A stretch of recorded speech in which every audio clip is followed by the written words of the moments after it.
Be good to catch up with him. I think it's been a couple years since we had Noah on the show. We've had him from camp before, but I don't think it was last year. I think it's been a couple years, so we'll have that. Plus, Andy Reid's going to speak after practice, and Josh Simmons, who has been like the story of camp, he will speak. It'll be interesting to hear from him how this has gone for him, because now it's not even a question of injury. It's all about, all right, just how up to speed can you get? How can you handle the communication and everything like that? So that's what's going on from camp, including a few housekeeping things. We saw Xavier Worthy back here at practice, Cody.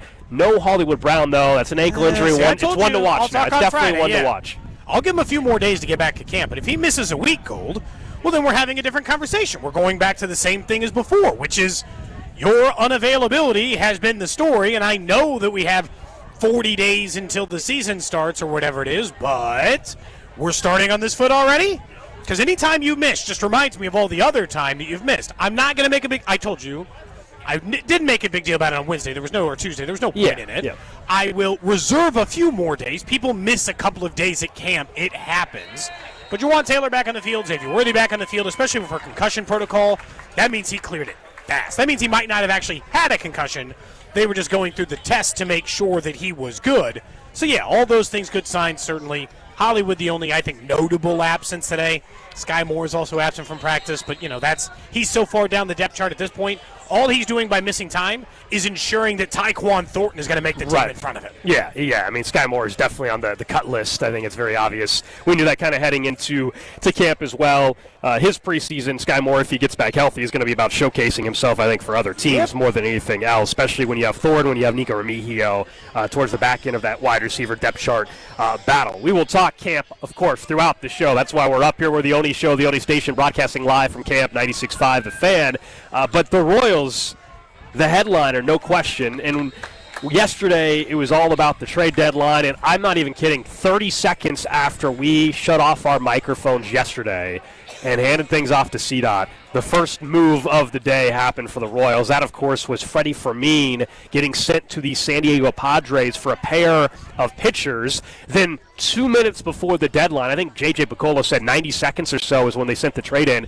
The Royals also go out and get Yastrzemski, the outfielder from the Giants. Yep. And I don't know, 30 minutes before that, they make a trade with the Pittsburgh Pirates, 30 minutes or so, for Bailey Falter. We can go one by one here, but just in general, this was an active trade deadline for the Kansas City Royals in a position where you're not full-blown buyers, you're not full-blown sellers. I know you say, well, no, they were buyers. I think they were buyers, but they did it in a very, very smart fashion. You would agree with that? The way they went about it, they gave up one prospect that was top 30 in their system, and I look, by the way, and Test? He's not even, your mic cut, I don't know why. And he's not even a top 30 guy in the Pirates system now that he's with the Pirates organization. Other than that, you didn't give up anybody long-term under the age of 30. Freddie Fermin, let's spend a second talking about him. We can. You gave up a backup catcher for you, someone that's now going to have a chance to start for the Padres, by the way, for multiple pitchers with control and guys that can help you still in 2025. I'm not saying it's like the best trade deadline in baseball history. I thought it was a very smart and effective trade deadline by the Kansas City Royals. You might not call it the best trade deadline in history because obviously, I don't know, a year ago, Gold, they managed to secure Cole Reagans for Aroldis Chapman, which is certainly going to go down as one of the better ones. And so that's tough to beat. I'll be honest, I was like, okay, I'm gonna actually look at this. I'm not gonna just say this flippantly. I'm gonna look at it. I'm gonna look at the players objectively.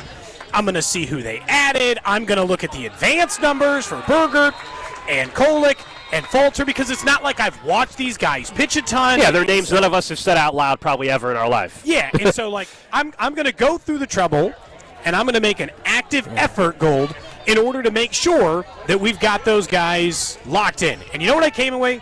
This was an incredible deadline for the Royals.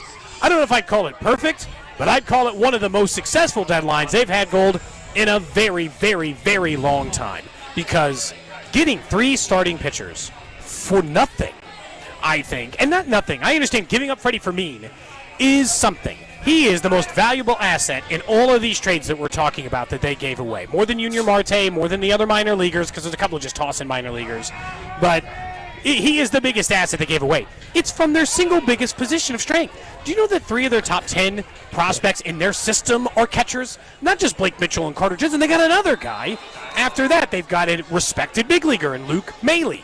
They also have, and Carter Jensen's on the They actually, I think they actually have 4 guys in the top 30 of their system, or 3 guys in the top 30 of their system now that are actually catchers. That just oddly enough, the way it worked out. So they have positional depth in the organization at the catcher spot. And Freddie Fermin, by all accounts, was an incredible teammate and obviously became a fan favorite, helped this team win some baseball games. But when you have a position of strength in your organization and you have a position depth-wise of weakness, pitcher, depth-wise at least, you have to use that asset. And that's why. And for Freddie, he's got a chance and I don't know what's going on with our cool. I don't know what's going on with our headsets and stuff here. For whatever reason, JT, just a heads up back in the studio, I'll say it live on the air. We keep having it drop out on our end, so I'm not sure. Let us know if we sound fine on your guys' end. It's acting very weird for us, but we'll keep going.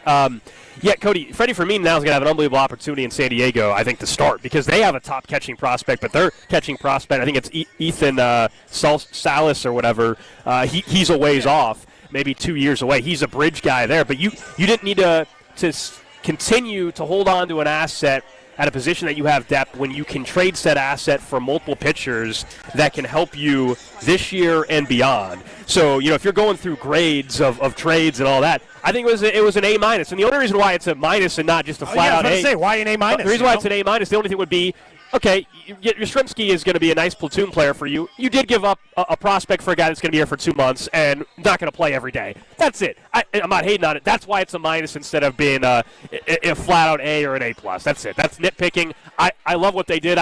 People were complaining they didn't go out and get a big-time bat. I thought 3 weeks ago everybody was texting in the show saying they shouldn't buy anybody. Now some people are upset they didn't buy. So didn't buy enough for their own liking. So, I definitely view that as a little bit different goal. But also that goes back to the same thing. What did you want them to do other than Yastrzemski?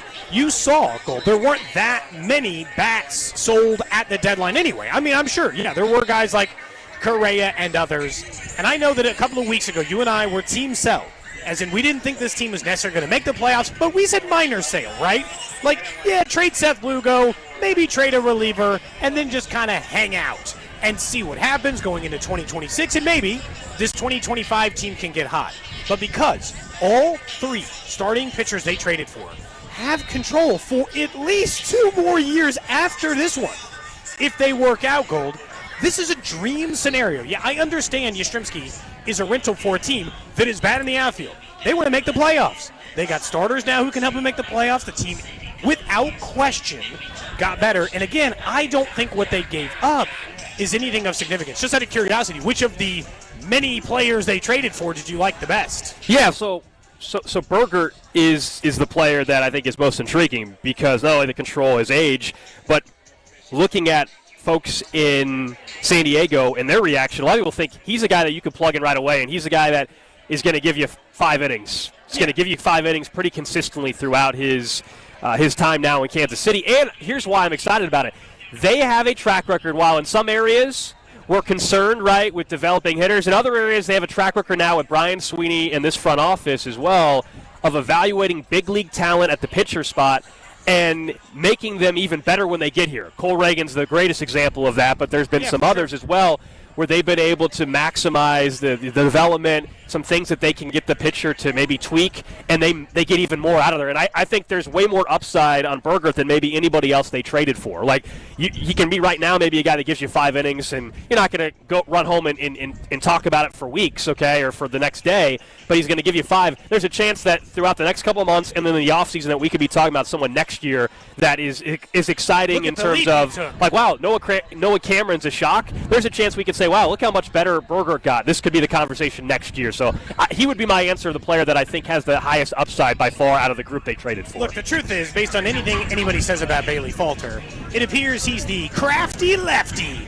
throwing you nothing, throwing you junk, trying to locate and move around and do that stuff. And honestly, they've got more value out of those guys in the big leagues as well. So I like the fact that he's a starter and that he's an available starter. There's no question Berger is the biggest upside guy.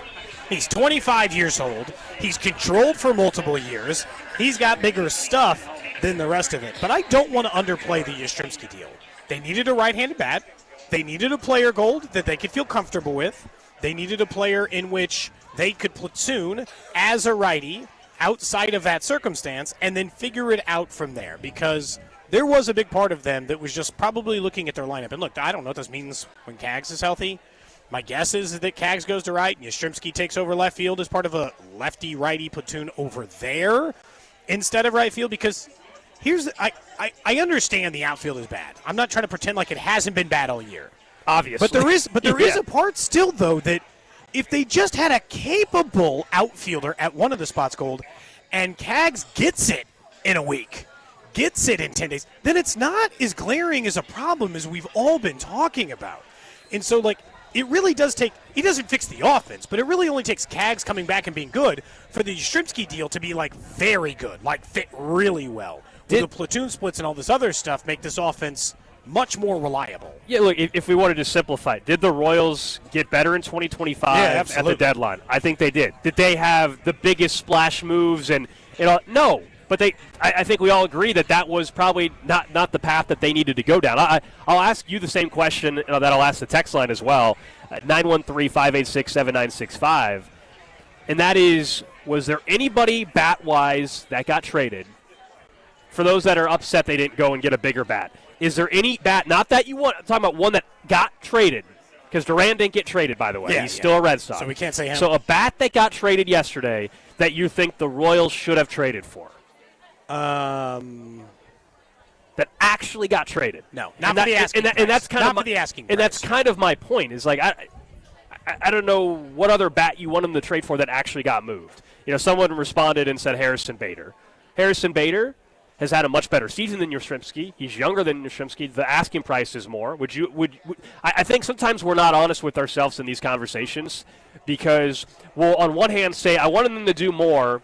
And then when they do that, then you're mad. I can't believe they gave up X prospect. And then when they don't go and get a quote-unquote bigger name, well, why didn't they do that? You can't have you know what? I would love every trade to be the best bat on the market. Royals steal them. Yeah, but that's just not realistic. I actually think the Royals won just about every move they made yesterday from a perspective of where they're at as an organization right now. I know we talked about this a little bit after the Seth Lugo deal, so I don't want to make it I don't want to just completely repeat a conversation we had a week ago, but it is like, why are you sad? Like, if you're a Royals fan, why are you upset today? This team, people like this to team, this team gave complain, this Cody. team. And look, I'm happy to complain on the show. There's lots of players I've complained about, and I will continue to do so. But like they just signed Seth Lugo to a contract extension. Then they went out at a trade deadline in which they are in a position like a lot of other baseball teams, right in the middle, right around 500. A few games away from a playoff spot, but kind of stuck in no man's land, right? And they went out and they added three potential starting pitchers. I know they all won't necessarily start. Three potential starting pitchers and an outfield bat to improve the team instead of doing what the Twins did, which is became a Spirit Halloween overnight. They put up the bankruptcy sign, dude. They traded their whole team just to pay the money to send Correa away. They sent $30 million to Correa, and I think it's an accident that they shed $30 million in additional payroll gold in the trades that they made. They sold off. They caved. They completely quit on the season. Yeah, the Guardians got closer to quitting on the season. I would rather be in this position, even if I don't know if it's the good decision. It's more fun this way at the very least. Well, it's that, but also, again, they didn't really make a move that hurts them beyond this season in terms of what they gave up. So you have a chance that it helps you make a run this year. There's a chance. I'm not saying that they're guaranteed to make the playoffs now. That's not what I'm saying. They could go on a run, perhaps. And if they don't, or if they do, either way, they have multiple pieces now that are going to factor in 2026. Because we know the rotation next year is going to have Lugo and Waka and Reagans, maybe Bubic unless they move him. And you were still looking at how to fill out the rotation. Does it also allow you maybe to move Bubic in the offseason, although that got complicated with the injury? Because let's say Bailey Falter looks good, or Kerbert, my goodness, I'm already messing up the guy's name. Bergert. Sorry, Bergert. Let's say he ends up showing something this year, and then they work on him in the offseason. All of a sudden, you might have that pitching depth we thought they had, because this year, Alec Marsh and Kyle Wright turned out to never be available for you. And it's not like, and that doesn't mean their plan was bad, right? Like, sometimes you make a plan, Gold, and it falls apart on you. You had Alec Marsh and Kyle Wright and Bubic and Reagans and Lugo and Waka. They were 7 or 8 deep this year, and then they got beaten by the injury stick. Now, look, some of it they knew. Some of it they knew. Chris Bubich has been an injured player. Coles Reagans has been an injured player. That is why and Kyle Wright's been an injured player. So I understand, but, like, all you were banking on is, can one guy stay healthy? And unfortunately for them, it can't. The other part we're not talking about as it relates to the starting pitcher and the multiple years of control is, I'll be honest, do a deep dive on the Royals organization right now. And I'll just tell you right now, you're like, where's the next group, where's the next crop of starting pitchers coming from, Gold? You know where they are? A-ball. They're all 19, 18, 20 years old. They are not. The heart of the, next wave of pitchers for the Royals is not at Triple and Double A. Maybe Mazzucato. Maybe figured a little something out. They restocked the big league and the system a little bit to help them beyond 2025. And so that's what I think was clearly an emphasis for them. And let's see how these guys develop. Again, I think on the pitching end, we can talk all we want about hitting development. You know my feelings there. Pitching development, I have a lot of faith that they're going to be able to also improve on what some of these guys have already done. Some of these, specifically even Bailey Falter, who's been with the Pirates. I think JJ was talking yesterday about the connection that he already has with Brian Sweeney, too, a little bit. Yep. So I think there's some guys that are just going, by being traded to Kansas City because of some tweaks and buy-in and all of that, are going to become just better pitchers. I'm not saying that they acquired someone that's going to be a future all-star, although you never know with this organization right now with pitching. They've made Lugo and Bubich and Cole Reagans all-stars. I know, that's what I'm saying. It's not a crazy thing, but also could a few of these guys be your fourth or fifth starter for a couple years? Absolutely. The rest of the trade deadline was also quite interesting. Probably, are the Twins the most interesting team? The Padres, who traded away two of their biggest prospects? There's a couple of teams that I'm like, oh, boy, you guys are going for it. And then there's, the Yankees who kept, see, if I were a Yankees fan, I would be annoyed. It's you guys just keep doing these, minor little moves. They got Cedric, the Mets got Cedric Mullins. Yeah, they got Mullins. I thought the Mets were pretty good at the deadline. The Yankees is Yankees. Bunch of moves. And, they haven't won a World Series. Again, more reason than the Royals, and they've got a payroll of $250 million. I wasn't blown away by anything that they had done yesterday, and their unwillingness to move away from some of their top prospects lately has not been how they've done it in previous regimes of this organization. The Twins are the most fascinating. It's been a long time since I watched a team completely sell off that way. Yeah, the Yankees, though, their bullpen now is pretty legit. They acquired the Giants closer, Duvall, though. I thought that was actually a pretty impressive move for them to shore up their bullpen. I also like the move they got from Pittsburgh with Bernard, the other closer. So they got three closers now because they had Devin Williams. They got in free agency. They got Bernard and Duvall. So I actually like what the Yankees did with the bullpen. No, they did it okay. But again, that's not how we usually talk about the Yankees at the deadline. Oh, the Yankees really shored up their bullpen. They used to go for it, Gold, and then again, spend their way out of the problems that they traded away in the prospect game. It's fine. I'm not saying they had a bad deadline by any means, but it was a fascinating deadline because it was action. Now, the name that did not get moved that everybody thought was Stephen Kwan. Yeah. The Guardians, after all that, they had multiple years of control still on him. They decided not to send off Stephen Kwan. That could also be an offseason trade still, although I don't know why you would.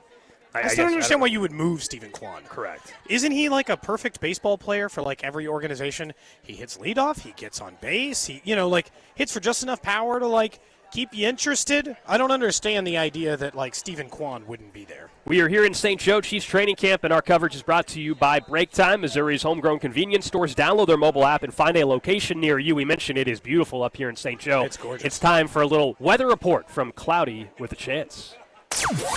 With your training camp forecast, I'm meteorologist Cloudy with a Chance, and cooling down a bit today in St. Joe. Sunny skies and a high of 74. This report brought to you by the upcoming smash hit from Cody Tapp, Rice Rice Baby. Get ready to stop, collaborate, and listen, because Rasheed is back, and he's on a mission. Coming this fall from Cody Tapp. Probably. Wow, I'm meteorologist Cloudy with a Chance for Cody and Gold on 96.5 The Fan. Cloudy breaking some news on the show. Song. How about that? So Cloudy with a Chance is breaking some news. You didn't tell me you're working on a Rasheed Rice song. Because I didn't know I was working on a Rasheed Rice song. So you know who you actually are working with Cloudy on this. No, I'm not working with Cloudy. I've made no such announcement. I have planned. When would I do that song? When he comes back from suspension? Well, I think that was the thought, that you already have it ready to go, or that he's back now, even from the injury. Oh, he's back now. I do not have it to go. I have not done any version of that song. up to this point, I had not considered a Rasheed Rice song. Should I have been doing a Rasheed Rice song? Rice, baby. I mean, that would be a pretty good song. It's hard to. I mean, it would be pretty entertaining. I think Cloudy's on to something there, Cody. I think Cloudy might be on to something. I mean, but that's a tough song to read. People are saying the rap part's really tough to rewrite on that. Someone because says it's very specific in the syllable game. Release the song now, Cody. I don't Stop have holding the it song. back. Someone says Cloudy must be Dusty. I'm not telling you who it is. All we have confirmed is it's not me, it's not Cody, it's not Drew, and it's not JT. That's all I'll say. Is there nobody else we're confirming or denying at this point? Because there's been a lot of other guesses. Rob Collins. Oh, the guests have been all over. Someone guessed Matt McMullen. McMullen. People have no clue. That's the answer. None of you know who Cloudy with a Chance is, and that's the way it's supposed to be. I love it. I love the fact that you guys keep thinking it's me, though. I don't like that he's just putting pressure on me to potentially make a song I didn't ever agree or even consider making. Oh, Cloudy will be taking shots at you if you push back, I think. Well, he's already been taking shots. Now I'm at his bequest to just make whatever song he dictates in a weather report. We'll find out next week if there's another request. Someone says freestyle it, a cappella. Oh, man. Goodness. No, nobody wants that. Nobody wants me to do a cappella. Is that one of those songs you feel like you know a lot more words to than you realize? Once it gets going, yeah. Yeah. Yeah, for sure. Yeah. I feel like I know more words to the ninja rap. Someone says, when will you tell us who Cloudy with a Chance is? That's one of those. I'll fill you in. So I've told you real quick. Honestly, it's not me. It's not Drew. It's not Cody. It's not JT. That's 100% fact. I'm not lying. I promise you guys. But the rest, that's one of those radio secrets. I'm not telling you exactly who it is. I can tell you who it's not, but I'm never telling you. Ever? Who Cloudy with a Chance wow. is. Maybe, years and years from now, maybe. But no, Cloudy with a Chance, I plan on having him back as our meteorologist next year. Okay, you protect the privacy of our weather reporter, I guess. Although, again, I'm going to protect his privacy less if he keeps throwing me under the bus, making fun of me, making it outside of that. Someone says, must be a Raiders fan. I don't know. They think it's Kramer. See, all these names keep coming out. They know the people who have been on this show, and they're trying to make a guess with that, you know? Someone's like, you could have just gotten a real meteorologist. Way less fun. No. Nobody wants the real weather report from up here. No. You want, some version of a weather report that's accurate, but, you know. Yeah, like Brian Busby's too nice. He wouldn't be taking digs at you, so we can't go to the real meteorologist in town. We can't be doing that. We went with Cloudy with a Chance. From the 816, I'll fight Cloudy if he doesn't shut up about the song. Nobody wants that. And then now they're just making it a Tyler Durden reference. They just said, I am Cloudy with a Chance. We all are. That's right. It could be any of us. Any of our listeners. You never know. Unlimited pool of people to choose from. Up next, though, let's get back into the Royals a little bit. Jake Eisenberg is up north. He is in Canada as the Royals begin a series against the Toronto Blue Jays. We'll ask him about the series and, of course, about Freddie Fermin being traded to the Padres, plus what the Royals got back in return. That's coming up on 96.5 The Fan. What's up, Kansas City? This is Vinny Pasquantino, and you're listening to Cody and Gold, weekdays starting at 10 on 96.5 The Fan. Brought to you by Heartland Men's Health, the leader in men's sexual health. Thousands of men have been successfully treated for low T, ED, and more, all with discretion and compassion. Make your appointment at heartlandmenshealth.com. Red 80 on hot. Football season is just around the corner, and just like your favorite team, you've got to fuel up to perform. At Break Time, we've got your training camp essentials, ice-cold drinks, protein-packed snacks, and all your game day favorites. Whether you're hitting the field or cheering from the sidelines, teamwork starts with the right fuel. Let's go! One team, one goal! Swing by Break Time, your home team for snacks, drinks, and everything in between. Download our mobile app and find a location near you. We're proud to be Missouri made. The summer selection is on at Reiselman Nissan, and 0% financing is back. Get 0% APR for 5 full years on new Rogues, Muranos, and Pathfinders. Or go long with 1.9% for 72 months, or 84 months at just 3.49% APR. Get up to $6,000 in total rebates on the rugged Frontier. And if you're leasing, you'll pay 0 sales tax. That's real savings. Nobody in Kansas City beats our deals or our selections. Visit Reiselman.com for details. Reiselman Nissan. Every customer, every time. FanDuel, because nothing says summer fun quite like adding excitement to the game while your friends are getting sunburned at the beach. Summer sports are calling your name. That means baseball under the stadium lights, golf on pristine green fairways, soccer matches between world-class goals, and all the action-packed moments that happen in between. You're going to spend all day following your favorite sports on your phone anyway, so you might as well make them more thrilling, more exciting with FanDuel. Open up the app today to see the daily promotions. New customers can bet just $5 and get $150 in bonus bets if your first bet wins. Open the FanDuel app today or visit FanDuel.com/KFNZ. Use my promo code to get everything started. FanDuel is an official partner of 96.5 The Fan. 21 and present in Kansas. First online real money wager only. $5 first deposit required. Bonus issues. Now will drop a bonus bet which expires 7 days after receipt. Apply. See terms at sportsbook.fanduel.com. FanDuel is offering online sports wagering in Kansas under agreement. Kansas Casino LLC. Gambling problem. Get out with your best bet. Call 1-800-522-4700. Visit kansasgamblinghelp.com. Today we're constantly taking photos and videos to remember our favorite moments. But what about those captured before the smartphone? What about the memories tucked away on aging VHS tapes, film reels, or in fading photos? These cherished memories are fading away with time, vulnerable to threats like heat, moisture, and mold. But fear not, there's a solution to safeguard your legacy. Hi, I'm Adam. And I'm Nick. Together we founded Legacy Box over a decade ago with one mission, to bring your memories into the 21st century. It's time to bid farewell to old tapes you can't watch and faded photos. Legacy Box transforms them into digital treasures, ready to share with a click. Just like magic, your shoebox of memories is now safely stored in the cloud or on a thumb drive. Over 1 million families have trusted Legacy Box, so you can rest assured your priceless moments are in good hands. Don't let your childhood fade away on old tapes. It's time to digitize those priceless moments. Fast forward into the digital age. Visit legacybox.com/value and unlock 50% off your order. That's legacybox.com/value. Do Crohn's disease or ulcerative colitis symptoms keep coming back? Tremfya, guselkumab, may help, with rapid remission achieved at 12 weeks and lasting clinical remission at 1 year. Some even saw visible improvement of their intestinal lining at 12 weeks and 1 year. Tremfya is a prescription medicine used to treat adults with moderately to severely active Crohn's disease and adults with moderately to severely active ulcerative colitis. Serious allergic reactions and increased risk of infections and liver problems may occur. Before treatment, your doctor should check you for infections and tuberculosis. Tell your doctor if you have an infection, flu-like symptoms, or if you need a vaccine. Healing is possible with Tremfya. Approximately 3 out of 10 patients were in endoscopic remission at 1 year, based on areas visualized on colonoscopy, which may not represent the deeper bowel layer or entire GI tract. Individual results may vary. Ask your doctor about Tremfya today.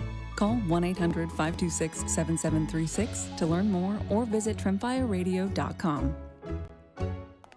Good morning, Doctor. Doctor? Hi, Doctor. Doctor? Dr. Jackson's practice is growing.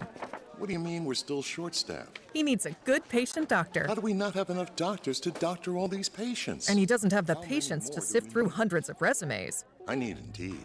Indeed you do. When you sponsor a job on Indeed, it's easier for talented candidates to find it, which makes it easier for you to hire them. Visit Indeed.com/credit and get $75 towards your first sponsored job. Terms and conditions apply. If something happens to you, what happens to your family? Will they struggle financially? Will they be able to afford the home you built together? With Ethos, you can get life insurance coverage in minutes. Get up to $2 million in coverage for as little as $2 a day. All online with no medical exam. Just answer a few health questions. Get your free quote at ethos.com/life. That's ethos.com/life. Rates may vary. Billed monthly. Sample rate 10-year term life policy for a 35-year-old healthy non-smoking male. Brought to you by America's largest pickleball festival, PickleCon. PickleCon will feature 100 courts, 3,000 players, 80-plus vendors, with something for everyone. Youth tournaments, charity games, and parties that glow. PickleCon, August 7th to 10th. Register at picklecon.com. You're listening to 96.5 The Fan from the Mission Plumbing, Heating, and Cooling Studios. Back here in St. Joe, our Chiefs training camp coverage continues. A reminder, after practice today, we'll be joined exclusively by Chiefs tight end Noah Gray here on 96.5 The Fan. We're expected also to hear from Andy Reid. Chiefs, presumably day one left tackle, Josh Simmons, and we'll talk about Simmons some more here in about 12 minutes or so as well. But let's keep talking some Royals baseball. A busy trade deadline Thursday yesterday. The team now is in Toronto to begin a massive 9-game road trip, starting with the Blue Jays, and we welcome in Jake Eisenberg. Of course, you'll hear him throughout the weekend, 96.5 The Fan, and I guess we'll have him in a couple minutes. We do not have Jake yet, so we Canada, a little delay in Canada. We'll get Jake on time here momentarily. shifts, you know? Yes, we'll get Jake on momentarily. Just let me know, JT, when we got him, my man. He's in a Canadian coffee shop. Yeah, probably. Is he? You have a photo? Is he already there? No, but that's what he does on road trips. I didn't know if he tweeted it out. He normally tweets out a coffee shop that he's at, yeah.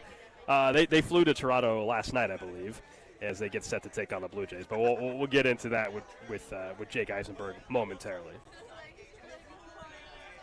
Look, I like that that's his little thing. I think, you visit a little local coffee shop. It's kind of a nice way to spend time in a different city, Because when you're the play-by-play guy, sometimes you spend a lot of time at the stadium. You don't get to explore the city as much as you would think.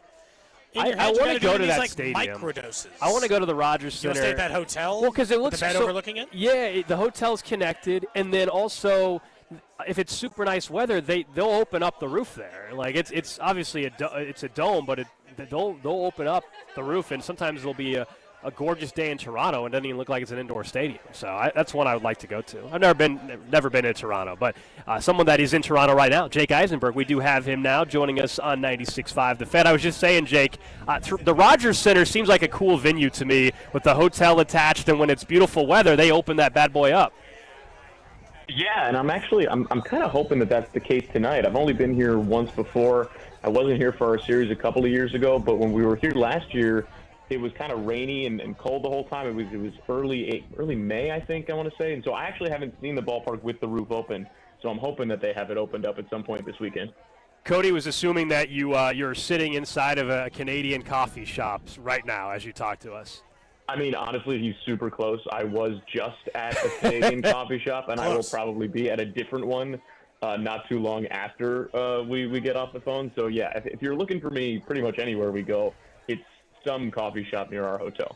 I might have caught him in the in-between, but I'm still pretty close on the accuracy. Before we talk about the guys that actually got added to the roster, what it means for this team's hope for the playoffs this year, next year, etc., I know you and many people who work at the Royals are a big fan of Freddie Fermin. So watching him leave as a part of these trades is very difficult. Explain, I guess, why people love Freddie so much, but I also think you understand why the Royals made this kind of move. Yeah, exactly. It's one of those incredibly bittersweet things, and the bitter part is that you don't get to see a great person every single day anymore because he's now in San Diego. And the sweet part is that, now Freddie Fermin is going to have a chance to be a relatively everyday major league catcher, which we've certainly come to know in Kansas City that he's definitely capable of, especially defensively. I mean, he was a Gold Glove finalist last year. But truly, and I've gotten to know Freddie over the last half decade now, since he made his AAA debut with Omaha in 2021, and he has always been what everybody in Kansas City has come to know him as, which is one of the hardest workers that you will find in baseball and one of the most genuine people that you will find in baseball. I mean, we're talking when it comes to hard work, not just on the baseball side, but he was the first winner of the Carlos Fortuna Award, which was established as an award given to the person in the Royals organization that works hardest at improving their English while in the minor leagues. And Freddie was the first one to earn that award, and he is still working tirelessly on his English, which has been, tremendous. And so I think that speaks volumes about the kind of person that Freddie is. And I shared this the other day that he's had an impact on this organization that I think goes far beyond what people realize. It's not just what he's done at the major league level since, coming up in 2022, and then, for better, more for good since the 2023-2024 season. Freddie, as that Carlos Fortuna Award winner, as someone that's played at every level of the minor leagues, as someone that did not have a big signing bonus and was never a highly in the Dominican Republic, really as a favor to the Mets when his younger brother. Basically, the Royals, gave him a chance. It was kind of an afterthought. It was kind of a favor. And Freddie more or less said, hey, if I don't make it, I'll give you the money back. And obviously, Freddie has more than made it. But he came from as close to nothing in the baseball world as it gets and has turned himself into a really good major league catcher that is now going to help a Padres team that is trying to win their first World Series ever. We saw Freddie not just as a hard worker and not just as an outstanding person in the clubhouse, but someone that could handle a pitching staff really well. Heck, he caught 9 different pitchers in a 10-inning shutout just the other day, and has grown tremendously as a leader as well, learning from Salvi over the last couple of years, especially up close. And yeah, we're all going to miss Freddie Fermin a ton, and we're all going to root for him literally every single pitch. He is the epitome of what it means to be a Kansas City Royal. And I say that, I'm going to miss Freddie a lot, and the Royals are going to miss Freddie a lot at the same time, like you said, this was a really good trade. It is not too often that if you strip the person, you strip the emotion out of it, it is not too often that you get back two fairly high upside, controllable, potential starting pitchers for a 30-year-old catcher that was not a starting catcher. Now, Freddie Fermin was more than a backup catcher, certainly. But in terms of his role with the Royals over the last couple of years, it was closer to a backup role than it was to a starting role. And so the return for a player like that, again, stripping the person and the emotion out of it completely, that's pretty incredible. And, Ryan Burgett was a top 10 prospect in the Padres organization, and they're considered to have a very good farm system that is now, spread across the rest of baseball after what A.J. Preller did yesterday. No kidding. But he's somebody that has a very high ceiling. Stephen Kolek has one of the higher ground ball rates in the league. He's been starting this year. He was a reliever last year after he was a Rule 5 pick, but he can certainly start. These are two really interesting arms that can help the Royals not just this year, but going forward too. And I think that was the big focus at the deadline for the Royals. It was raising the floor of the team now and also acquiring talent that is controllable and can help raise the floor and ceiling of this team for 2026 and beyond.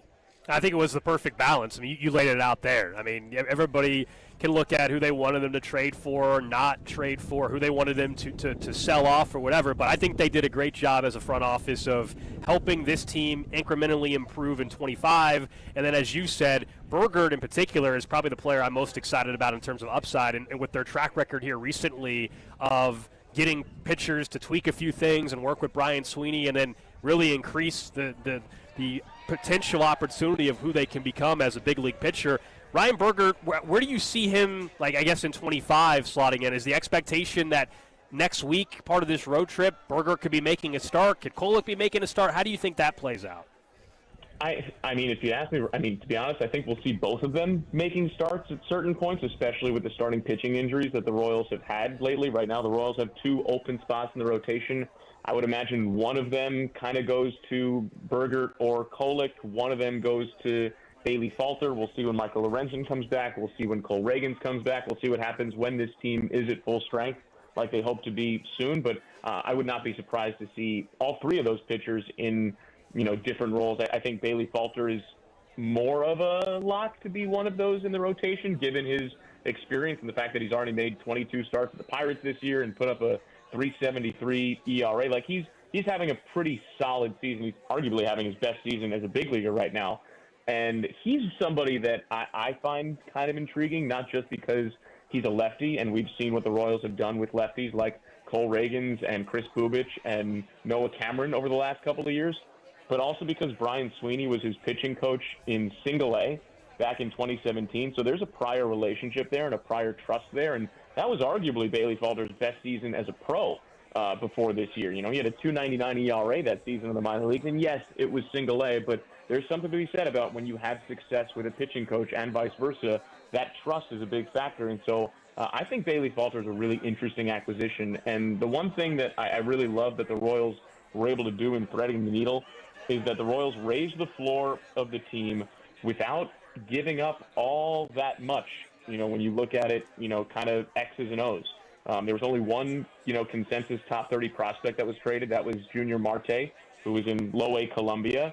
And Callan Moss was another minor leaguer. And then if you look at the totality, you gave up Cam Devaney for Adam Frazier. You gave up Andrew Hoffman for Randall Grichuk.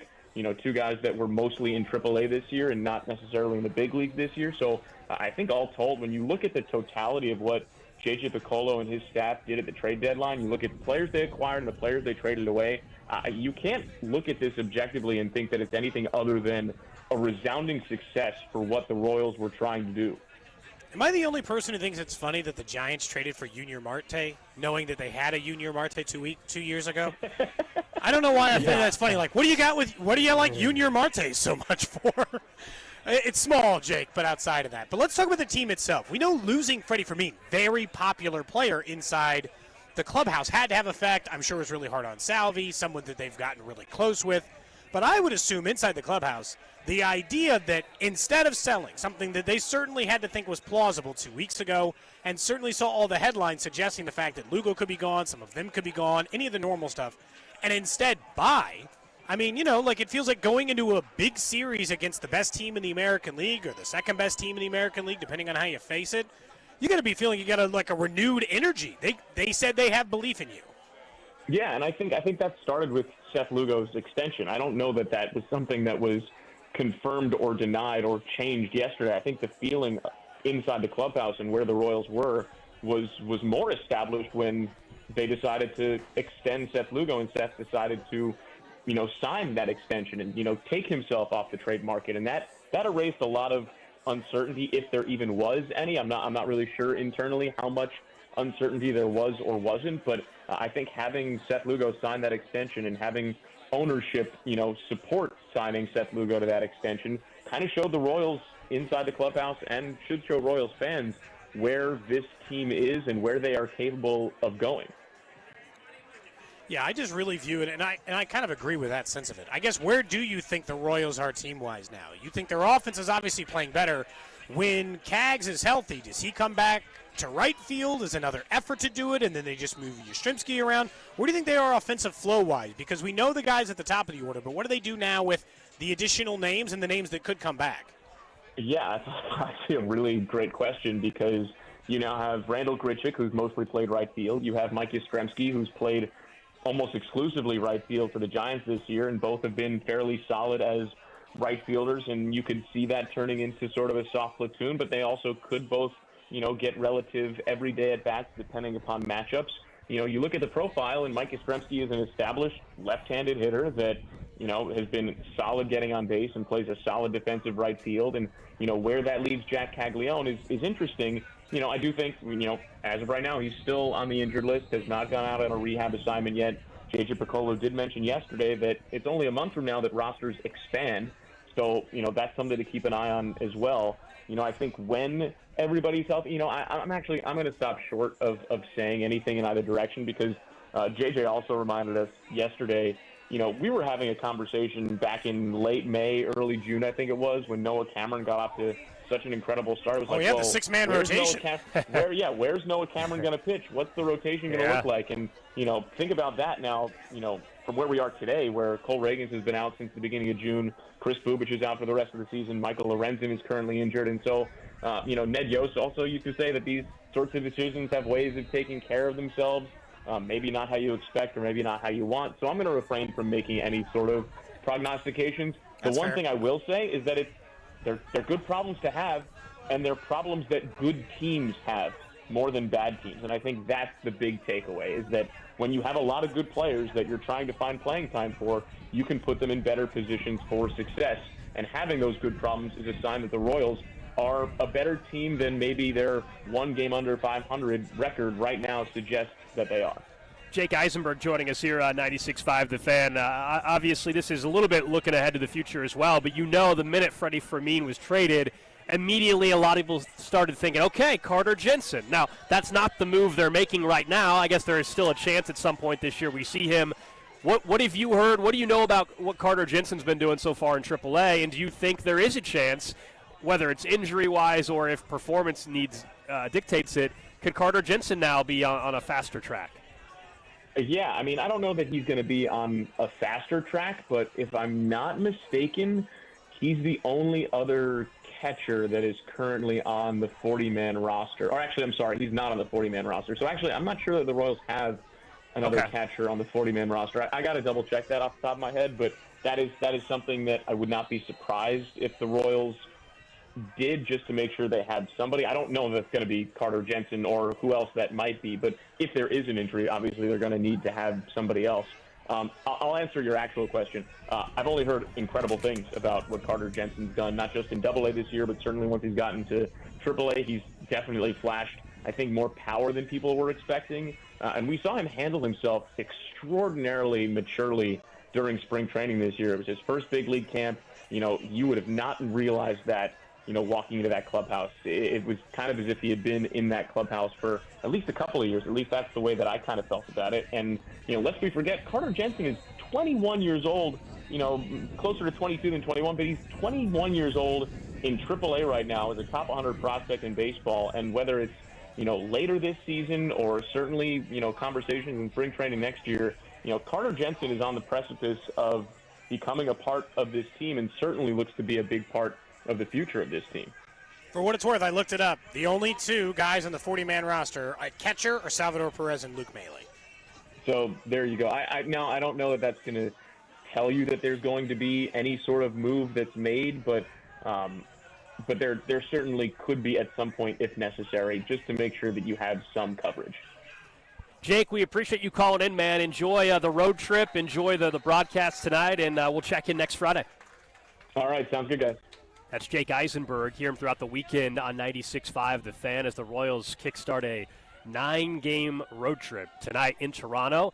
And, I hope that roof is opened up tonight, man. It looks really nice when it is in Toronto. If it's anything like the weather today up here in St. Joe, my goodness. I mean, open it up. It's beautiful, man. We're Honestly, spoiled today. We've been ruined so many times from the weather up here. I cannot complain. So if you're up at camp today, always come by and say hi to us if you want. We're just here right behind the Kona ice truck, right next to the Hy-Vee tent, right here by the bleachers.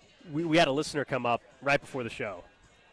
And he goes, hey, love the station. I was like, hey, we appreciate that. He's like, I love when all of you give the national media hell because of the dumb stuff they have to say about the Chiefs falling off a cliff and all that. And while coming up in the next hour, we have some national audio that makes no sense as well, talking about Andy Reid compared to other coaches in the league. So we've got that one just for you, too. And we appreciate you guys listening. And if you are at camp, as Cody said, say hello. We're also going to have Noah Gray stop by after practice today.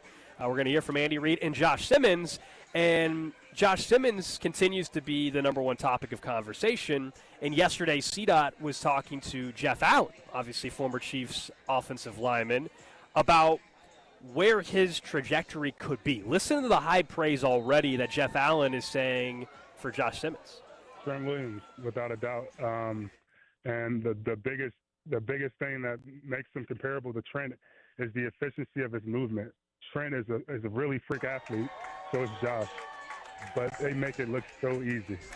I'm telling you, being able to get out of your stance and meet a defensive end at that spot or that injunction between the quarterback and yourself, it's not easy to do. That's why you see guys get beat off the edge. They can turn that corner, but with Josh and Trent, you never have to worry about them getting beat around the corner. So you're going to have to run through him. You're not going to be able to go underneath him because he's in the perfect position every single time. How about that praise? Have we gone too far? No, because it's training camp. Praise is fine in training camp for actual starters. The only time we're not comping Trent Williams. I'm not saying he's going to be Trent Williams, but I'm fine with from a former NFL offensive lineman at training camp now that health is not a question for Simmons and it's truly just picking up the offense. I'm fine with that comp. We joke when someone talks about a guy that's maybe not going to make the team. Yeah, Justin Ross is all of a sudden Jamar Chase. That's where it's like, okay, let's. I know, but still, Trent Williams is like the pinnacle of that tackle play. That was what, for sure. This guy's going to be a first ballot Hall of Famer. Yeah. But his size is what, the size is the comp. The size and the athleticism is the comp there. Yeah, that's best case, peak scenario. I'm not saying that either. But I have no problem hearing that when it comes from a former offensive lineman, Jeff Allen, number one. And because now, as we said, it was never about flat out just ability coming into the league. The draft night issues and the reason why Bink hated the pick on draft night was because he wasn't going to be available. And nobody thought he was going to be available. I didn't think he would be available. The Chiefs did, to their credit, from day one, from draft night. At least they thought it was plausible. Their medical staff nailed this one, absolutely nailed this one, and they're about to reap the benefit. Long term, can he be viewed as long term as one of the best tackles in football? Yeah, I think that's in play. I think you think that's in play. Does that mean that's happening in year one? No, and I don't think, by the way, Jeff Allen is not saying he's going to be Trent Williams week one of the season. No, I don't think so. But I think when you hear that, that's what fans immediately jump to, which is if he doesn't come out of the gate just shoving every man to the ground, looking like the best left tackle in football, all of a sudden people are going to be disappointed with his play. Yeah, that's just that's normal why I'm fandom saying, stuff, should we tone it? Can we be the voices of reason here and rein it in a little before we start tossing around? He's Rashawn Slater. He's Trent Williams. He's one of the 4 best tackles in the NFL. We might want to cool it. He was just saying I think the question from CDOT to him was, "Who does he remind you of?" And he goes, "Trent Williams." And then he's like, size, speed, agility. You're like, that's all the things. And I understand, he's not trying to say, you're right. I don't think if I said, hey, so you think he's Trent Williams day one? He'd be like, chill. Trent Williams wasn't Trent Williams day one, okay? Correct. It takes time. Correct. A lot of times. Tackles, and I don't think, this is the part that I think we should probably enter the conversation as we talk about Josh Williams, which is, like wide receiver or a few other positions, tackles don't usually just come into the league and they're just the dude right away. it is usually year 2 or 3 when they become I'm one of the 5 best tackles in the league, and you know it. It isn't usually an overnight. There are a handful of examples in which it takes place, but it is very much the minority. It's kind of how pass rusher is going. When you're talking about, if you get 8 sacks as a pass rusher as a rookie, you have had a hell of a season. That's not what the top pass rushers get, but you're not supposed to walk into the league and have 22 sacks like your T.J. Watt or have 15 and a half like your Micah Parsons. That's not the way it's supposed to be. The second you walk in the league, you could end up being Micah Parsons and be an 8-sack guy in year 1. He could be the 16th best left tackle in year 1 and still be a top 5 left tackle in this league. So, some of it is just I think we got to be careful with where the conversation is headed, because I feel like it's a freight train, and it's gonna turn into a runaway train. But here's the thing: if we're not careful. Again, there's a different when someone's a first-round pick, I don't hold off on it as much. When someone's an undrafted guy and people are trying to act like he's going to be a Pro Bowler in year 1 or something, that's when I think it gets crazy, because it's an undrafted guy. I think why not have some fun and enjoy the hype and excitement around your first-round draft pick? That's why I'm cool with this right now. As long as I think deep down most people recognize that, hey, he's still a rookie heading into the season. And I also think people are still very cognizant of what happened last year with Kingsley, even though they're 2 different players, and I've told you a million times I think it's a different situation. But because of what happened last year, and because left tackle has been a 5-year problem, really, if we're being real, 5 different left tackles have started in these Super Bowls during this run, I think fans to a certain extent understand that. But I'm fine during training camp for people dreaming a little bit and saying, hey, did we find our Trent Williams? That's cool with me to think that. That's fine, I think, for fans to believe that. And I think there is definitely a chance that he ends up being one of the best left tackles in football. We'll see. It's non-zero. We'll see. I definitely agree with that. It's not a 0% chance he ends up being one of the best guys in the league. It's just way too early to start doing that. Speaking of hype, did you see the bad news yesterday? It was the news of the day. You guys were all talking trade deadline stuff. No, the news of the day. Yeah. LRZ, Luis Reese-Zammit, out of football, American football, that is. Yeah, he announced that he's heading back to rugby. He's heading back. He gave it a little NFL run for a couple of years in Kansas City and Jacksonville, and nope, he's going back to Wales. He's going back to be a star rugby player where he thrived. Didn't even make it 2 years? Didn't even make it to a second regular season? That's so tough. A camp darling a year ago. Not even really camp. More of a May-June darling. Yeah, he might have been a mini camp darling. A pre-camp. He was going to the Chiefs had a cheat code for the kickoffs. It was going to be a whole he didn't make thing. The team. He did not make the team. He did eventually in Jacksonville. He made the team over there, though. He made a 53-man roster. For a guy up the street who hadn't played American football, that's not all that bad. I think he was their international exemption, though, or whatever. I think part of his hype was because he was handsome.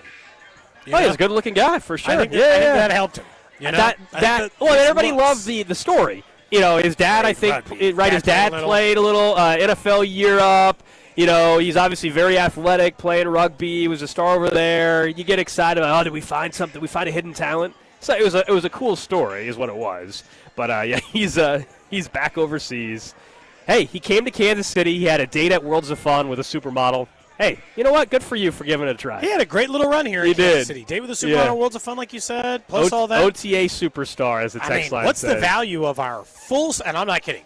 We currently, as a show, own a full-size autographed helmet from Luis Reese-Zammit. Is that the only one in existence? Who's to say? It could be. I mean, it might be the only full-size autographed Luis Reese-Zammit helmet available on the market. Yeah. Find me another one. I dare you to. If we get clearance for another Cody and Gold garage sale, that'll be in it. I can promise you that.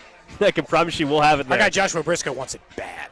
He wants it bad. Well, pony up, Briscoe. Pony up, man. He said, make a donation. Is there a way to make a direct donation? Nope. This has to go to the people. Can you name a number that I can pay and be the winner of this? I think we have to let the people bid on it, man. I think you have to let the people bid on it. He can win it, but he's going to – I think because of that – You think he's got to bid amongst That's an item that we can't let him bypass. No. Sorry, Briscoe. I know you want the helmet. I think you're going to have to pony up in the auction if we get clearance for the Cody and Gold garage sale. All right, up next, we continue broadcasting live here from St. Joe, Chiefs training camp on a beautiful Friday, and we will get to a little camp, Darling Island. Someone does have to be eliminated today because we did not eliminate anybody earlier on Tuesday. We'll also get into what the trade means for Carter Jensen now that Freddie Fermin is not part of the picture. I asked Jake Eisenberg about that a little bit in the last conversation we had a few minutes ago. But we're going to get to that, plus expected to have Noah Gray join us in the 11 o'clock hour right here on Cody and Gold. This is Cody and Gold, brought to you by Heartland Men's Health, the leader in men's sexual health. Thousands of men have been successfully treated for low T, ED, and more, all with discretion and compassion. Make your appointment at heartlandmenshealth.com. Tune in to hear Royals insider Josh Vernier every Wednesday at 12:30. We need to nip this in the bud. We need to nip what in the bud? On your home for Royals baseball, 96.5, The Fan. With weather like this in Kansas City, why wouldn't you want to be sitting outside on your dream deck? And the company who can build it is All Weather Decks, the right deck at the right price. They're a 24-time winner of Angie's List Super Service Award. I know it's gorgeous outside, so you're like, man, we've been thinking about this dream outdoor space forever. What could it kind of look like? Let's get some ideas of what the project could be.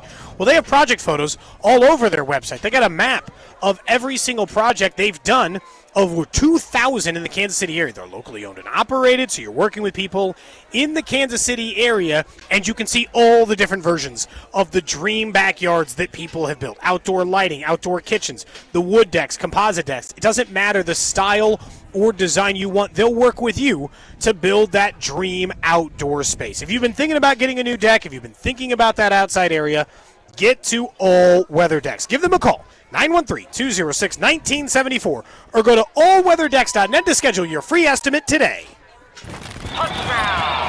Hi, I'm Mitch Holtis, voice of the Chiefs. Make history this summer by attending Kansas City Chiefs training camp in St. Joseph, Missouri. There's still time to join me. For more details, go to stjomo.com. stjomo.com. In St. Joe, you'll discover 150 years of history, where the Pony Express began and Jesse James ended. Experience history, make history. Go to stjomo.com. Produced in cooperation with the Missouri Division of Tourism. Just hearing the word IRS can make people break out in a cold sweat. No one wants to deal with the IRS, and now you don't have to. The good news is Legal Tax Defense has been successfully negotiating with the IRS for more than 15 years. It doesn't matter how much you owe, whether it's $5,000 or $5 million. You deserve the best in the business on your side, and that is Legal Tax Defense. Even if you're working with someone else and just want a second opinion, there is no cost or obligation to call. They can prevent levies, liens, wage garnishments, even file back tax returns. And the best news about Legal Tax Defense is they won't take your case unless they know they will reduce or eliminate your tax debt. Call Legal Tax Defense right now for a free no-risk consultation. 800-265-7681. 800-265-7681. You have nothing to lose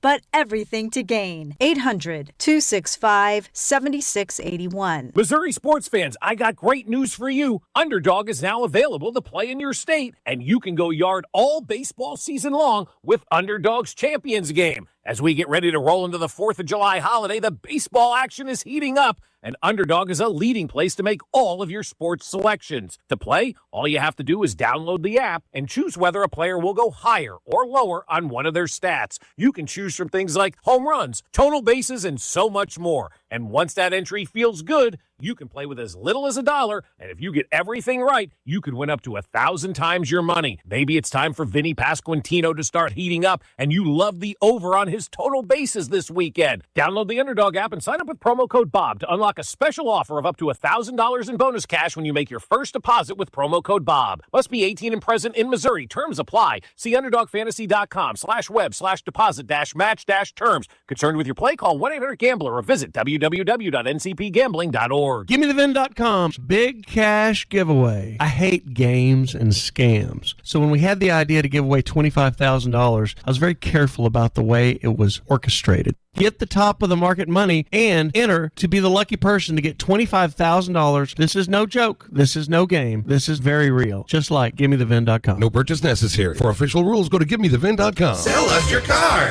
GimmeTheVin.com. So easy you can do it in your underwear. This is Jeff for Heartland Men's Health, where we've successfully treated thousands of men for low testosterone and helped them feel like their old selves again. Please take a moment and listen to how we help this patient. Hi, my name is John, and I've been on ED and testosterone treatment at Heartland Men's Health for the past 15 months. I could tell, I was starting to go downhill, and my wife kept telling me, well, you need to go to a clinic that'll specialize in that. And that's what eventually led me into the men's clinic here. Treatment, in my opinion, is a miracle. I was able to perform to an elevated position that, quite honestly, I never thought I'd see again. For my fellow men out there, if you're feeling that you're not up to par, I encourage you, contact Heartland Men's Health, and you will see a dramatic difference. Thank you. It's true. Your initial appointment includes blood work and a medical consult. And if you start on testosterone the day of your appointment, your visit is free. Call 844-447-6600 or go to heartlandmenshealth.com.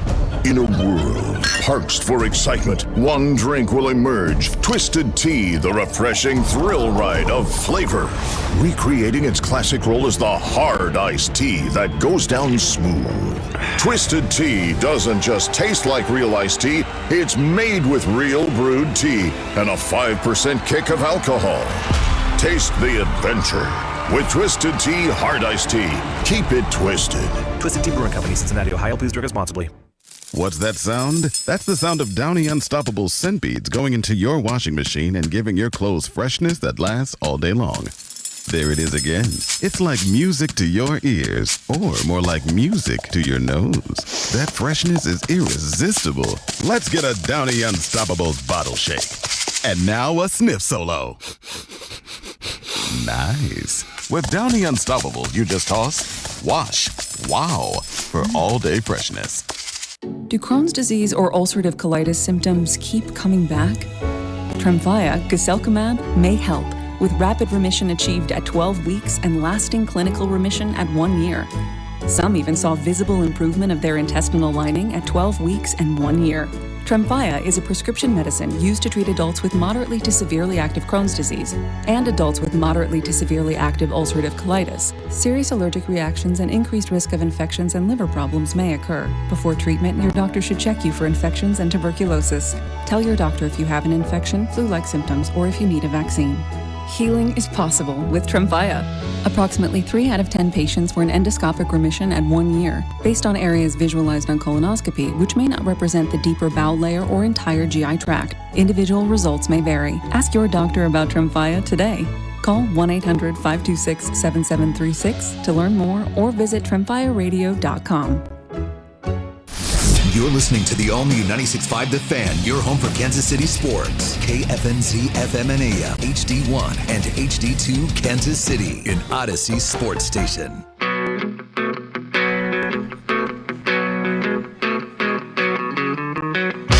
11 o'clock hour here on Cody and Gold. Alex Gold, Cody Tapp up in St. Joe. We've got JT producing the show back in the studio. He's filling in for Drew all week long. We appreciate you, JT. Drew back on Monday. Coming up here in about 15 to 20 minutes, we believe practice will wrap up.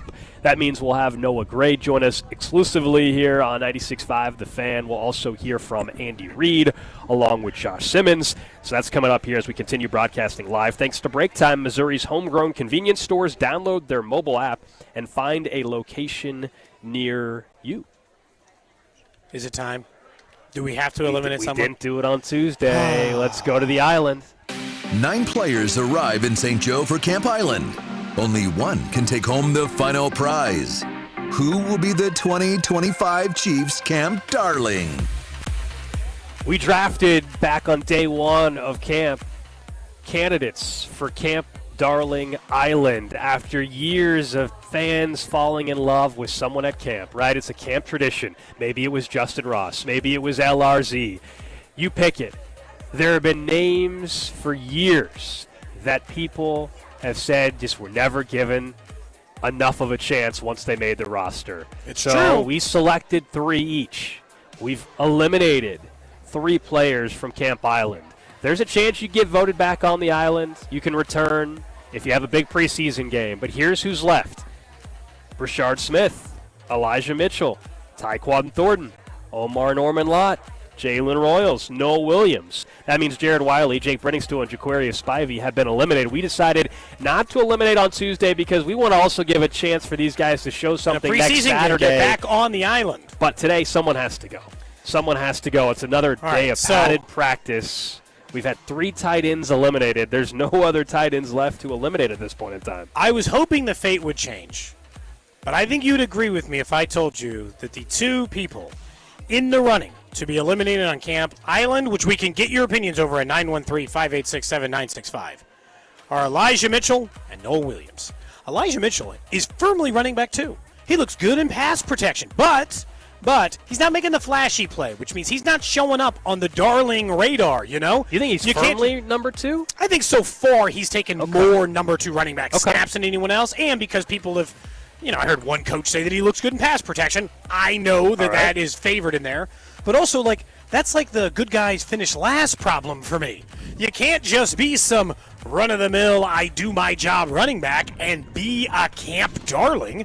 That's not how it works. Meanwhile, the rookie, Noah Williams, really hasn't made any splash yet either. He hasn't. Despite the fact there's been a second cornerback injury, Christian Fulton is out there, and you're like, no Christian Fulton. That should be the rookie's time to shine, and instead, it's been more Joshua Williams, Jalen Watson, and Najee Johnson like always. So I think it's one of those 2. Do you think there's anybody else that we should be including in this conversation right now? We can't even discuss Tyquan Thornton. Can't even discuss Royals or Norman Lott right now. Yeah, Tyquan Thornton, Royals, and Omar Norman Lott. Specifically Norman Lott. Decisions are going to get tough soon. Yeah, and next week I think we're only going to have 1 elimination. That way we have some guys heading into a preseason game. That's a big preseason game for Camp Darling Island. I'm kind of with you on the 2. I think the veteran player, you expect more right away, but I have a sense that we're going to see Elijah Mitchell in that preseason game next Saturday, and we're going to say, wow, okay, he's going to have a lot of opportunity. Same with Brashard Smith, so I don't want to eliminate either of those guys. Now, next week we might end up being stuck in the same conversation. I'll let him survive one more day. I'm gonna give you another player on my roster. You're gonna sacrifice I'm gonna say Noah Williams, even though I still believe in him. But for the sake of this conversation, I think he has to be eliminated from Camp Darling Island. But just remember, next Tuesday or Wednesday, I'm probably coming for Elijah Mitchell. That's fair. Look, I can't. What can I do? Argue right now? I'm gonna need Elijah Mitchell. He's gonna need the. You know what we haven't gotten yet? I need an immunity idol so bad. I need Elijah Mitchell catching one damn deep pass on a day before we're getting ready to eliminate somebody. What about a Noah Williams interception? Yeah, something. But today I just looked. Nothing. There's a whole thing on Josh Simmons, who couldn't be a Camp Darling, because we all agree you know a Camp Darling when you see one. That's right. So for today, no first-round pick Darling. Noah Williams, he's kicked off the island. All right. That hurts. That one hurts. I'm hoping he gets back on the island in a week or so. He's still got a wide receiver, Plus, this is about crowning the real darling. That's right. The real winner is the darling. I mean, right now, barring him. a sudden shift, Omar Norman Lott or Tyquan Thornton are probably going to be the winner. Tyquan is the favorite. Look, things change. Like Aaron Judge was the heavy. You remember what kind of favorite he was on May 30th to win the MVP? Injuries happened, too. He was like minus 10,000 to win it. Right now, Tyquan Thornton is so obviously the front runner to beat Camp Darling right now. I think if I were Drew, I'd be a little bit worried about how clear of a favorite he is. Because here's the thing: I'm coming for Tyquan. If we get to Monday, if we get from a week from Monday, and we watch a preseason game and Tyquan Thornton goes 0 for 0 with no catches and no yards and a drop, I'm getting his ass off now.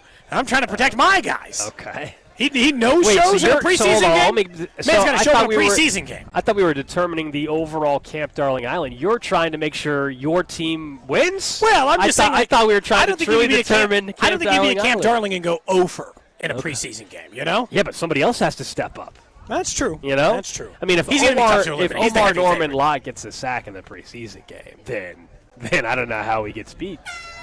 That's true. That's the horn behind Drew us. is if you didn't hear definitely it. the favorite. That means practice is wrapping up. They're going to do some stretching. That means we'll have Noah Gray. My guess is within about 10 minutes. 10 minutes or less. Noah Gray will be joining us here on 96.5 The Fan. Okay. Someone wants me to ask Noah Gray about pickleball. Okay. All right. He's a big pickleball guy? Someone's saying, is he better or worse than Garrick Dieter? I don't know. You're going to pronounce his name right? The last time we Noah talked to Gray. someone about pickleball. Terrell? Terrell Owens. Or Terrell. Terrell or Terrell? It's not pronounced different, right? It's Noah? It's just Noah Gray. That's an easy one. That's an easy one, fellas. Sure. I think we can handle that. Let's talk a little bit more as we wait for Noah Gray. It could be another 10, 15 minutes before he shows up. Yep. We know how the end of practice goes, so it could be a little bit. let's talk a little bit more about all the trades the Royals made yesterday, because I do want to talk about one specific player as it relates to it. We know the guys they added. We talked about at the beginning of the show what they added to it and how they helped all this stuff, and we will talk more about that trade coming up in the noon hour as well. But Carter Jensen, what do you do here? They have 2 catchers on their roster. Someone early on the text line tried to say, hey, MJ could catch in a pinch. I mean, they've moved on from that. I guess if both people went down with injury in the same game, sure, MJ can throw on some gear. Emergency catcher. But, like, they're not throwing MJ back behind the dish. He is not a part of their plan. They only have 2 catchers on the entire 40-man. That's not how teams operate. That is very rarely how teams operate. And, look, I will have no trouble getting Carter Jensen on the 40. That's not even the discussion. The question is, considering, and I do think this is going to be a consideration, considering the fact that he is not seemingly learning anything from AAA, the same thing as Jack Caglione, and that he's not being challenged at that level anymore, but that it didn't go well for Jack Caglione in the bigs in his first 40 games. Not saying it can't. I'm still a very big believer in Jack Caglione overall. Do you rush him to the big leagues this year, or do you just ride out the final 50 games and say, hey, day 1 of spring training, you're catcher 2. Yeah, We're going to find another position for you in case, because how do you get him enough regular at-bats if at any point he came up this year? How many games does Freddie Fermin play this year? I guess that'd be the question. Yeah, so the only way I'm calling up Carter Jensen in 2025 is if Salvador Perez goes on the IL. That's it. That's the only scenario. So you're keeping him down outside of that. Otherwise, it doesn't make any sense to me, because you're not going to call somebody up that's not going to play. Now, if you tell me the AAA season is over and rosters expand and there's also maybe another one guy, something like that, that's a different conversation. But as of right this second, it would take Salvador Perez going on the IL before I would consider calling up Carter Jensen. And then, when spring training is going on in February and March of next year, I can promise you Carter Jensen will be one of the biggest stories of spring training. When you look at it right now, the Royals' record is, 54-55, so they've played almost 109 games. So let me do the math here so I can tell you exactly what percentage. Right now, Freddie Fermin has been playing 61% of the games, roughly. So let's just say of the 51, the 50-ish games remaining, what you're talking about is, in the 50 games, Carter Jensen would get 33. That not enough? That might be enough. He doesn't have to play every day. And I go back to the same thing. I'd actually prefer Salvador Perez have more days off anyway. Like, they toss him over to first on those, or toss him over to DH because of the extra ability they have in the outfield. Look, Vinny, Michael, Bobby, Salvi, those guys, you need hitting at some point. I'd entertain it, but, man, I would approach cautiously. And I think the problem with calling up Carter Jensen is, are you going to have Carter Jensen and Jack Caglione in the middle of a lineup that is still vying for a playoff spot? You have one rookie who's come up, another rookie who's come up with all these random vets. Are they going to play over Grichuk? Are they going to play over these other? And I'm not even saying just from the way the rotation works. If it's September 1 and all of a sudden they're 9 games out of a playoff spot, get Carter Jensen 30 games. Because things fall apart or something, and I don't think that'll happen. But if it got that ugly, well then, there's no reason not to. Otherwise, as I said, I think it would take Salvador Perez ending up on the IL, which nobody wants to see, and it'd be devastating for the team. That's the only way I think it makes sense to call up Carter Jensen. Yeah, I just the temptation is great. I guess some of this is, I think fans are more reticent. Well, because of what happened with Cags. Every person's their own scenario. You cannot now never call up a player early. You cannot now change how you evaluate Carter Jensen because Jack Caglione got called up and has struggled. I just don't believe that that's a smart way to operate. It's also like his story isn't told yet. Like, I don't like that we just pretend like Cags is 40 games into his career. We can just already assume what he is. I don't have any idea what he is. And I pointed this out because this is a difference of sample size that is so small, it shouldn't matter to you. Nick Kurtz stunk for 25 games. Almost 30 games. He was well below average. He was hitting .202 for 25 games. Yeah, with no power. He wasn't getting on base. Then he got hurt. Yeah, and then he also ended up on the IL, by the way. Nick Kurtz did. Then he got hurt. So, for the first 2 months, for the first month and a half he was in baseball, he was nothing.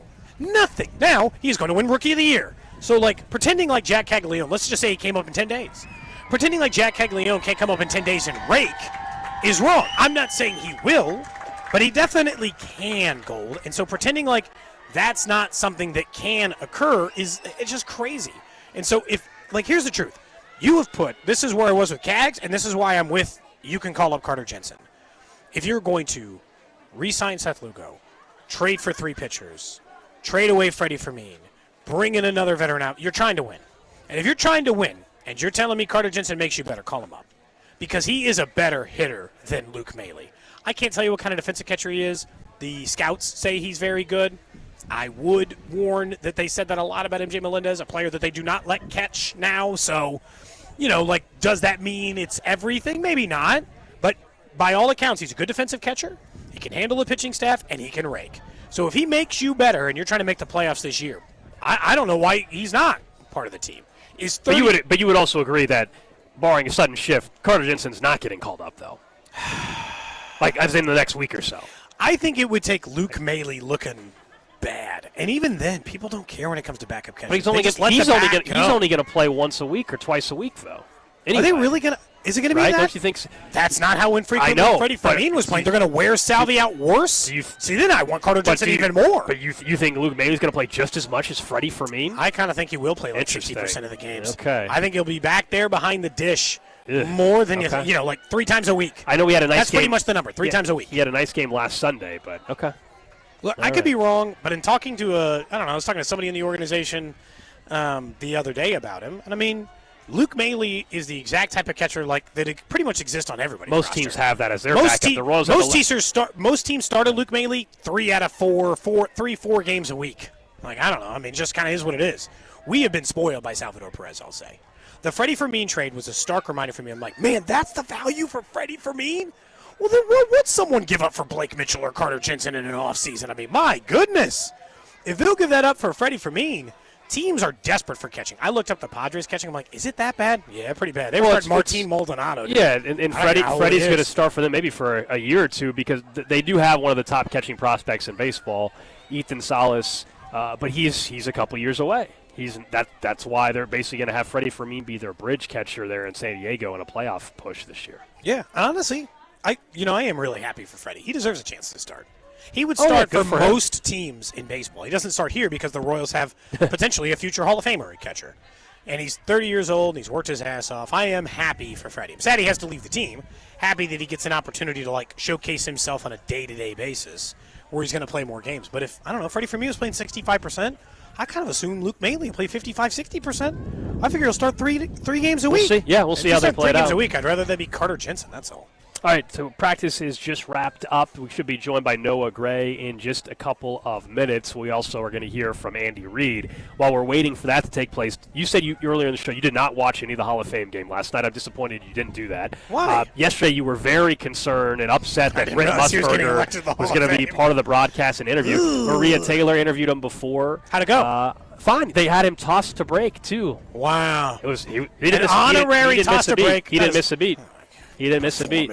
He also snuck in a little gambling line at the end, too. Oh, did he? Well, I mean. Oh, yeah, we have the audio? Perfect. Thank you. Ladies and gentlemen, we're going to take a break, but coming up, it's the Hall of Fame game. It's 2 contenders. It's the Lions. It's the Chargers. Let's look at their youngsters. Fill out the roster. You're going to have a great game tonight. Oh, by the way, the Lions are favored by a point. Did you call them the Lawrence the first time? Lions. It didn't sound like the Lions the first time. Can I hear that one more time? Did JT, you let me hear the beginning did one more you time. miss Brent Musburger calling college football games? That's exactly how he said it. Ladies and gentlemen, we're going to take a break, but coming up, it's the Hall of Fame game. It's 2 contenders. It's the Lions. It's the Chargers. That's not Lions. No, he said Lions. He said, what are you talking about? Lions. He said Lions. You're a hater. That's what you're a hater. It doesn't. Here, isolate the line. He says Lion. The Lions. That's what he said. Lions. Yeah, he has it with a little. He's got a little accent with it. That's how he calls games. He's a legend. You're hating on a Hall of Famer now too. Cody and hating random people, an iconic duo. Yeah, man. I thought Musburger's. He didn't throw in a looking live. That was the only thing missing. You know what that is? That would be classic end. All right, let's go to the podium and hear from Chiefs head coach Andy Reid. Get him taken care of. Let's see who else I can tell you about. Xavier Worthy. So Xavier's it ended up not being a concussion. We had both the NFL involved with the clearing and our docs, and he's got a little liquid. He had a little liquid in his ear, and they took care of that, and it was throwing his equilibrium off just a bit. So that's a positive thing. But other than that, the guys have worked hard, done a nice job. Today they caught a break with the weather. nice and cool for them, and they're flying around. And it was good to see both sides of the ball making plays, great competition going on. When you do that, you're going to start improving, man. That's the objective in this thing, get better, a little bit better every day. So that time's yours. You sense a better energy when the temperatures are like this? Well, yeah, I mean, you guys are, you're more lively. There is. I mean, yeah, you know how it goes. I mean, when it's hot, you're pushing through it. That's a tough thing, but being out there 2.5 hours or so, and the sun and heat, and it can be a little rough. Practice is rough anyways. Now that you add the heat into it, and it's even tougher. Yeah. Andy, I know you love describing yourself as a teacher. Just what are you trying to teach Kingsley day after day? Just knowing that he's going up against Chris, obviously one of the best defensive tackles in the league. Yeah, that's gonna make you great, right? So every day you can get better, and he's doing that. He's battling.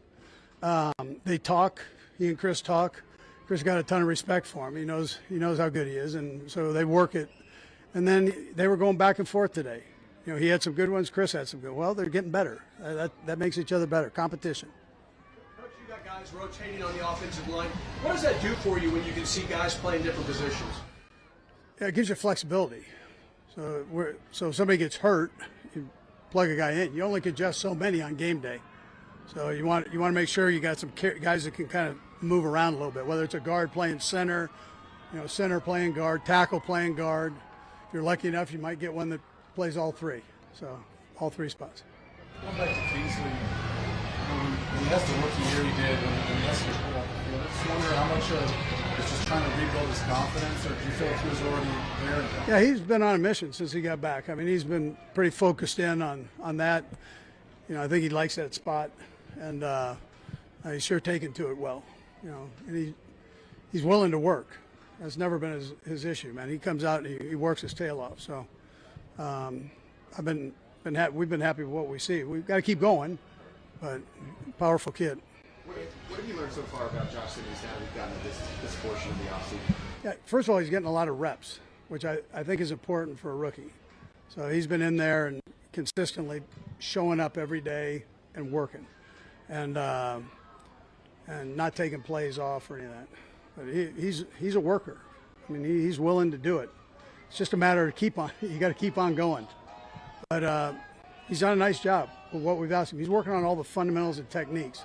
So that's a challenge for him. All right, so that was Chiefs head coach Andy Reid speaking live after a beautiful day here in St. Joe. And, of course, our player interviews are brought to you by Powell Exteriors KC, your one call for siding, window replacement, custom decks, and roofing in the KC Metro, and by the St. Joseph Convention and Visitors Bureau. Plan your trip now at stjomo.com as we're joined by Chiefs tight end Noah Gray. Andy was just talking in the beginning. You guys probably enjoy a day like this a lot better than maybe a few days ago, weather-wise and everything. Oh, yeah, we're running today. It feels so much better than when it was 100 degrees out here. But, yeah, weather was great. Thank you, Jesus. And, it felt good. It was good to see the guys come out here compete, especially when the weather is this good. Get that, good boost of energy out here. Guys are making plays, and it's a lot of fun to compete out here. Football, is training camp's a sign that it's officially back and everything. And even last night, the Hall of Fame game is on, even though it's an early preseason game. Do you guys as a team, or you guys even watch that game last night just to feel football again as well? Man, I was hanging out with my family. There you go. Good for you. I got a lot of football as it is up here in St. Joe, so I was just hanging out with my family, enjoying the time, and I heard it was a good game, and glad football's back and rolling. We need the first-hand account from you. By all accounts, Travis Kelce is in incredible shape. What do you think? What's the behind the scenes? Does Travis looks more svelte, as Andy put it? Yeah, I mean, Kelce's doing a great job. He's coming out here. He's working with all the guys out here. He's just a leader. He's a guy that comes to work. He's a guy that you want to follow. You want to, watch, everything that he's doing work-wise when he's in the film room. So the guy is just an example of what to do right out here on the football field, and I think all the guys, when they look at that, they see a leader in that, and we just try to, take after his example. So last year when you signed the extension, there's always the temptation, right? Like, well, I can wait it out, and then I can try to become the starting tight end of my own and make what was the appeal behind being here in Kansas City? You've seen your numbers improve every year. You've seen your play time increase every year. What was when you go back a year ago, what was appealing the most about staying in Kansas City? Honestly, I try not to look back at it too much. I just love this team. I love the coaches. I love the players. I love the organization. I love the fans. And that's it. And we're moving forward, with that. Out here, just seeing all these people who come out and support us every single day. It's not easy. They really just devote their time, their effort, their money, their resources to be out here with us, and it means the absolute world to myself and my teammates. So just really a shout out to the people out here, people that show up at Arrowhead, everyone that just supports us from all over the world. We're going to Brazil this year, and it's going to be such a fun game. There's going to be such a great crowd there, and it's just like the guys out here. I know they all appreciate that, and it's just so much fun coming out to work with these guys.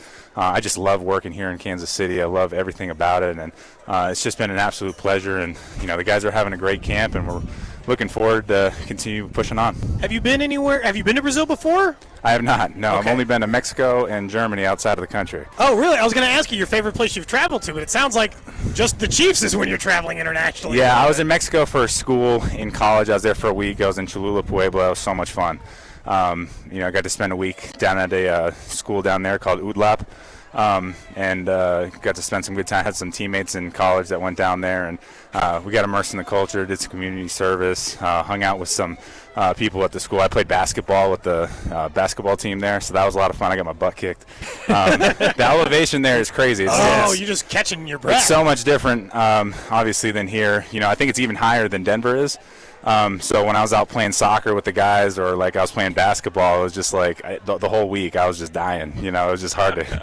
It was so much different. I thought I was in shape, and it puts it in perspective when you get in that elevation. You talk about playing basketball. We had someone text in that said we got to ask you about pickleball. Someone specifically said Garrick Dieter's better than you at pickleball. Is that true, or is that just it was Garrick texting in? I don't know. That's probably Garrick, but yeah, I mean he's a good pickleball player. We enjoy our time in the off season together. I actually trained with him this off season football wise too.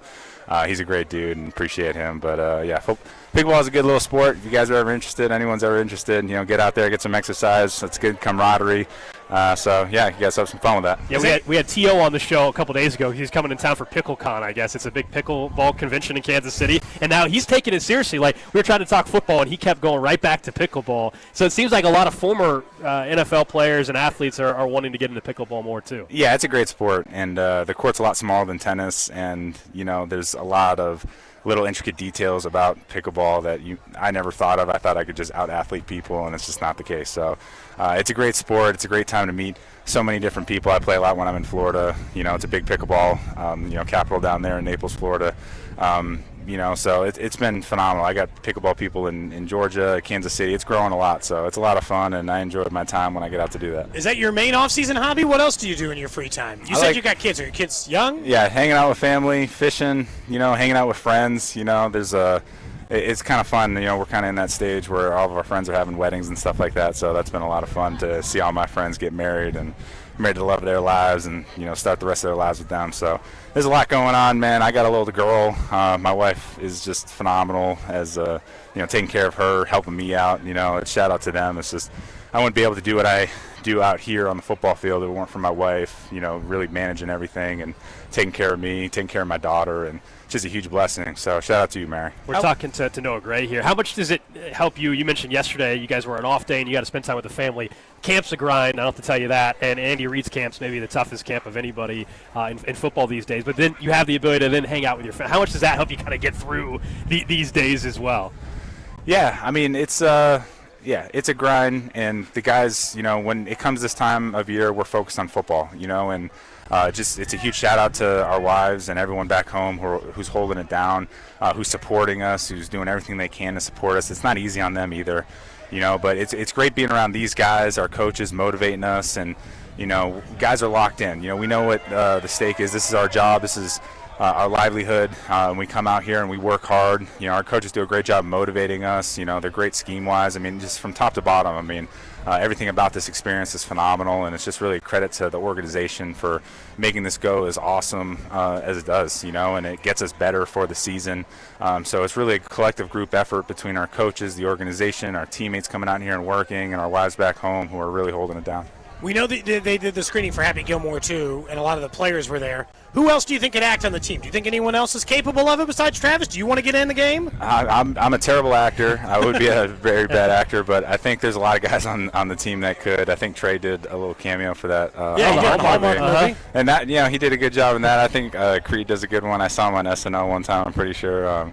But, yeah, there's a whole lot of guys. I think Gardner Minshew would be great, too. He'd be, perfect for it, too. But what's he been like at camp? He just seems like a good time to have around, I guess. He's a great guy. Great guy, great teammate, great football player. Guy just works. He's just another leader like I was talking about earlier with Kels. He comes to work, he prepares well, and it's a guy that you just want to take after. The tight end room, who's maybe the jokester there other than maybe Travis sometimes?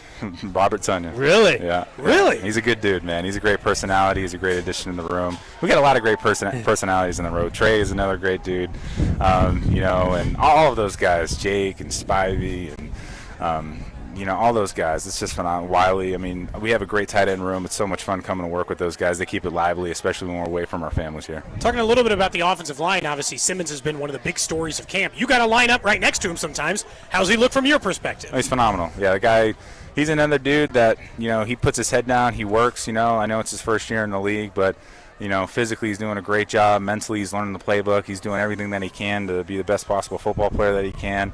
And it's encouraging to see. It's encouraging to see a young guy that comes in that takes pride in his work like that. It makes me as a fifth-year guy just really want to push myself even harder, because if that guy can come in and do it in his first year in St. Joe, we can all do it, you know what I mean? And it's just that mentality that I think he's come in with, tenacity. Guy's just a really good football player, and I'm excited to continue to see him to grow. Noah Gray, Chiefs tight end. We appreciate you coming on the show, man. Thank you, guys. Good Appreciate to talk you guys. to you. Best You of guys luck. have a good one. Thank you. Absolutely. Our training camp interviews brought to you by Powell Exteriors KC. Your one call for siding, window replacement, custom decks, and roofing in the KC Metro. And by the St. Joseph Convention and Visitors Bureau. Plan your trip now at stjomo.com. We can talk about more what he has to say. Obviously, we got to get to a break in just a minute, but, work ethic alone is always a good sign. It's on the best 5G in Kansas City and be the best you. Check where your ride is for your trip into the office. Get that almost impossible dinner reservation and save big with Verizon while you do it all. Switch today and pay $50 a month for a single line. That's right, just $50 a month when you bring in your phone on unlimited welcome with auto pay plus taxes and fees. Stop by your nearest Verizon store today. $15 monthly promo credits applied over 36 months with a new line on unlimited welcome. In times of congestion, unlimited 5G and 4G LTE may be temporarily slower than other traffic. Domestic data roaming at 2G speeds. Rankings based on root metrics root score report dated 2H 2024. Your results may vary. Additional terms apply. Football season is just around the corner, and just like your favorite team, you've got to fuel up to perform. At Break Time, we've got your training camp essentials, ice-cold drinks, protein-packed snacks, and all your game day favorites. Whether you're hitting the field or cheering from the sidelines, teamwork starts with the right fuel. Let's go! One team, one goal!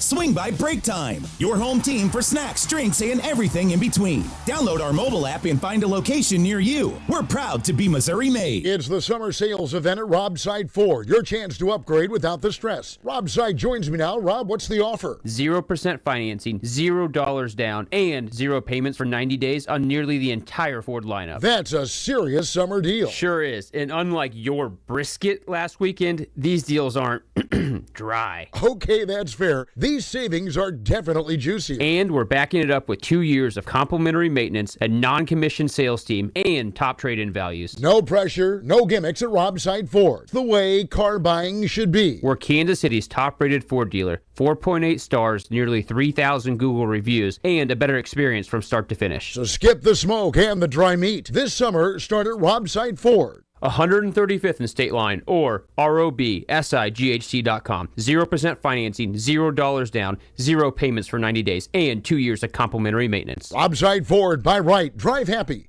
And next time, maybe stick to potato salad. It's almost Andy Reid. When I landed in KC, I started doing commercials, the whole playbook. That's how I teamed up with Renner Garage Store. For nearly 70 years, Renner has been serving KC with the latest styles, top brands like Deldon, Amar, and LiftMaster, and the trusted service of a family-owned team. Get your free estimate today, and if you're looking for work, Renner's hiring installers with paid training. RENNER forward and back. RENNER. RENNER. Well, I'll tell you what, my friends over at Heartland Men's Health are ready for you, right, guys? But you know what? The folks over at Heartland Men's Health can help you, and they can help you out in a big way because what they want you to do is to enjoy summer and to enjoy life. And sometimes ED gets in the way of that. But Heartland Men's Health has treatments that work when the pills or herbals fail. They have treatments with success rates well over 90%. And some treatments can even have you last an hour or more. And Heartland Men's Health is successfully treating men right here in Kansas City. And guess what? They're ready for you. What I want you to do today is this. Schedule a consult with Heartland Men's Health right now. Your initial visit is just $99 and includes a medical consult with a licensed medical provider, a T and PSA test, and a medically advised a test dose. And if that test dose doesn't work in the office, your visit's free. They have an expert staff on hand. If you're like a lot of men, you could be having sex the day after your appointment. They have 3 locations to serve you. Overland Park, Independence between Blue Springs and Lee Summit, and now their new office up in North Kansas City. So call them today. It'll be the best call you make. 844-447-6600 or visit heartlandmenshealth.com. Well, these polymers aren't as flexible as batch K3. Researcher Laurie is stretched thin. Did you get the vulcanization analytics from V66? Wait, are these rubber scores from last week? She needs to hire new lab technicians so she can bounce back into her old self. I need Indeed. Indeed you do. Our matching platform lets you spend less time searching and more time connecting with candidates. Redeem your $75 credit at Indeed.com/credit. Terms and conditions apply. It's time. Time for the pro to get everything for the entire job, all from one partner. To get access to over 3 million products, including many products you won't find in our stores. It's time to get delivery on your schedule or next day on over 50,000 products. And time to get dedicated support on the job site or in our stores. From ordering to planning, we've got you. One partner, any job, all in. Ask about all we can now do at the Pro Desk. The Home Depot Pro, it's about time. Febreze. As a rideshare driver, I love keeping my car smelling fresh and clean. So when I'm driving, I only trust Febreze car vent clips, featuring 3 distinct intensity settings, because it's that little touch that sets me apart. I can turn the intensity down for subtle freshness, or I can turn it up for when I want lots of scent. So whether it's set to low, medium, or high, with Febreze car, I know my car's going to smell amazing. Which keeps my driver rating right where it belongs. Picking up Oscar! La, la, la, la. When you've got real work to do, Metal Supermarkets will help you get it done fast. With a huge variety of metals in stock, we can help no matter what job comes your way. And all it takes is a few clicks. We make buying metal online easy so you can spend less time shopping and more time getting things done. Metal Supermarkets, the convenient stores for metal. Place an order online today at metalsupermarkets.com.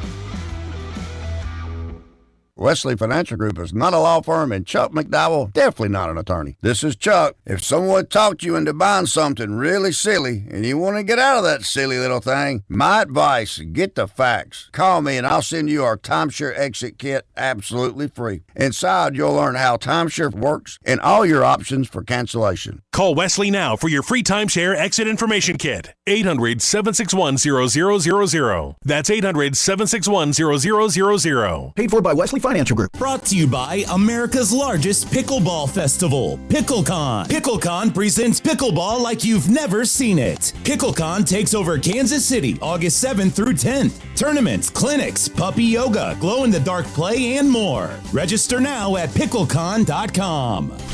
You're listening to 96.5 The Fan from the Mission Plumbing, Heating, and Cooling Studios. Welcome in to the Chiefs Red Half Hour. Every day at 11:30 with Cody and Gold on your new home for Chiefs football. 96.5 The Fan. Chiefs Red Half Hour brought to you by All Weather Decks, Kansas City's most respected deck builder. Check them out at allweatherdecks.net. I'm sitting on a deck this weekend. Tonight's in this Without weekend. question, I'm sitting outside this weekend. After the weather we've had in the area, this is a beautiful weekend to go outside and do some things. If you've got a deck, or if I know there's a couple events going on, depending on where in town you're at this weekend. You luck out with that. It's actually a shame the Royals are out of town and not home this weekend, because it's a beautiful weekend. You went to 2 absolutely scorchers yeah. at the K last week, too. Yeah, or this week or whatever. Yeah, it was a little warm, but it's going to be nice. Nate Taylor, our Chiefs insider from ESPN, is getting ready to sit down with us. Again, thanks to Noah Gray for joining us. If you missed that interview, we'll play some of that back around 1:30. We also will let you hear from Josh Simmons coming up in the noon hour. He spoke. He, of course, has been, as we said, one of the great stories of camp, just the fact that we're not really worried about the health end anymore. It's now just picking up the communication and being ready to go. Nate Taylor, what's up, man? We were just saying that this is a great day for camp, but we love it. Yeah, I talked to a fan, Justin from Wichita, brought his wife, brought his kids. It was his first time here for Chiefs camp, and never come back, sir. It'll never be this good. Get the photos of the kids with the players now, and don't do this again, because today is. I mean, in the 12 years I've done this, maybe the nicest day. Picturesque. It's perfect. Polar opposite. We had someone that came by earlier today and told us on Tuesday it was the hottest camp day they've had in St. Joe history since they've had the camp. Oh, my God. I wish I knew that. 120 on the field. Yeah. I wish I had known that. I knew about the 120, but, yeah, to put it in that context from a historical standpoint, because, again, ever since Andy Reid's been the head coach, obviously they've been here, and as long as he will be the head coach, they'll be here. So that is saying quite a lot. And we just had Nico Remigio in the media tent for the press conference, and he was talking about how much exhausting you are. He said because your skin is so hot and you're sweating through everything that your skin actually hurts. That it's so sticky that you can't even. I was like, he's like, yeah, you got to go to a dark place. I was like, a dark place? Like, he gave you some great stuff for. I mean, it was great. I feel like that's just like a great column leading off with a description of the heat. My goodness, have to go to a dark place. A dark place. I'm like, well, he has to think about this guy. He has to do kickoff, return, punt return. Hey, man, because I asked him, I was like, hey, it's unfortunate, but like this is why you're here, right? Hollywood Brown has the injury. Xavier Worthy missed some time. Again, it's the hottest day in the history of camp at St. Joseph. How many reps, dude? How many? Your body can't be prepared for this. And his answer, in short, was no. And my body hurts when I'm just standing in when the I heat. exist. Yeah. Because of his importance to the team. Nico Remigio, we know Tobe loves him and all that other stuff. And because Taekwon's had a good camp. He has. Sky Moore's days are done. Okay. Come on. He's not even on the field right now. He's done. So think about this. He had a core injury last season. The year before that, he had a knee injury. And now he's dealing with a hamstring. I guess they just want to stash him on PUP. They can. But, what's the point? He's a great hang. That's the point. He's a great hang. He's a great locker room guy. I thought that they would go into this trying to feature him in the preseason to see if maybe you could get something. Yeah, 7th, whatever. Yeah, or to just do right by the player and say, sure, hey, you're give him an opportunity. Yeah, you're a former second-round pick. It's not going to work out here likely, but, you got legitimate tape in our Lord's 2025 year, and you can be somebody's 4th, 5th, 6th receiver on a less competitive, less stacked roster.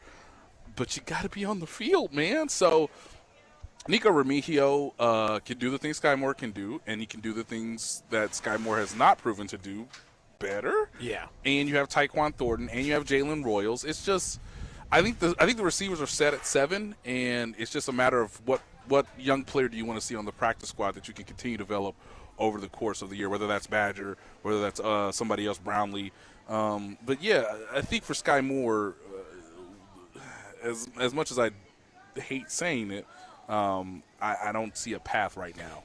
We've been doing the Camp Darling Island, and so we've been trying to keep some guys around. Today, elimination. We had to eliminate somebody. It's tough because we need the preseason game to happen, but today we eliminated Noel Williams just because he hasn't not long term. Just for camp. There's nothing happening at camp. Right now, I feel like even with the Fulton injury, he hasn't been getting many reps with the ones. Feels like it was an opportunity. If he really would have caught on quick, he could have got a lot of playing time early. And right now, this does not mean that he can't end up being a very good player. One said it was fast for him.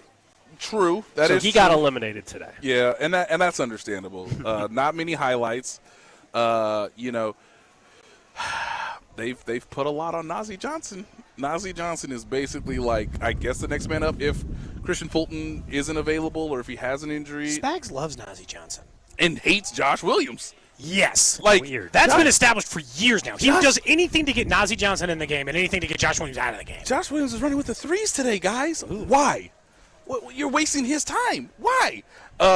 Which, again, maybe you'd want to feature Joshua Williams in the preseason if you want to try to divvy up something. He started games in NFL at corner. Yes, he was got plenty of serviceable. Najee Johnson is the one that they've put the most effort and feeling into. Did I just grab that? Wow, nice. Yeah. I think that was a wasp. I almost caught it.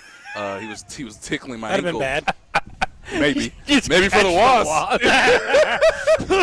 Nick just squeezing his hand. Yeah, I have been known to catch a fly or two with my bare hands, just by good hand-eye coordination. Look, I guess Noah Williams is like your fifth corner. Where is Christian Nolan Wallace and all of this? Shamari Connor, don't ever forgot about CRW. Yeah, I mean, he could be a practice squad candidate too in case of emergency kind of breakout. I still think Shamari Connor's best as a safety. Now, what was fascinating today is even without Christian Fulton, we saw Trent McDuffie back in the nickel. Okay. So they were having these mixed sort of rotations of, hey, Jalen Watson's on the outside, obviously. Trent McDuffie's in the nickel. Hey, there's Najee Johnson. Or, hey, there's maybe Noah Williams. Or, hey, there's Chris Roland Wallace on the outside. And you would think that spot is reserved for Christian Fulton when he returns. Could be, I guess, if I were him, I don't know how. I mean, again, it's not a serious thing. But I'd wait another week. Can't be over. Wait a week and a half. He might. Let's look at the forecast, and I'll tell you when Christian Fulton will return to practice. My ass be waiting 10 days.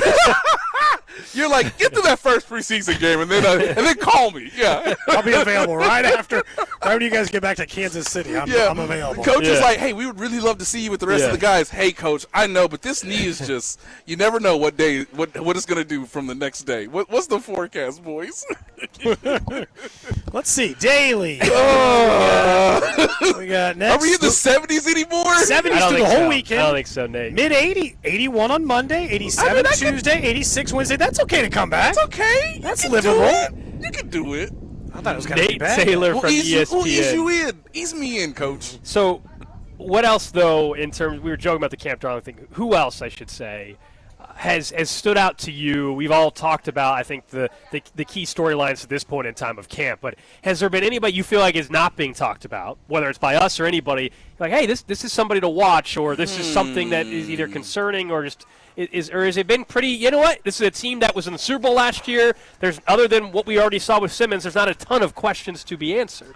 If you have the heart, the desire, the want to come out here in St. Joseph, or if you just want to observe every clip available on Twitter, I think my answer would be Kingsley Suamataia, because there were reps today where he was challenged by God himself in Chris Jones, and it did not go well. And there are some reps where you're like, okay, I can see that he has the improved strength from a year ago. He does have the ability to hold up a little bit longer at guard than he would at tackle when there's a lot more space.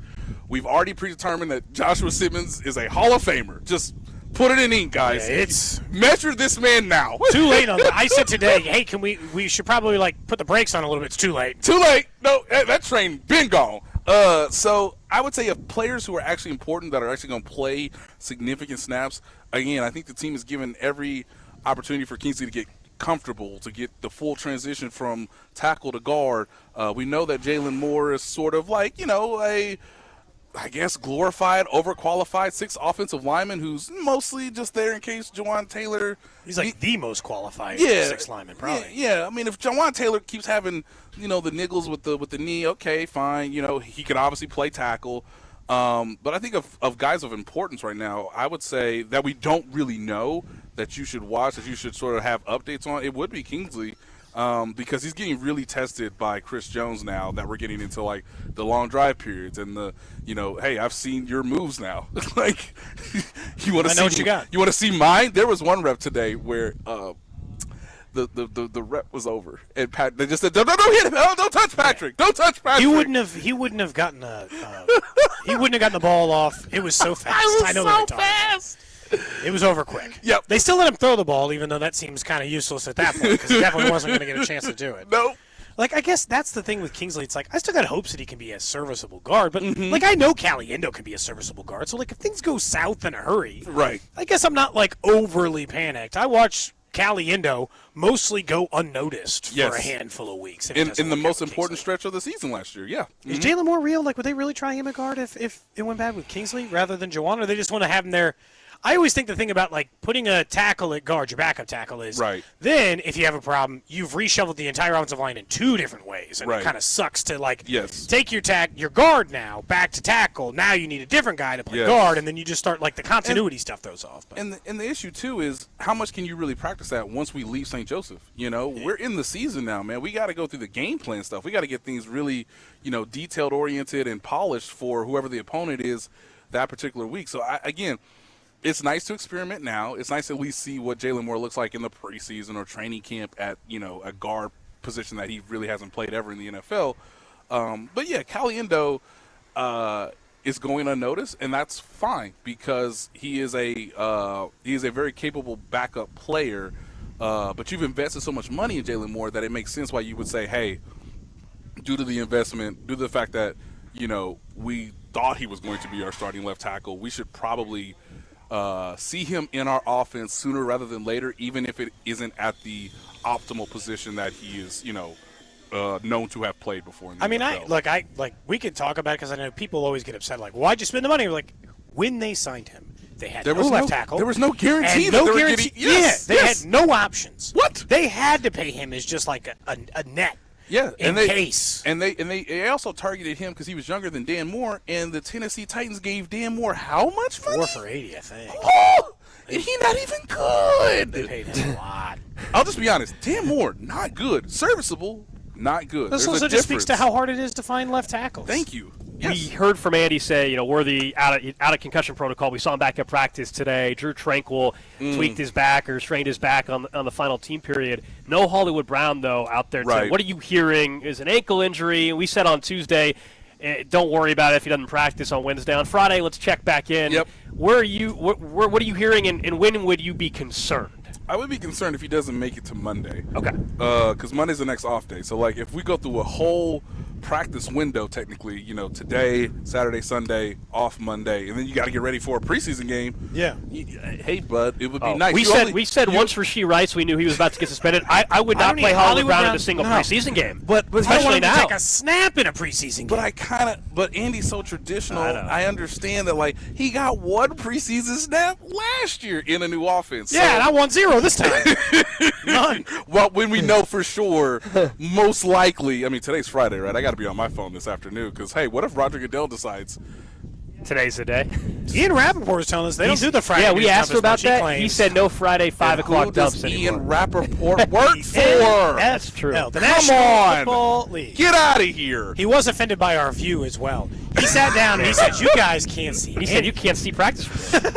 Well, I mean, I gotta stand up to see it. Yeah, I don't get to decide. I try. If I got to decide, I'd just be standing next to Andy, right behind the quarterback, seeing everything. God, what a we just have a booth set up right there at the 50-yard line, watching practice. I don't know if I want to get to 50. Chris Jones just like it'd be great. Gets mad one toss through, and I just get wiped out. Right. The fact that you can hear everything already is great about practice. The other thing too is you understand that these guys are moving at a fast rate right now.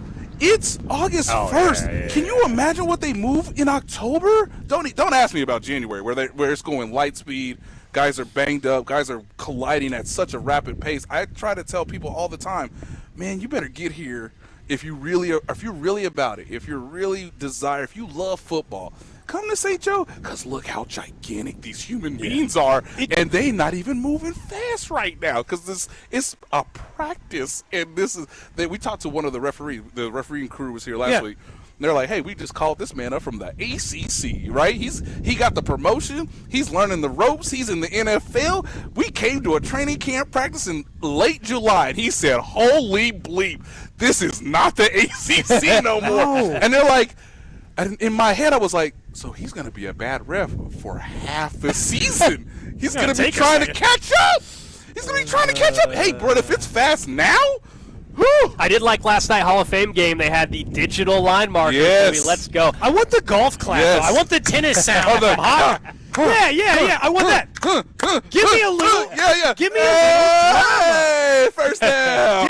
give me a little drama. That's the way. This is a business. You give me a little juice. Yeah, don't just. I also don't want the only tweak too. They went full screen on it. I don't want full screen. I need the coach's box. I need the reaction. That's the only thing. We don't get the reaction of the digital. So I don't want full screen digital. I want the screen of the yard marker, and then give me Andy or Mahomes or whoever reaction. Yes, because the beautiful thing in tennis is they do that, right? They show you what the call is, and then if it's Nick Kyrgios or Novak Djokovic or Serena Williams at the time, they'd go, "Are you kidding me?"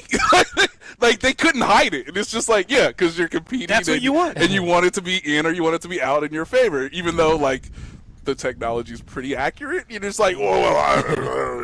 So yeah, I need. Who's the grumpiest coach? Could we have Brian Daboll just being like, "I hate my life. I hate the technology hates me." Like it would be great. Now you got me thinking. That's a great idea. That's a great idea, Alex. I need the coach's reaction to hey.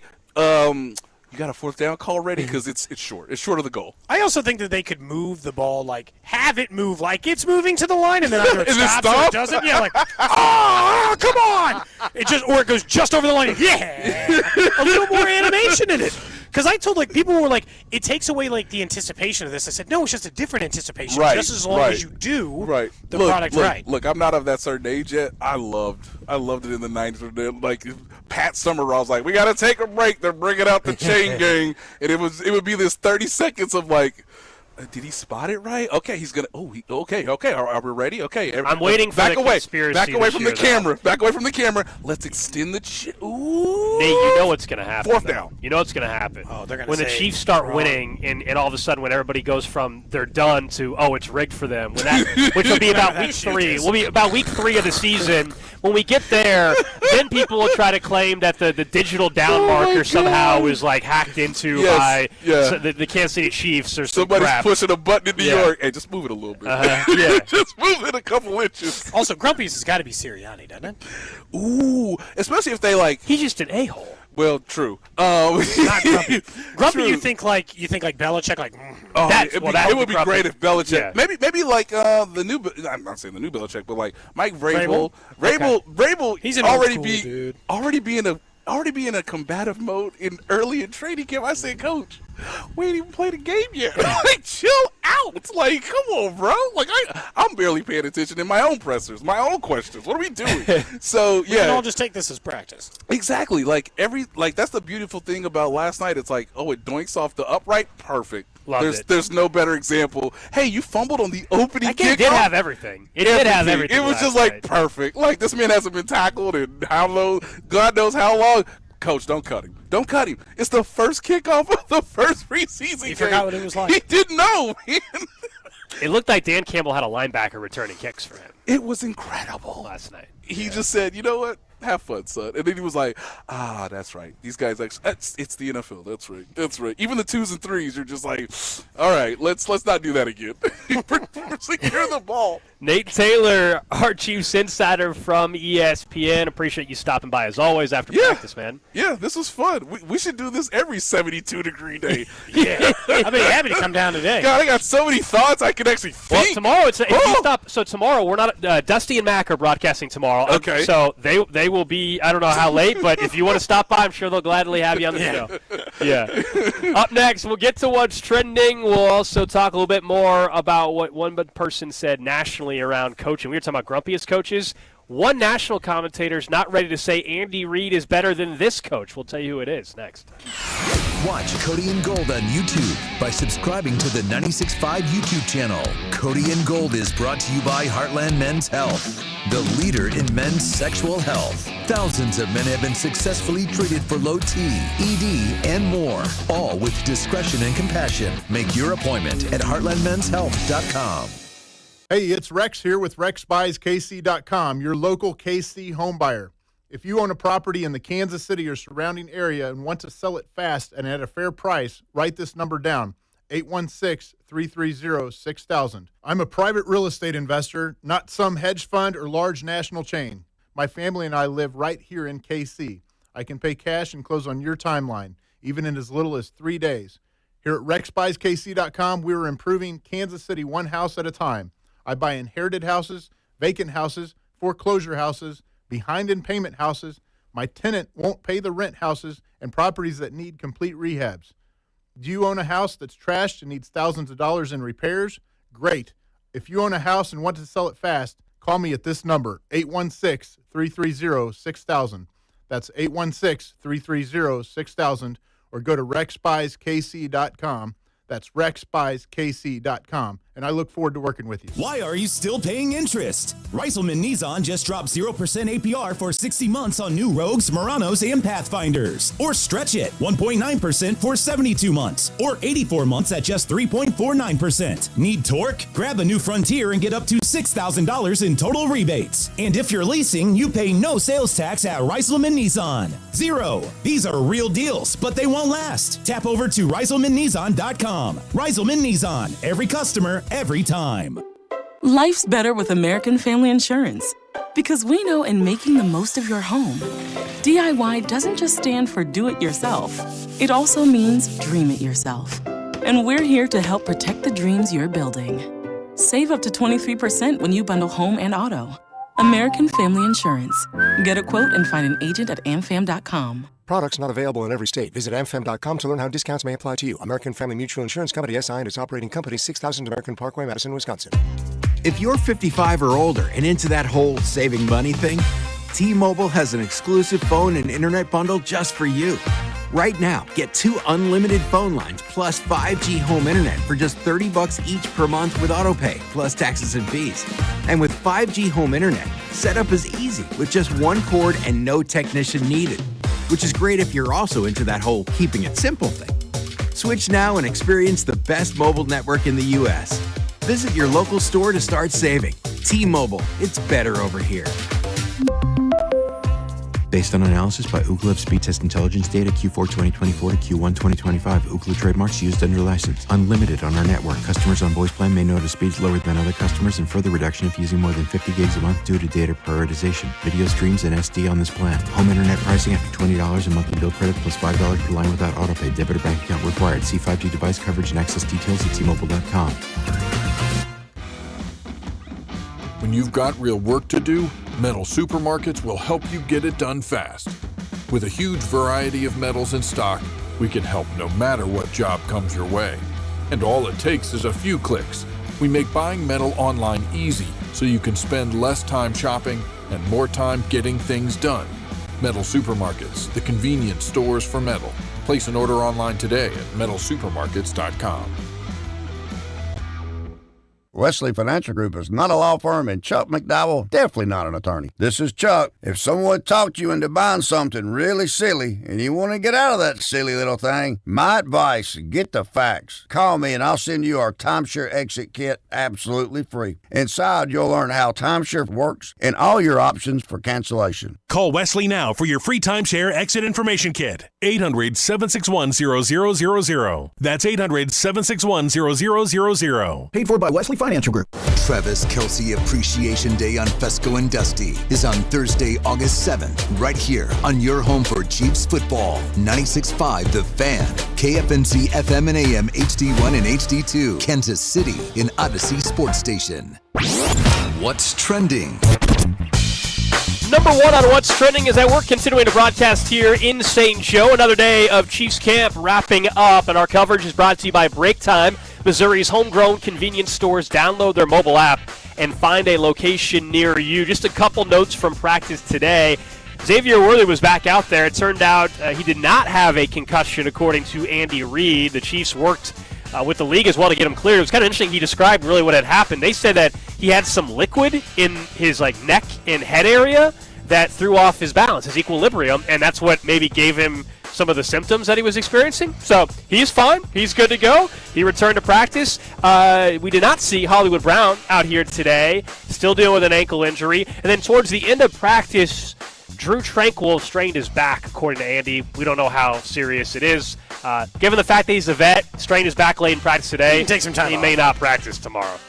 And that's fine, honestly. Totally. Knowing where he's at in his career, certainly don't need to have him prove anything to me. Next up on What's Trending, of course, you know by now the deals the Royals made yesterday acquiring Ryan Bergert, Stephen Kolek, Bailey Falter, and Mike Yastrzemski, who could all be with the team in Toronto tonight as they start a 3-game set and a 9-game road trip. Royals, obviously, with an off day yesterday, did not complete it. But it'll be a new-look Royals, certainly tonight against Toronto. You can hear that right here on your home for Royals baseball, 96.5 The Fan.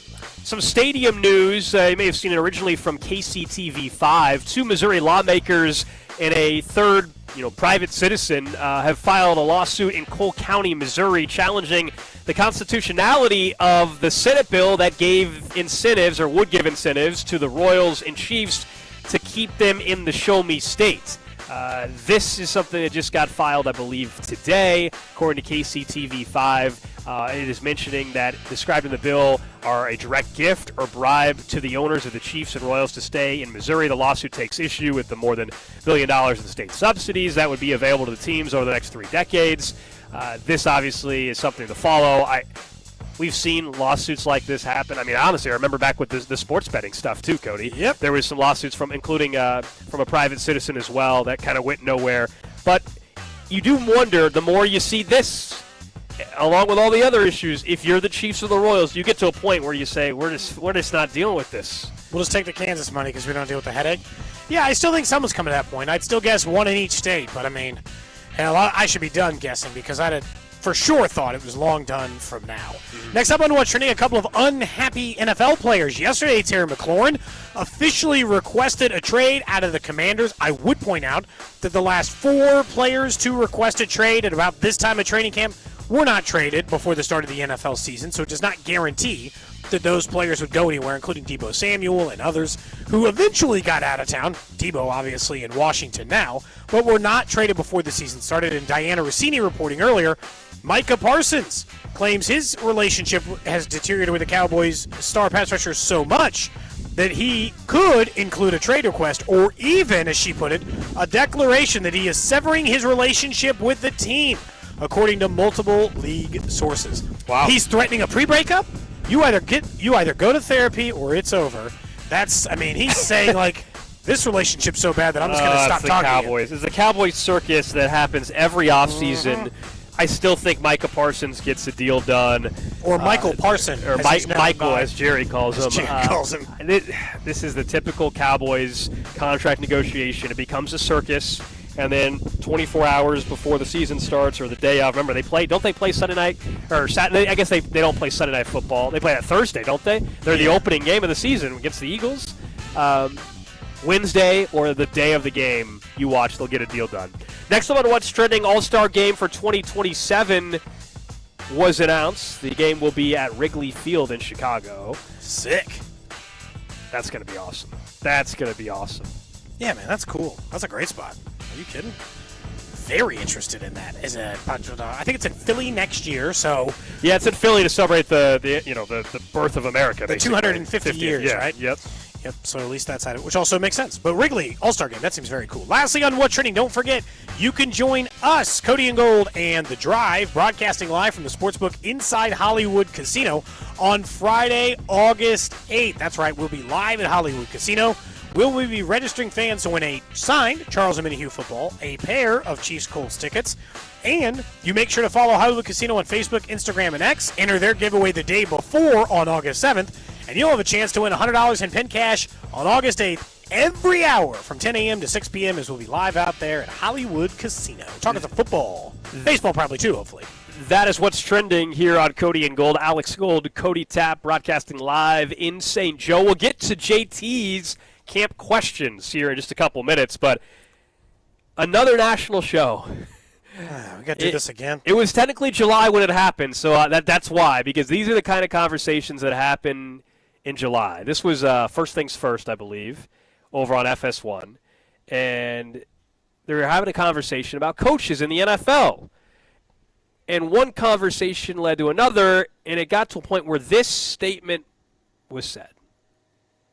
I'm willing to say it's obvious when I saw them play, and one guy, the score was, what was the score at half? Hold on, can I ask a question then? I'm not ready to say Andy Sirianni, who's been to two Super Bowls, and they just played a Super Bowl. And who could have had a better coaching job? Hold on. Wait.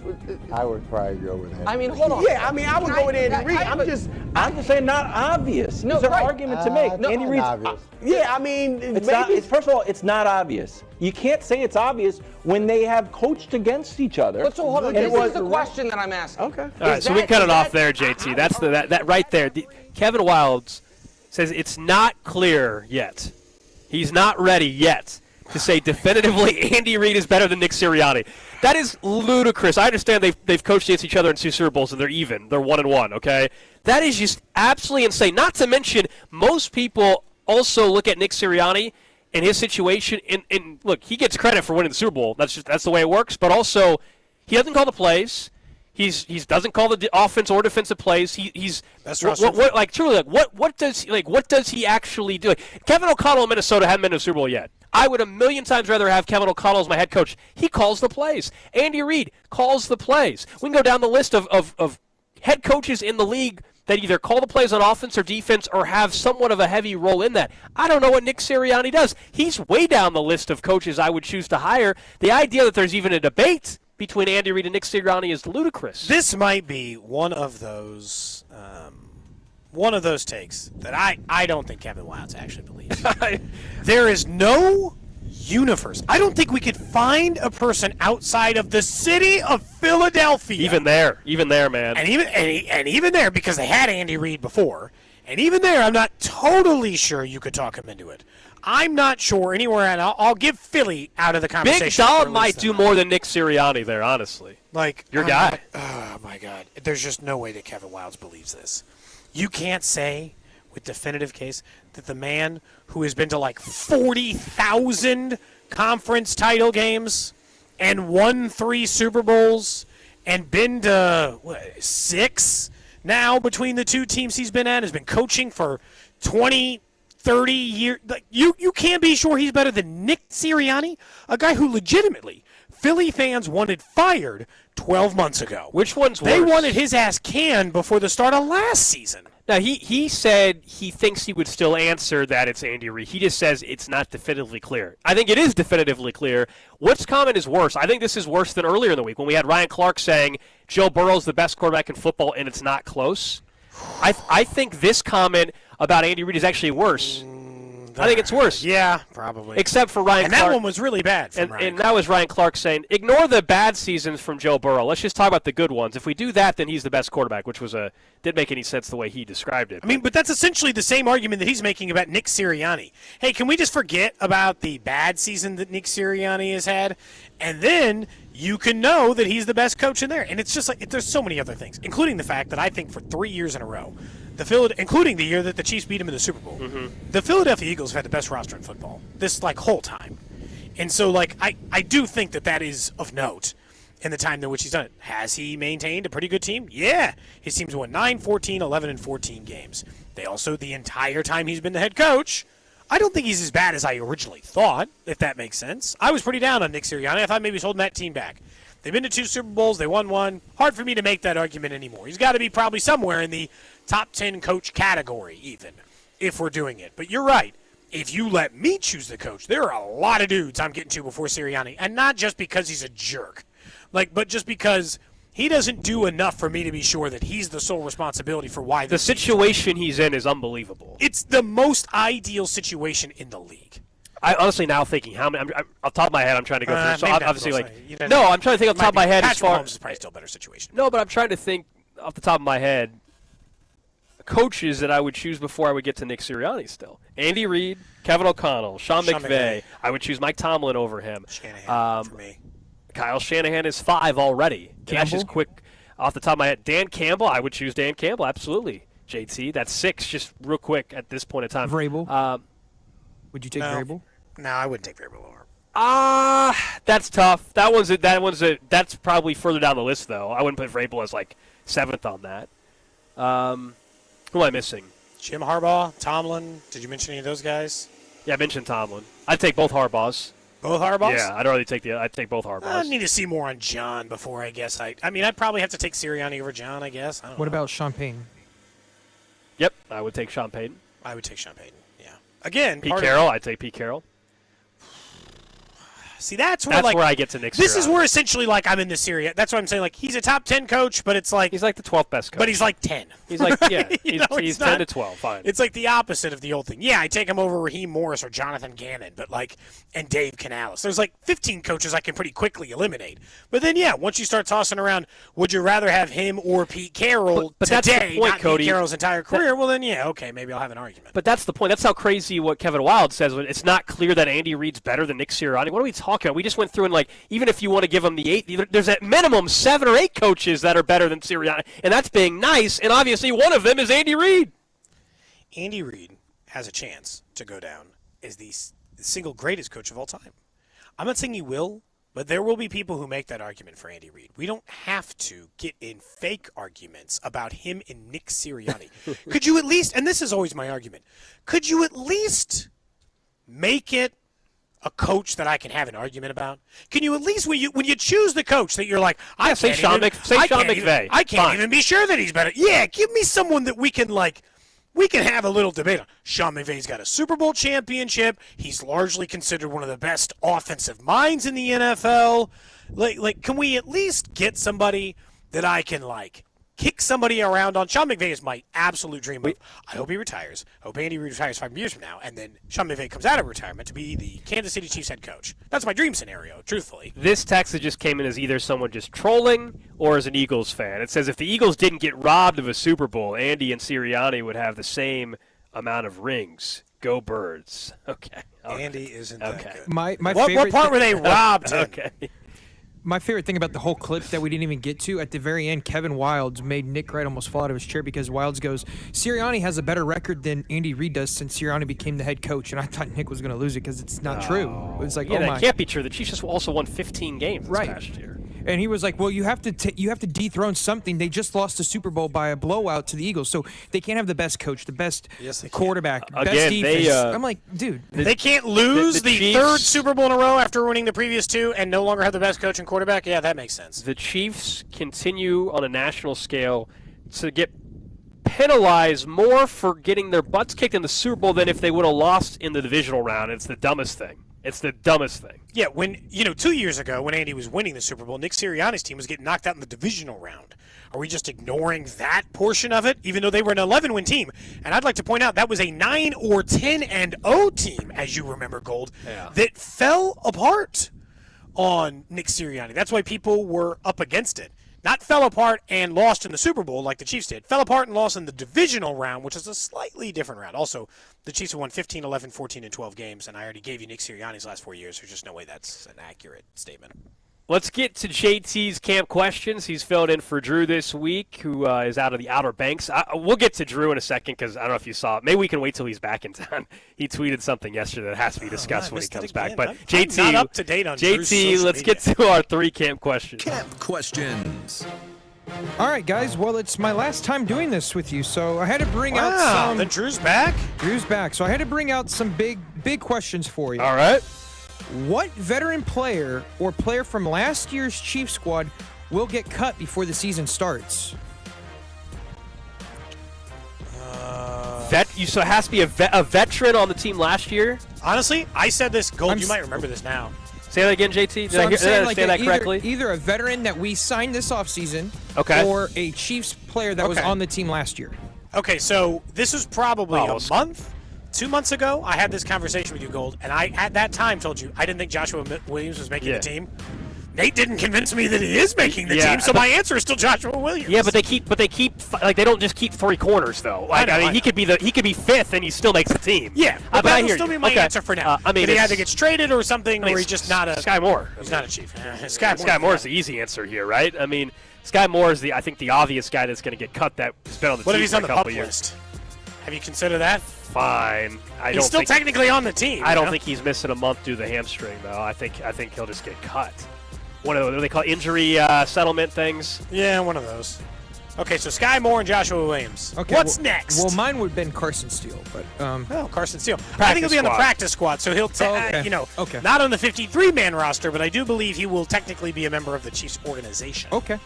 So my next question is more to do with Nico Remigio.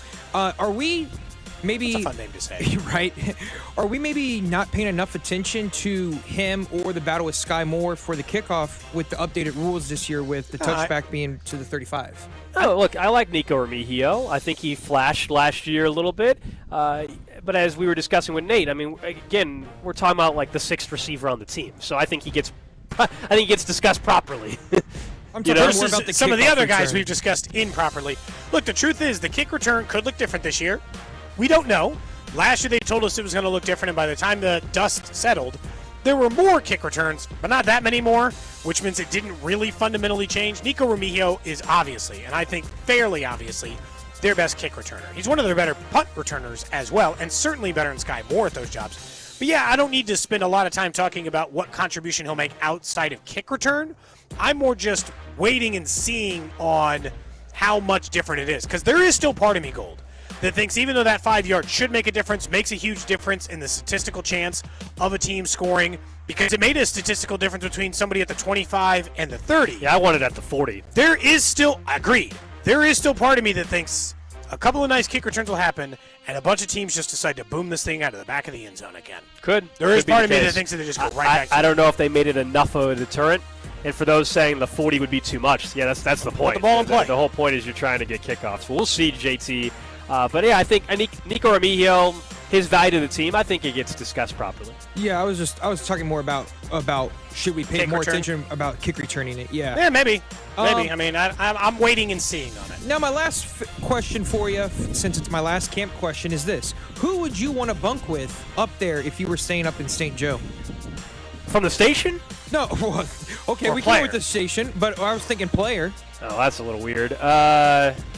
Station. You've stayed in a hotel with Dusty, and you've stayed in a hotel with me. Yeah. Who? Gosh, let me think. It's easier. Who do you not want to? At the station? I'm sorry. I'm saying I'm not. You honestly, I'm not bunking not with just Bob. because we're co-host. I know you won't cause any major problems. Yeah. Like you're higher on my list because like we're not gonna run into a lot of issues, right? A couple of 6 weeks, probably a little long. And because we do 4 hours together, it might not be the answer because we might want to like strangle each other at the end of it. If in addition to it, we had to stay up at training camp, I'll give the surprising answer. Steven Spector, I'll say, wouldn't be that bad of a roommate. Feels like he would handle his business appropriately. Would you get sick of the outdated the outdated Seinfeld jokes? Would that annoy you after a while? I'll put headphones on. I'll put headphones on. I'm trying to think. I'd also probably get along with Rob Britton okay in that situation, I think. It would be you or probably Dusty. I think that I would answer. I've never stayed anywhere with Dusty, so I'm not sure. My answer would be Dusty. So. How about that? Dusty getting a lot of love here. Wow. Well, me and Dusty went to UCM. I know he's a little bit older than me. Oh, right? okay. That is the 3 camp questions. Luckily, when we're going to Vegas next month, or not next month anymore, here in a couple weeks, I should say, we have our own room, so we don't have to worry about this. No. Problem solved. Well, I mean, the worst one was Miami Super Bowl. There were like 8 of us staying. I slept on a couch. You slept on an air mattress. There were 7 of us or 8 of us or whatever it was in one room. How many of us was there? There were Bob and Josh, Ryan, me, you, Carrington, Levine, and I think BK at one point. So 8? Yeah. 8 but we had people? a full Airbnb. We just had it cleared out on the weekend. We had a little more space, but that's true. That was tight. That's a good point. I forgot about that. That was a lot of people, man. We stayed with That's the everyone last for time I station slept on an air mattress. Well, I would hope so. And hopefully the last time ever. Yes, obviously. Hopefully the last time ever. I've got one if you really need to borrow one, No, apparently. I never want to sleep on an air mattress again. They talked at camp this year. They brought everybody new mattresses. Yeah, they partnered up with the mattress Everybody has their own mattress, like instead of having to deal with the camp ones. And some of the vets brought their, but now everybody has the same. I'd love a new mattress. You know how expensive those things are? Oh, very expensive. Yeah. I gotta How old's wait your out. mattress? I don't know, like 7 years. Okay, mine is. It's right at that fringe. Mine's actually probably like 6 years old as well. Yeah. Yeah, it's about that time, man. But they're like it's fine. It's going 10 at least. Come on. I know they recommend X amount. No, my mattress is gonna last for at least 10 years. I'm not changing it anytime soon. It's fine. I feel like I want to change mine soon. I don't know what kind, though. Well, you let other people randomly stay and sleep in your bed, so that's a different story. I'd get a new mattress, too. You had Kramer staying and sleeping in your bed. I don't care. It's fine. Maybe Kramer's my answer. Does he count as someone at the station? He's in the building. Sure. Go ahead. That works. New answer from AJT, Kramer. All right, up next, we'll get back into the Royals a little bit and how effective the trade deadline is going to be short-term and long-term, plus the random question of the day here on 96.5 The Fan. This is Cody and Gold on your home for Kansas City sports. 96.5 The Fan. Brought to you by Heartland Men's Health, the leader in men's sexual health. Thousands of men have been successfully treated for low T, ED, and more, all with discretion and compassion. Make your appointment at heartlandmenshealth.com.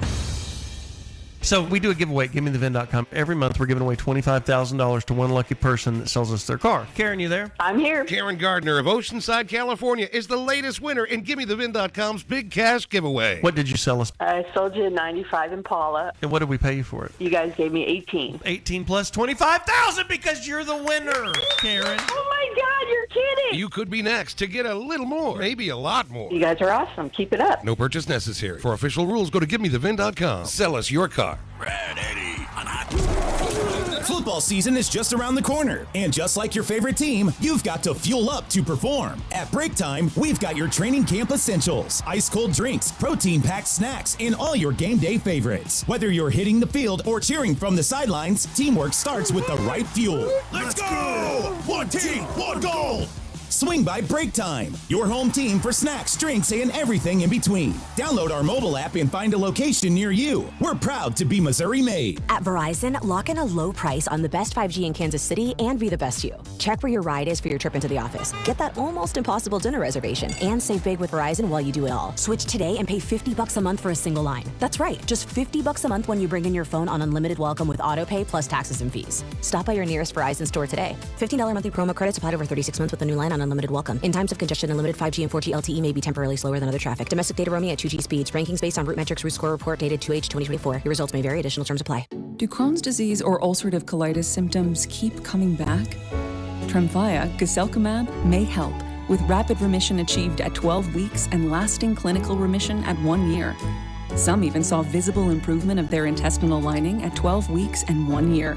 Tremfya is a prescription medicine used to treat adults with moderately to severely active Crohn's disease and adults with moderately to severely active ulcerative colitis. Serious allergic reactions and increased risk of infections and liver problems may occur. Before treatment, your doctor should check you for infections and tuberculosis. Tell your doctor if you have an infection, flu-like symptoms, or if you need a vaccine. Healing is possible with Tremfya. Approximately 3 out of 10 patients were in endoscopic remission at 1 year, based on areas visualized on colonoscopy, which may not represent the deeper bowel layer or entire GI tract. Individual results may vary. Ask your doctor about Tremfya today. Call 1-800-526-7736 to learn more or visit tremfyaradio.com. Find what you love and love what you find at Total Wine and More. There's so much waiting for you. With the lowest prices for over 30 years, find what you love only at Total Wine and More. Drink responsibly, B21. Hi, welcome to IKEA. This is my college campus. Correct, but I see you're on IKEA.com ordering some college items. My daughter's room is pretty bare. We need a lamp, some comfy pillows, her favorite stuffy. Dad! With pickup options, we've got what you need to conveniently order IKEA. Literally anywhere. Sweet, more time for gaming. And studying. Wait, where are you going now? Have to show the Ultimate Frisbee team how easy it is to order from IKEA. Get IKEA whenever, wherever, however you want. Choose from thousands of pickup locations, affordable delivery options, and more. Get a $15 O'Reilly Auto Parts gift card after rebate when you buy 5 quarts of select Mobil 1 synthetic motor oil in-store or online. O'Reilly Auto Parts. We all hear the radio ads about the IRS. They tell you to be afraid, to be scared, and they try to frighten you into calling. I'm not here to do that. Tax Relief Advocates is different. TRA is here to tell you that if you owe money to the IRS, whether it's $5,000, $50,000, or $500,000, we have a solution. It doesn't matter if you're sitting in your car, at work, or with your kids. No matter where you are, call now. 800-575-9834. Don't lose hope. TRA can eliminate or reduce what you owe to the IRS. Generous programs are now available that can give you a fresh start. Our passion is taxes and helping individuals fix their IRS problems. We have over 1,000 five-star reviews on Google and an A+ with the Better Business Bureau. You don't need to be afraid of the IRS any longer. End your tax nightmare today by visiting us online at TRA.com or call 800-575-9834. That's 800-575-9834. Tax Relief Advocates. Real solutions for real people. Chiefs coverage on 96.5 The Fan is brought to you by Twin Peaks. Tune in to exclusive Chiefs training camp coverage live from St. Joe on 96.5 The Fan. All access player and coach interviews that you can only hear on 96.5 The Fan. Chiefs training camp coverage is sponsored by Twin Peaks. Eats, drinks, scenic views. You're listening to 96.5 The Fan from the Mission Plumbing, Heating, and Cooling Studios. Back here on Cody and Gold, we will get to the random question of the day. What were you doing over there, man? I just took a leisurely stroll to the restroom. Nothing crazy. I guess I should have moved a little faster. I don't know. Just barely made it back in time. Honestly, it was one of those, like, the weather's so nice, I just didn't feel like I wanted to be in a hurry. You just took your time, huh? Just walked slow. And I'm usually a pretty fast walker. Yeah, you are. I like to walk quick. I like to waste time. Look, you made it back, essentially. If it wasn't for the noise of the rustling of the headset, nobody would have known. No one would have known. Nobody would have known, man. I could have, if I had made it 5 seconds earlier, none the wiser. Yeah. The random question today, it's personally impacted me today. Oh. So like you need help? Or? Mm-hmm. Okay. I need help about how I should feel. Okay. So, all right. So. All right. We'll learn that one together here. Another mystery may be to solve, too, 10 minutes. Nobody's figured out who Becca is yet for me. That's true. We are a half hour away from, we'll call it a happy hour Friday. No fan club officially on remote. We'll have a happy hour thanks to our friends over at Circa Sports and Circa Resort and Casino in Las Vegas. We, of course, will be in Vegas later on this month. Join us for contest weekend. It is an unbelievable time. If you're going to do the contest anyway, that's the time to join us. We're going to be out there Wednesday. I believe that's the 20th. We're flying out there after the show on the 20th. Yep. We'll be there on Thursday the 21st, Friday the 22nd, broadcasting live. And if you haven't entered a national contest before, you're doing your picks each week maybe. You're already doing a Survivor League. How about you do a national contest? You don't have to live in Nevada, enter. You just enter in Nevada. You join us out there, sign up, have a great time, hang out, and hopefully you are surviving throughout the entire season. I think we're going to do a show entry for the Circa Millions contest, which is 5 picks against the spread each and every week. But we'll tell you more about that in the 1 o'clock hour today as well. Can't wait, man. It's going to be a great time out there. As you well know, we hope you come out and join us. I'm still waiting for those Backstreet Boys tickets. They're over $400 now. They're over $400 now? I was waiting for them to go lower. The same night. They're getting higher? Yeah, Backstreet Boys at the Sphere, over $400. Bruno Mars is also there. $400 for those. So it's a little pricey, Cody. Little pricey. All right, we'll get to the random question, as you said, in just a few minutes. But let's talk about the incredibly busy trade deadline for the Kansas City Royals. Here's a reminder of everything they've done, not just yesterday.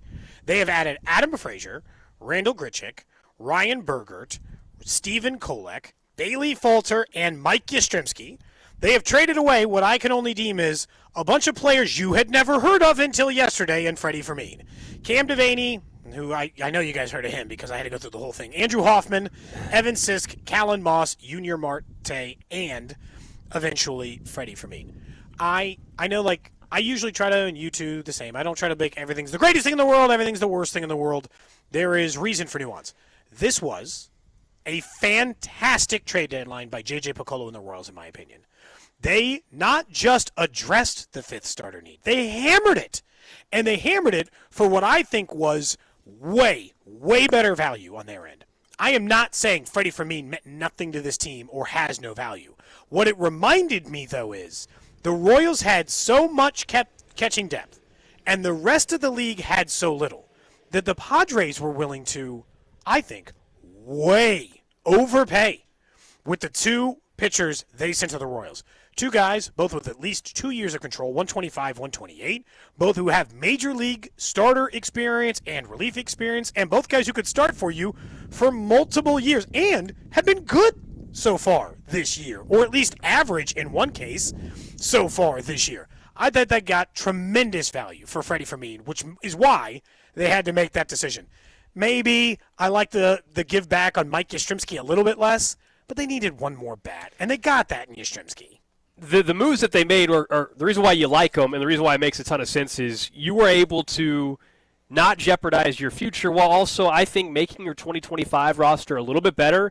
And then it also sets yourself up on the pitching front where we could be talking a year from now and also even in 2027 about a couple of these pitchers that they acquired helping this team. And if we have issues with hitting development, that's one thing. Where I don't have issue is pitching development. And a couple of these guys they brought in have starting experience, but I also think this staff is capable of getting them to a spot where they're even better, right? I'm not saying they're all going to turn into Cole Reagans, okay?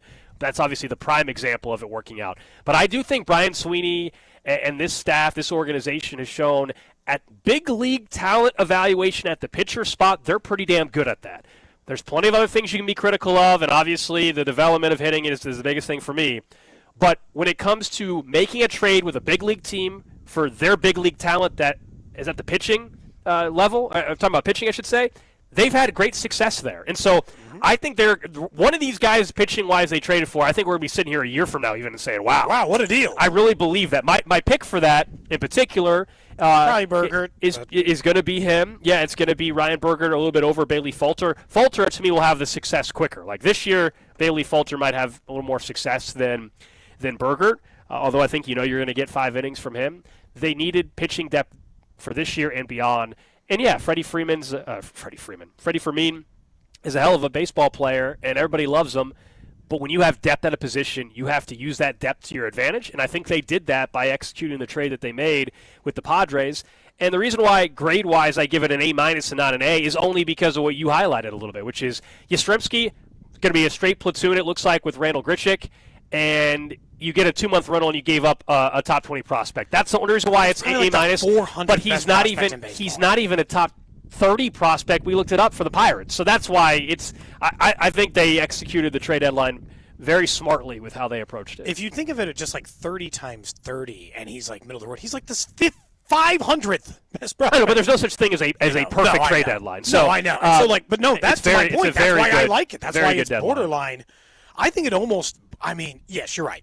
It can't be perfect because they didn't really solve major problems, right? They didn't go out and get the ace of the league and the best hitter, and they were 14 games above 500. It's hard to be upset considering their circumstances, I think they did do nearly perfect. Maybe not, 100 out of 100, but 97 out of 100. If you let me build out a dream scenario in which I would have said, you can have all these players and give up what I think is next to nothing other than Freddie Fermin, well, then I feel really good about it. Again, Callan Moss, he's 23 in A-ball. Junior Martin, and he's not a top 30 prospect for the Royals. Andrew Hoffman, Cam Devaney, Evan Sisk, those are just dudes.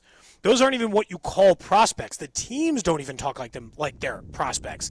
They just talk about them as people in their system. Sure. So, there's a difference for the way that those guys are viewed.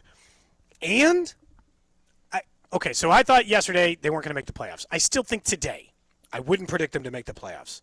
But if I thought they had a 10% chance to make the playoffs yesterday, I think it's 20 today. Ooh. They have a much better chance to make the playoffs today than the chance I gave them yesterday to make the playoffs. So they got better. I'll 100% with you. They got better yesterday. I don't think is it 10% better? Because I don't know about that. It doesn't really matter. We're just playing a guessing game percentage-wise. But I don't know about 10% better. I don't care whether you thought it was 30% and now 40.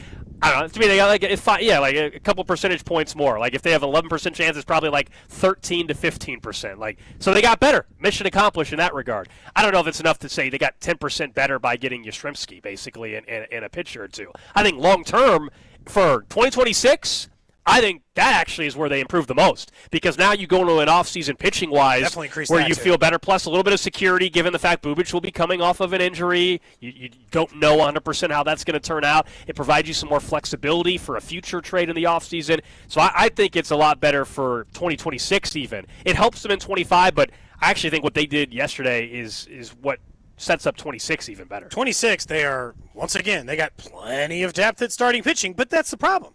They had it last year, too, and they had it this year, going into this year. They had starting pitching depth. I know you're like, did they, though? They had 78 injuries. No team has starting pitching depth that goes that deep. And because they know all their good depth now is 18, 19, 20 years old, now that whole, they have to sign Rich Hill or Dallas Keuchel to just go fulfill AAA starts, this trade alone prevents that problem from taking place, at least for the rest of this year. So, yes, these deals make sense. They gave up, I think, very little. And look, I do feel bad for Freddie Fermin in the sense that he's a great teammate, he's a great dude, and I think I'm going to miss him here in Kansas City. That stinks. But this is a deal you have to make. Gold, you and I both know, and the Royals know this too. The single best position of depth in their entire organization is catching. Matter of fact, they have the best catching depth in all of Major League Baseball. It also turns out that Major League Baseball covets catchers because good ones are hard to come by. That's why Martin Maldonado was starting for one of the World Series favorites before yesterday when they traded for Freddie Fermin. So, it's hard to find. This goes back to the same reason you and I both think that this offseason should be spent trading either Blake Mitchell or Carter Jensen to make their team in 2026 a real threat to win a World Series. Go get an outfielder. To a real threat to win the American League Central. Because if that's what Freddie Fermin's value is, you can't tell me that there's not crazy value for Blake Mitchell or Carter Jensen in this league. There's got to be a real thirst. Well, and depending on the team that you're talking about, if someone needs an immediate catcher, like in 2026, Carter Jensen could be. That would be him. Blake Mitchell is probably a little bit further down the road. Yeah, sure. So you it have to find the depends. team that's not wanting to compete next year, but Correct. wants a catcher eventually. Sure. But I think that is clearly where they're setting themselves up in the offseason to be ready to make a big-time trade like that. But yesterday, I think, was overall a very nice win for the Royals organization. And now let's get back to focusing just on 2025. They've got a huge 9-game road trip that starts tonight in Toronto against the Blue Jays, a very, very good Blue Jays team. And what do they do on this road trip? Sets things up to where when they come back home, they get the Nationals and the White Sox. Can they, as we said yesterday, 5-4, 4-5 worst case scenario road trip, where you come back and you're hopefully still in the same 3 to 3.5 games back range, and can you make some room, I should say, in the wild card standings when you get back on the homestand against two teams in the White Sox and Nationals that are obviously some of the worst in baseball. The Nationals also traded 4 players, I think, yesterday. Yeah. The White Sox traded a couple players as well. Although Luis Robert did not end up moving, right? That makes no sense. Why wouldn't you trade Luis Robert yesterday? Although, in fairness, who could make any trades? Was there anybody left to trade after the Twins traded 99% of their entire Major League roster? You see that update from Front Office Sports today that they think that this is the Twins are also going to be sold here very, very quickly. See, this is what's so gross. This is why, again, you should be happy about the trade deadline. Even if you're not, thrilled with for whatever reason, you're not thrilled with the guys they gave away, which you should be. It's fine. Would you rather be in this situation? By all accounts, they traded away Carlos Correa. And they owed him, they sent $33 million to continue paying Carlos Correa to the Houston Astros. They then made 9 more players available who they traded away, Gold, who equaled roughly, just so it turns out, quick math, $33 million. Yeah. Because they don't want to actually pay Carlos Correa. They just want to profit off the sale of the team. And so, and people would be like, well, the Twins have been a better run organization. No, they haven't been. Over the last 10 years, the Royals have won the World Series and been to the playoffs 3 times. In the last 10 years, the Twins have been to the playoffs 3 times. And the Royals actually have a better chance of making the playoffs than the Twins do in this year. The Royals have been a better team than the Twins. I don't care that they traded everyone away. You should do that and reset. Why? The Twins haven't been a better organization than you, and they certainly don't have the World Series, but they haven't even been just going to the playoffs more than you. Yeah. So, I'm good. Yeah, don't mention that team when you're mentioning teams that are better run than the Royals. Yeah, I was just laughing. There's some names. Someone was already throwing out a name in the offseason. Have to be realistic. Is it Shohei, or what do we think? Not quite that level, but someone says trade Bubic and a catcher for Pete Crow Armstrong. The Cubs are not trading PCA. Okay, I wish they were. We just got done talking about the Cubs weren't wanting to part ways with their number 1 outfield prospect. I wish you could. I would do that trade in a heartbeat in the offseason that you texted in. There's no chance in hell the Cubs are giving up Pete Crow Armstrong and as many years of control in a catcher. There's no freaking chance. I'll tell you now. I would, if I were the Royals, I would do it immediately. Sold. PCA is about to be a star and is also, based on what we've seen interaction on the All-Star stuff. Oh, he's incredibly seems like a really good dude. Is not why would the Cubs? No, the Cubs are not. You don't move on for a player like that. And I know we don't like talking about how prospects really panned out, but man, the Mets have to think about what they did. They traded PCA for 2 months of Javier Baez. Oh, that is just going to stink, man. It happens sometimes. And if you'd won the World Series, you wouldn't care. That's the key. I don't care. I don't care what any of the players, the Royals pitching depth was hurt for like 5 consecutive years because of the trades they made to win the World Series. You win the World Series, then you in the NFL, look at the Rams a couple years ago. They went all in, but they won a ring, so who cares? Yeah. Now, they've also still been very competitive since. They're a very well-run organization. But remember when the shirts they had basically like F them picks? Mm-hmm. But they won a Super Bowl, so it all worked out. All right, let's get to it, JT. Random question. Random question of the day brought to you by Kansas City Urology Care at KCUC. Remember, you see the best in KC. Visit kcurology.com today.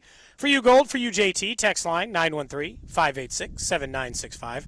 Always remind you, YouTube, Twitter, Twitch, Facebook, live stream the show 4 hours every single day. Matter of fact, every show is live streamed over there. Go like and subscribe on Twitch or on YouTube. Pop to the top of your feed. Never miss any part of the show. All right. I need you guys to tell me whether I should be upset or not. It was discovered this morning by my wife. Apparently, my lack of observation skills leaving the house did not deck. There is a little side part of our yard by our driveway. Gold, you've been to the house. There's this little part of the side. It's kind of like on the back side of the backyard by like a fenced-in area of the backyard by the back deck. And there's a tree there. It's not looking great, and we're kind of sick of it, but we were like, okay, we'll get the tree guy that we call out here to give us a quote here pretty soon and figure out what it would take maybe to just get rid of the tree. Because it doesn't look like it's long for this world, right? It doesn't look healthy enough, doesn't look long for this world. To my surprise this morning, the tree has been cut down. Huh? So, while I understand I now do not have to pay to have this tree cut down, which I was considering. Yeah, that's a win. I do not yet know who cut the tree down. We have contacted the city of Gladstone that we live in. They said, we didn't cut it down. We have contacted the property that is behind our house, which is like a small apartment complex. They have not responded yet. Don't know if they cut it down.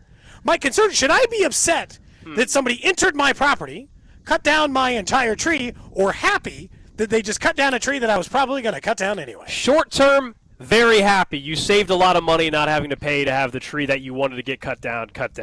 Long term, I'd be concerned that someone just thinks they can come and cut down your tree. But the short term is a big win because you might have saved $800 or $1,000. I think that tree, it was kind of a smaller tree. Okay. Right. Not like a huge one. I'm thinking it was like a $500 to $700. Okay. My guess is what happened.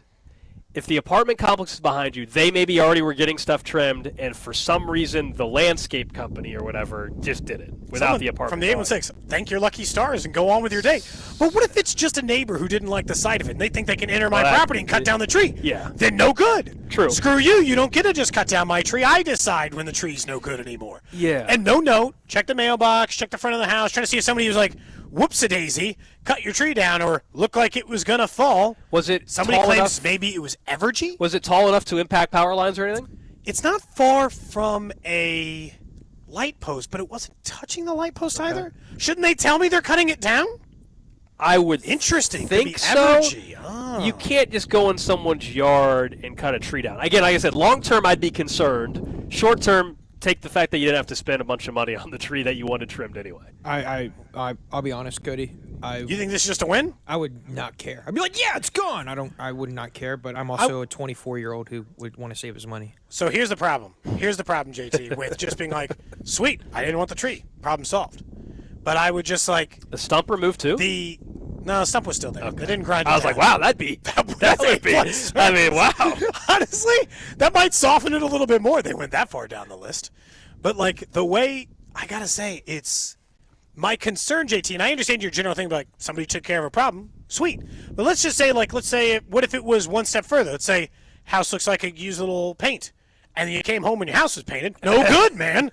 You can't just be taking care of things you think are your responsibility.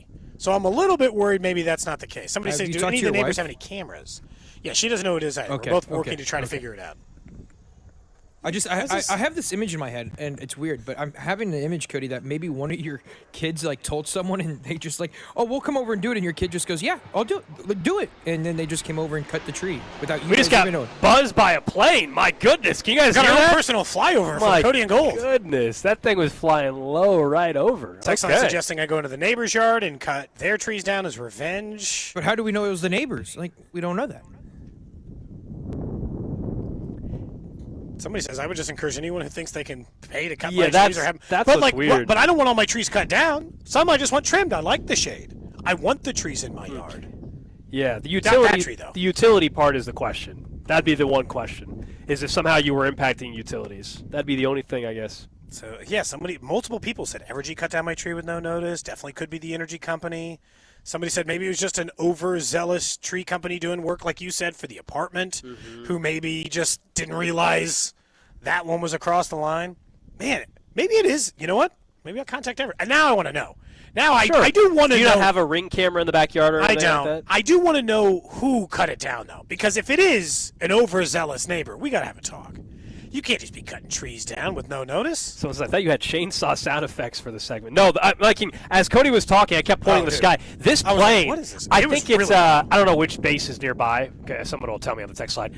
It was a military plane, but and it was really. I mean, this thing was clearly getting pictures or whatever of like the the Chiefs training camp. Okay, I mean it flew right over, very very low, like very low, like so noticeable that we were pointing it out. That was that loud noise, but I don't know, man.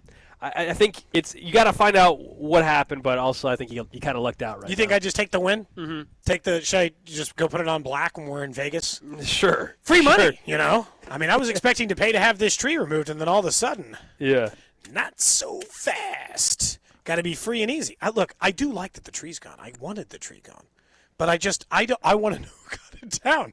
Somebody says Evergy would have contacted me. I'm getting mixed results. Also, would Evergy have contacted me saying that they had cut the tree down?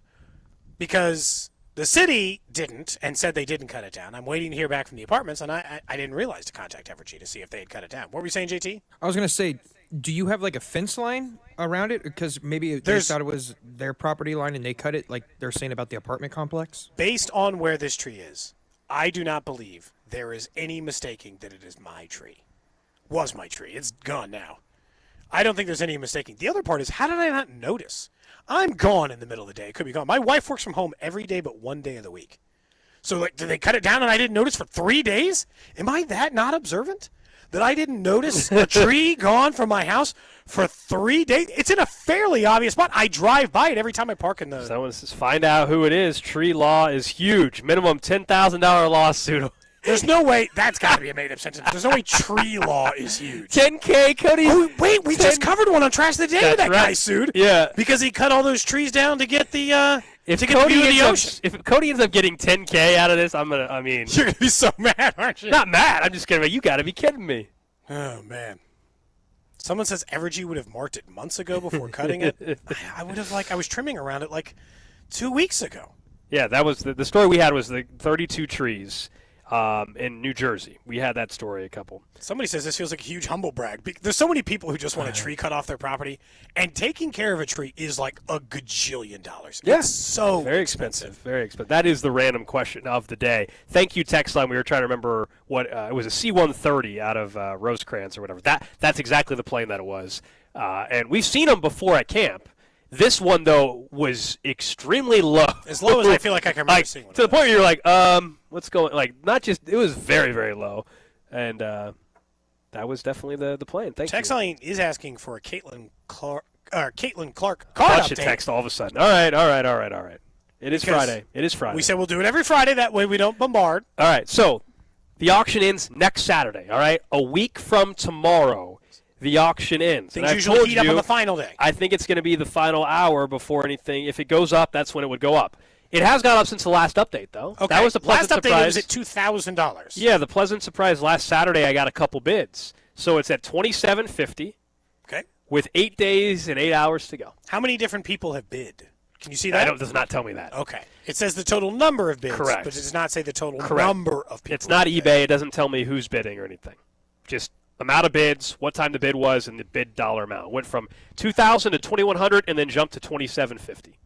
Somebody says that I'm going to get more for my dead tree than your Caitlin Clark card. I'm not litigious enough to go sue a neighbor over one tree. I don't think. Also, I don't think they should still be cutting it down. All right, so $2,750. That's gone up. Yeah, I was That's happy up to $750 see. from I was last happy Friday. to see it. Like I said, I'm really not expecting anything until the final hour of the auction next Saturday night. Okay. They got a bunch of Caitlin Clark cards on display at the National Card Show going on in Chicago.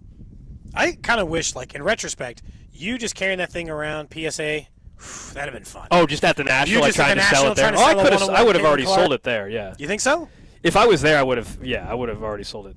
Someone said Goldie should have taken the money when you had the chance. Two things. One, in hindsight, I would have had to deal with the mess. There's a chance I end up getting less, but also with any of these auctions, just like there's a card that's at $200,000 that's not going to sell for $200,000. It's going to sell for $500,000 or $600,000. Point being, these things jump up. I'm not saying it's going to get to $20,000, but also like it's not selling for $2,750 either. Yeah. So that's my it's going to go up in the final day, in the final hour. To what extent, I don't know. That's the great mystery.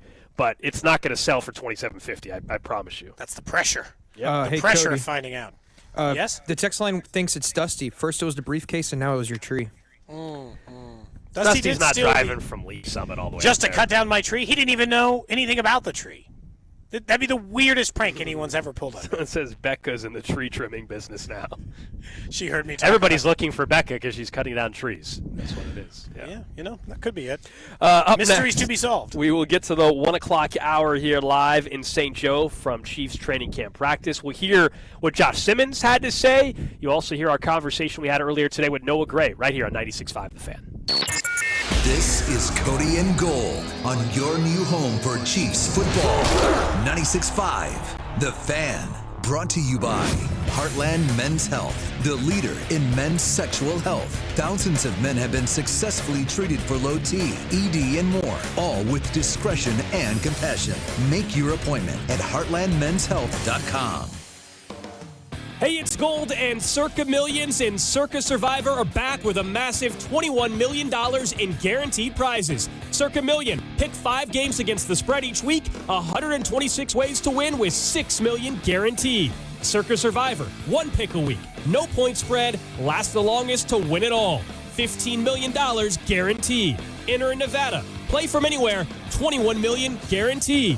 Visit circasports.com for details. The summer selection is on at Reiselman Nissan, and 0% financing is back. Get 0% APR for 5 full years on new Rogues, Muranos, and Pathfinders. Or go long with 1.9% for 72 months, or 84 months at just 3.49% APR. Get up to $6,000 in total rebates on the rugged Frontier. And if you're leasing, you'll pay 0 sales tax. That's real savings. Nobody in Kansas City beats our deals or our selections. Visit Reiselman.com for details. Reiselman Nissan. Every customer, every time. Men, the summer is here. Longer days, warmer nights, and romance in the air. Intimate dinners, walks on the beach, dancing in the moonlight. But if you have erectile dysfunction, you know it can ruin romance, both for you and the one you love. This is Jeff for Heartland Men's Health. And if you have ED, don't let another summer go by without getting treated. Because intimacy is one of the greatest things in life, and fear of not being able to perform should not be something you have to deal with. At Heartland Men's Health, we're ED experts. We've successfully treated tens of thousands of men. Our protocols work when others don't, and we have treatments that are effective in well over 90% of cases. You could even last up to an hour or more and perform like you haven't in years. So call us. Your initial appointment is only $99 and includes blood work, a medical consult, and if medically advised, a test dose. And if that test dose doesn't work in the office, your visit is free. Call 844-447-6600.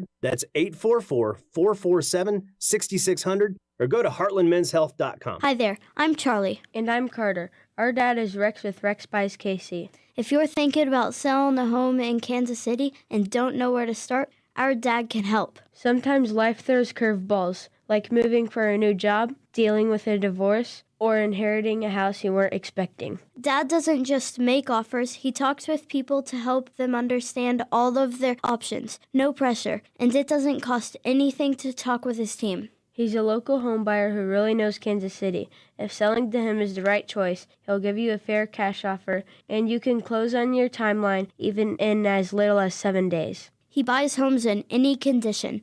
No need for repairs, no fees, no surprises. Just an honest, easy process so you feel good about your decision. Want to talk to him? Call 816-330-6000 or go to rexbuyskc.com. Rex Buys KC, helping people make smart choices one home at a time. Diabetes, high blood pressure, anxiety meds, everyone's on them. If you're a 50-year-old male, maybe a bit porky, and you may even have type 2 diabetes, $1 million of term insurance may only cost you about $200 a month. Call Term Provider. Speak with Big Lou at 800-444-2013. Big Lou will find a term life policy for you even if you have type 2 diabetes, are overweight, or have high blood pressure. Term Provider has helped thousands of people like you who think they can't afford term life insurance. To buy $1 million of affordable term life for you, all you need to do is call Big Lou at 800-444-2013. Lou will make sure the scales are tipped in your favor. Call 800-444-2013. Big Lou will answer your call and work to fit you into a term life policy that you can afford.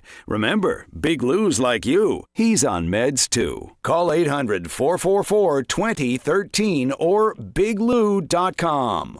Flooded bathroom? AC on the fritz? When things go wrong, you need reliable service fast. Call Hamilton Plumbing, Heating, AC, and Rooter and take $50 off any HVAC, plumbing, or electrical repair over $200. The pros at Hamilton are ready 7 days a week to fix the problem. Over 40 years experience, more than 8,000 five-star reviews, plus our exceptional service guarantee means you can trust Hamilton to bring comfort and calm back to your home. Visit callhamilton.com for details, terms, and conditions. License number 2025-11121. This is the story of the one. As a safety manager at a manufacturing plant, he does everything he can to keep his coworkers safe. From finding ways to reduce risks to keeping safety supplies in stock. And for that, he relies on Grainger. Grainger offers a broad range of quality products and next-day delivery, so he can always play it safe. Call 1-800-GRAINGER, click Grainger.com, or just stop by. Grainger, for the ones who get it done. Oh, no. Ah, that's the sound of someone who's misplaced my debit card. Their debit card. Where'd I leave that thing? Not at the gas pump, or the checkout counter, or the roof of your car. Now, if he has the Chase mobile app, he can use Card Lock. Wait, I could just lock my card. Yep, just a few tippy taps on his phone, and that sound? That's peace of mind from Chase. Chase mobile app is available for select mobile devices. Message and data rates may apply. JP Morgan Chase Bank N.A., member FDIC. Find what you love and love what you find. A Total Wine and More. There's so much waiting for you. With the lowest prices for over 30 years, find what you love only at Total Wine & More. Drink responsibly, B21. Hi, welcome to IKEA.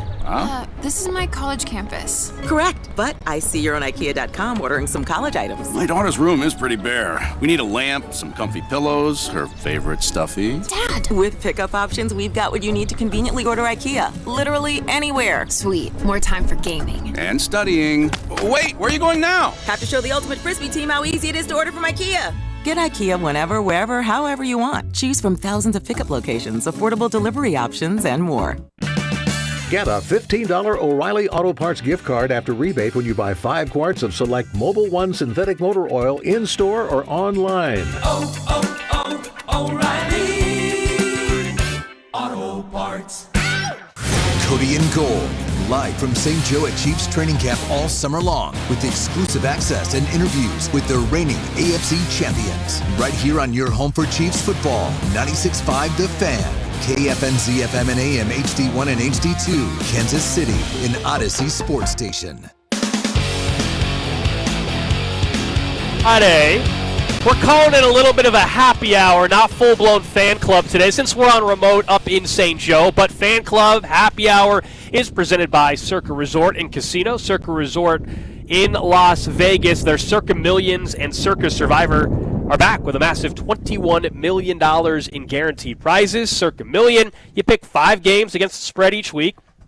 You can win $6 million. Circa Survivor, it's pretty simple, right? You pick 1 a week, no point spread. You last the longest to win it all. $15 million guaranteed. You enter in Nevada. You can play from anywhere. $21 million guaranteed. Just go to circasports.com for details. You can sign up before the start of the season. the weekend you should go is the weekend we're going to be in Vegas, which is going to be Thursday the 21st, Friday the 22nd. We'll be broadcasting live. We're flying out on the 20th, and we'll be hanging out there for a couple of days. They're a big contest weekend. What does that mean for you if you're trying to figure out when to enter the contest? That weekend, there's a couple special events, open bar at a couple events, including Stadium Swim. So hope to see some of you out there. I know last year we met a couple listeners that had been doing the contest for a while anyway.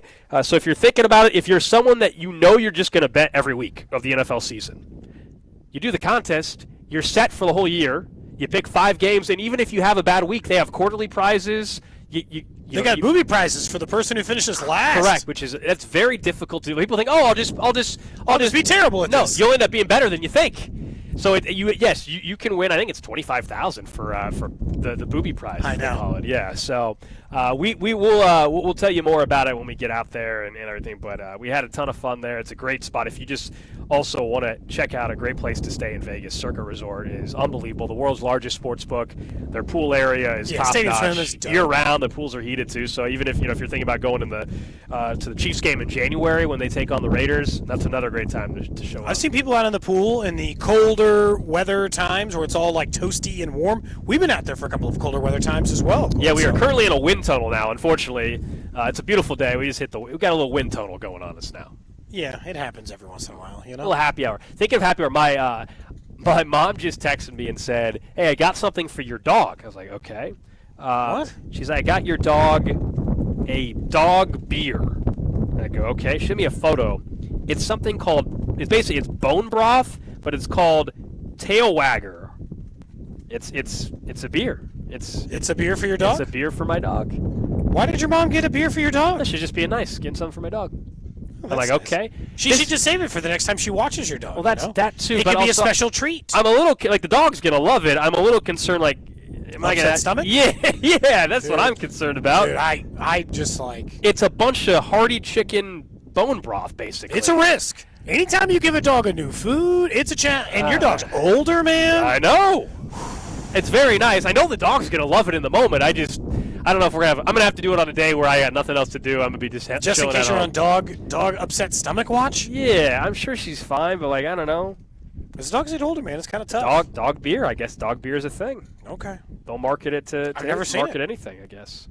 I've never seen it. We can hear from Josh Simmons coming up in just a little bit, as we didn't get a chance to hear from him from the podium earlier today. But we were talking about the Chiefs and betting and all this other stuff, and you brought up an interesting article for us about looking at what the Chiefs will do, win and lose streak-wise, because we know where this team typically lands from a record perspective, but this was kind of like a fascinating way to look at it. Yeah, this came from an offshore book, but you look at losing streaks and winning streaks. Last year, the Chiefs' longest winning streak was 9 games. Their longest losing streak was 1 game. They went 15-2. Okay, so their longest losing streak was 1 game. You compare that to a team, like Buffalo. Their longest winning streak was 7. Their longest losing streak was 2. We go through this on and on, right? Like the Bears had a 10-game losing streak. Their longest winning streak was 3. So the folks offshore put together the longest winning streak over-unders for the season. We can look at the Chiefs' schedule. Fun way to bet it. Yeah, this is kind of fun. So they set the over-under for the longest winning streak this year for the Chiefs at 4.5. So that'd be less than the winning streak last year when they won 9 games, and 9 games in a row. And look, I don't think they're winning 15 games overall this year. They're probably going to be in that 13 or 14 win range. 4.5, that's a big number. So 4.5. Here's how they open up. Do you think it's happening? Are they starting 5-0? I guess to get you. Do you get the bet hit in the first 5 weeks? Chargers in Brazil. No. Eagles at the Giants, against the Ravens at Jacksonville. Giants, Ravens, Jacksonville could be 3 in a row. Yeah, that could start the next one. I don't see them starting 5-0 though to cash this over 4.5 win streak right away. But what you're saying, Giants, Baltimore, Jacksonville, Detroit, Vegas. Could that be the 5? Yeah, for sure. Just as long as they get past Baltimore, who has been good against them in the regular season. So I'm not saying that's not the case. Is the better stretch though not at Denver, home to Indy, at Dallas, versus Houston, and then a divisional game against the Chargers? I would say that presents a few more pitfalls of teams that I don't think will be a laughingstock. Okay. Now, I am looking this up.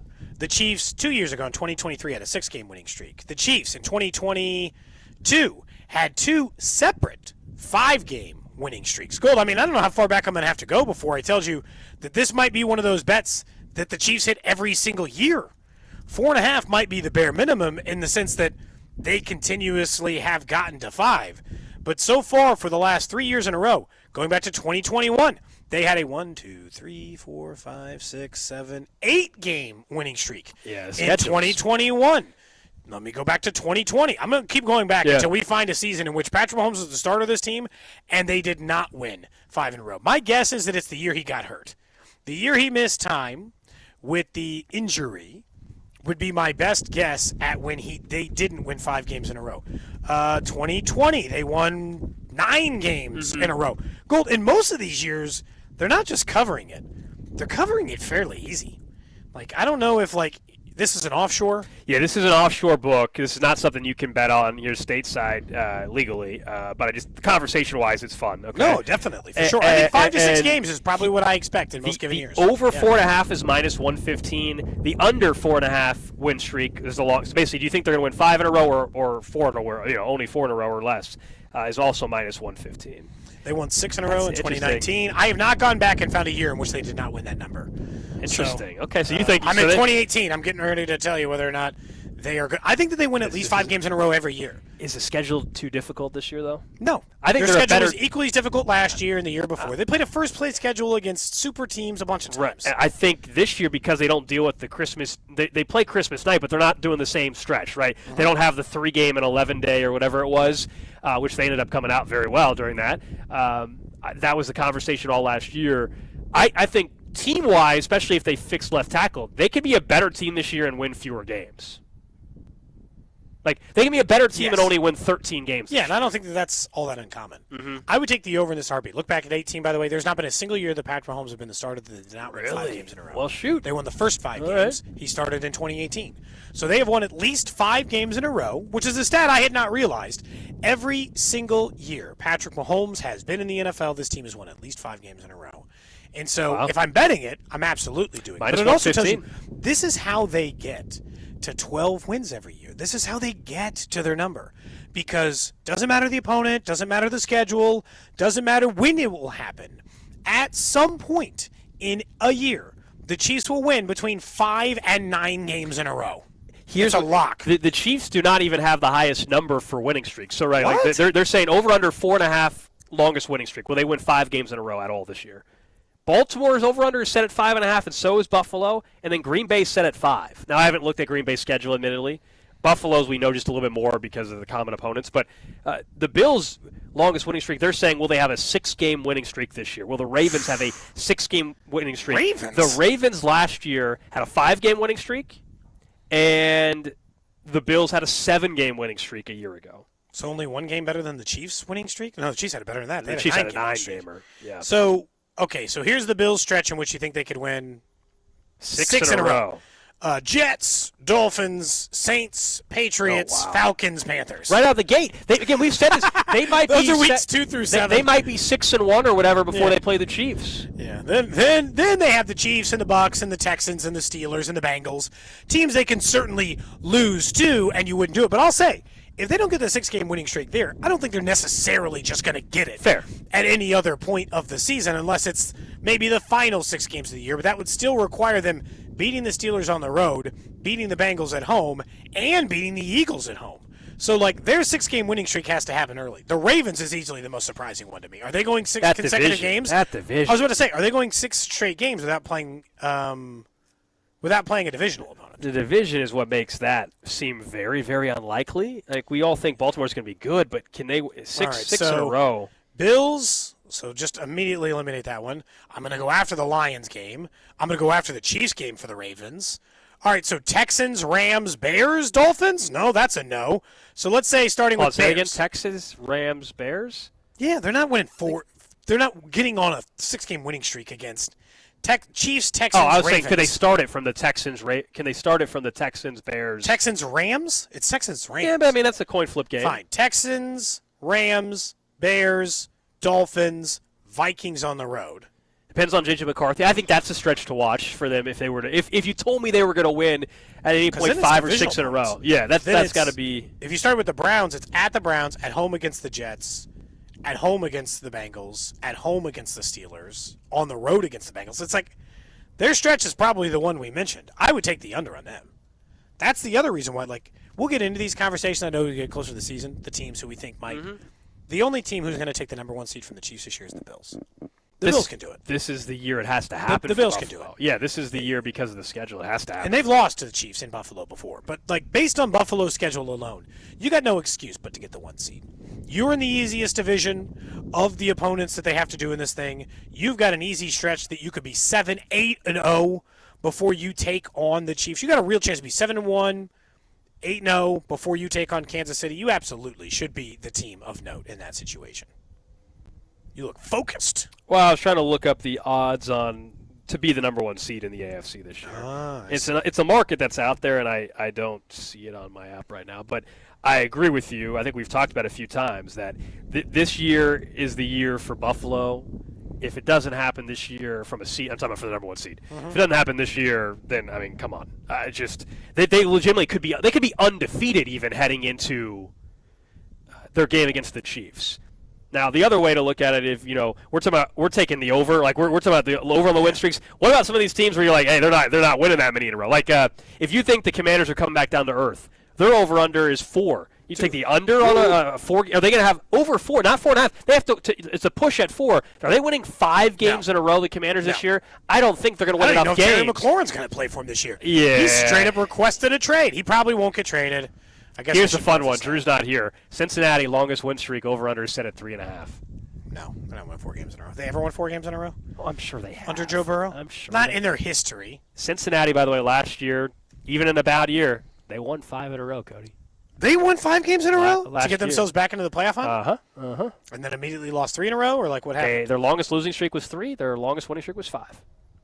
They just lost a lot of games. This year it's set at 3.5.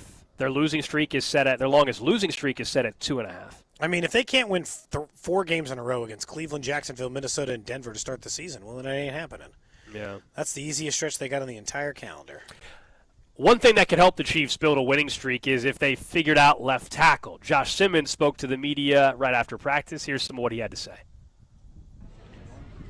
Josh, how would you assess your first Chiefs training camp so far? We're in the middle of it. I'm still working, still stacking bricks, so just give me a little longer for that, if I can get you a estimate.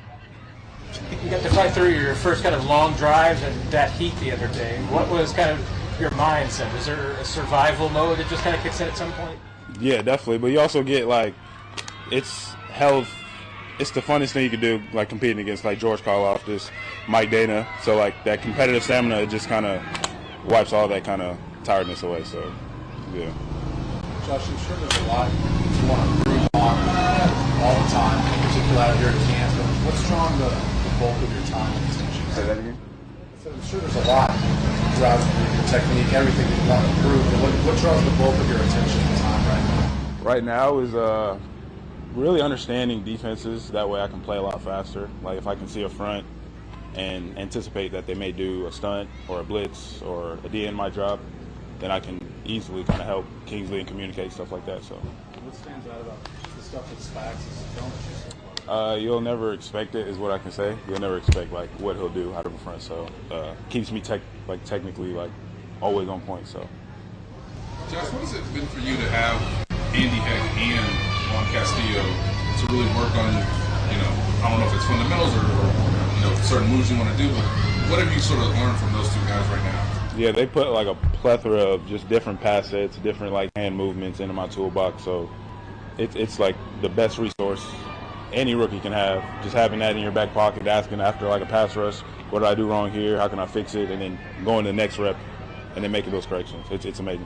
Has there been a point so far in camp where you felt like your knee could be a problem, or you feel 100%? As we speak, I haven't felt any issues with it yet. Neil Alitros is platinum standard, so I tip my hat off to that dude right there. How nice is he to be back? Really nice. Just playing football, time just slow. It's therapy. So I'm glad to be back. Josh, is the rehab still ongoing in some capacity, or have you moved completely past that particular? More just maintenance. You want to make sure your body's recovering from these types of days. So I'm just more proactive with it than maybe most. What was the most gratifying part about when you realized you were going to be able to fully participate? Was there a certain day, a certain moment that you knew you'd be ready for this sort of challenge in your rookie season? It was more about how I felt. I knew I was putting in a lot of work at Ohio State with Stu, and then coming here and having Julie and Rick and all those, I knew if I just showed up and put the work in, it was going to line up perfectly. Was it legitimately every day? Every single day, sometimes 2 a day.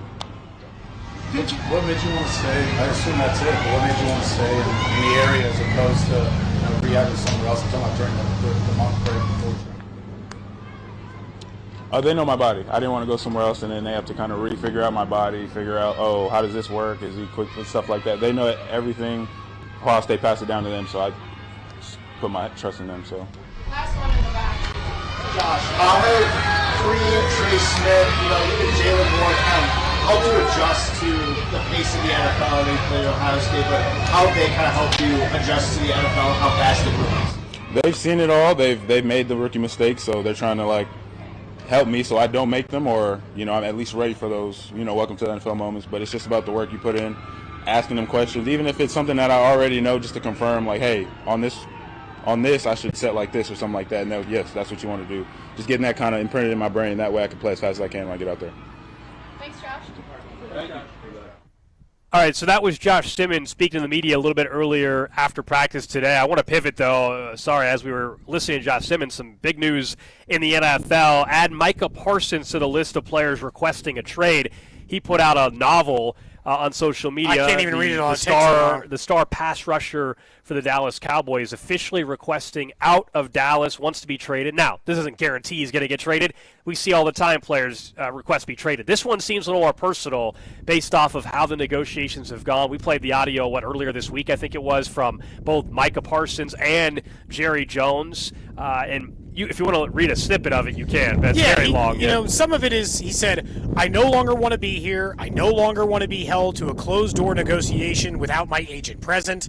I no longer want shots taken at me for getting injured while laying it on the line for an organization and our fans and our team, and I no longer want false narratives spread to the media about me. He then later on in there said that at some point last year, he would have agreed to a lower number and told his agent as much, but then started to have some casual conversations with Jerry Jones, but then said somehow the conversation turned him into talking contract with me. Yes, I engaged in a back and forth in regards to what I wanted in my contract, but at no point did I believe this was supposed to be a formal negotiation. I informed Mr. Jones and my agent would be handling these things. He says that's when things went south. He said, again, the team decided to go silent. At that point, we decided we would allow the team to reach out to us, yet no call, email, text, or anything. Up to today, the team has not had a talking contract with him again. So he's essentially saying he wants out. And I'm going to say he put a 3-page typed out Apple note on it. It sounds like this is a very formal request for a trade. We've joked about, we play the drops to Jerry Jones and everything, but reading the full statement, and you guys can obviously find it on social media, not only is it just the continued circus of the Cowboys and here we go again. Why they're a bad run team. But I would be legitimately concerned with some of the things that Parsons said about the conversation he had with Jerry Jones, and then going to him going to the agent and acting like he thought the deal was done. I would start to worry hey, is this guy as the owner, and I know you're well, no kidding, Gold, but is he should he actually be involved in these things to begin with? Not just should he have a GM? I'm not talking about that conversation the last 20 years. I'm talking about mentally, should he be involved in these conversations? Is he making mistakes and doing things that are jeopardizing the franchise, and it's not something he recognizes he's even doing? As the general manager of the team, you better damn well sure know if this is a formal negotiation or a thing that maybe you're just trying to get a vibe on before you talk to his agent. Mm-hmm. Yes, it's poorly. They're a horribly run team. They really are. They're a horribly run team. They're a circus. And look, I hope for the Chiefs' sake that Micah Parsons doesn't actually get the trade he's requesting and end up on some AFC team who I know for a fact, I can tell you right now, 2 teams off the top of my head who desperately need pass rush in Cincinnati and in Buffalo. Yeah, you don't want him going to Cincinnati. And I don't want him going to Buffalo. I don't want him going to major players in the game, But why would Cincinnati trade for him when they don't even want to pay Trey Hendrickson? Well, that's a fair point. We're just saying they're a bad helping their defense. Yeah, I mean they're not paying Trey Hendrickson. They're too cheap to probably pay Micah Parsons, to your point. Just in terms of talent wise, a contender in the AFC you don't want him going to. Look, same thing with Terry McLaurin. I still right this second, if I had to bet, I would bet that neither guy gets traded. I would bet it's more likely Micah Parsons gets traded, though. Based on that statement, yeah. Agreed. Terry McLaurin, I still think he's just doing the regular pro way. Correct. I think Terry McLaurin will stay in D.C., and I would lean towards Micah Parsons staying, but this seems much more of an untenable situation than what's going on over there in D.C. I mean, it's just, he said, not one demand has been made by my agent about money, years, or anything else. Still, I stayed quiet, but again, after repeated shots at myself and all the narratives, I made a tough decision. I no longer want to play for the Dallas Cowboys. My trade request has been submitted to Stephen Jones personally. He put that piece of paper on his desk. Good for him. Like, like when you resign from a job, he's like, I am formally requesting a trade, Stephen. Here you go. I wonder. I don't know if they'll actually get traded, though, man. It's hard to trade. This time of year, how many firsts are we talking for a guy like Micah Parsons? 2. And he doesn't want to get traded. I think it's 2 as well. 2 in a contract. By the way, 2 in a brand new contract. I don't think the Chiefs are even a player in this game. Yeah. But just if hypothetically they were, they could have 2 in a second. Yeah, here you go. They just paid Karlaftis and they just paid Chris Jones. But yeah, it's fun to dream. I'll say this. It's not. I don't have to dream that long. The difference with this in any other team is some other teams would put out a statement or whatever and to be done. Jerry Jones can't help himself because this now is gone out there from Micah Parsons. I don't know if it's today or tomorrow, Cody. Jerry Jones is going to hold court. He's going to do a whole media scrum again, and that thing is going to be must-watch because he's going to say stuff that he probably shouldn't say, and it's going to be incredible theater for everybody involved, and it's not going to help. Like 2 hours, and it's never. Yeah, it might happen today. Remember, they're out in Oxnard, California, so I don't know when they normally practice with the Cowboys because out there it's still only 11:30. He has. So I can't wait for that media availability session with Jerry Jones. It just seems like it's such a messy situation. As always, with the Dallas Cowboys. If you're just tuning in, Micah Parsons, star pass rusher, one of the best defensive players in all of football, officially requesting a trade out of Dallas. Up next, we'll get to what else is trending. Plus, you'll hear our conversation we had with Chiefs tight end Noah Gray right here from Chiefs Camp. Cody and Gold, brought to you by Heartland Men's Health, the leader in men's sexual health. Thousands of men have been successfully treated for low T, ED, and more, all with discretion and compassion. Make your appointment at heartlandmenshealth.com. Follow the station on Instagram for ticket giveaways and behind-the-scenes content from the show at The Fan 965.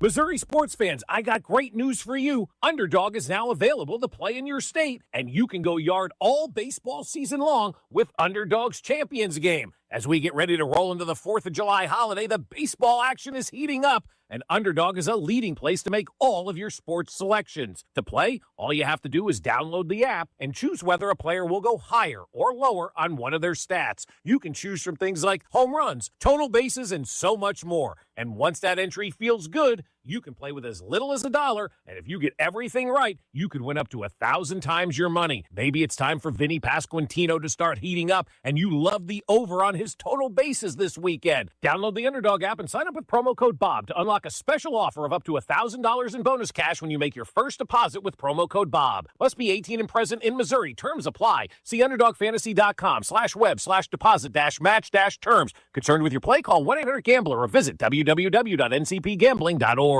Why are you still paying interest? Reiselman Nissan just dropped 0% APR for 60 months on new Rogues, Muranos, and Pathfinders. Or stretch it, 1.9% for 72 months. Or 84 months at just 3.49%. Need torque? Grab a new Frontier and get up to $6,000 in total rebates. And if you're leasing, you pay no sales tax at Reiselman Nissan. 0. These are real deals, but they won't last. Tap over to ReiselmanNissan.com. Reiselman Nissan. Every customer, every time. It's almost Andy Reid. When I landed in KC, I started doing commercials. It's the whole playbook. That's how I teamed up with Renner Garage Store. For nearly 70 years, Renner has been serving KC with the latest styles, top brands like Delden, Amar, and LiftMaster, and the trusted service of a family-owned team. Get your free estimate today, and if you're looking for work, Renner's hiring installers with paid training. RENNER forward and back. RENNER,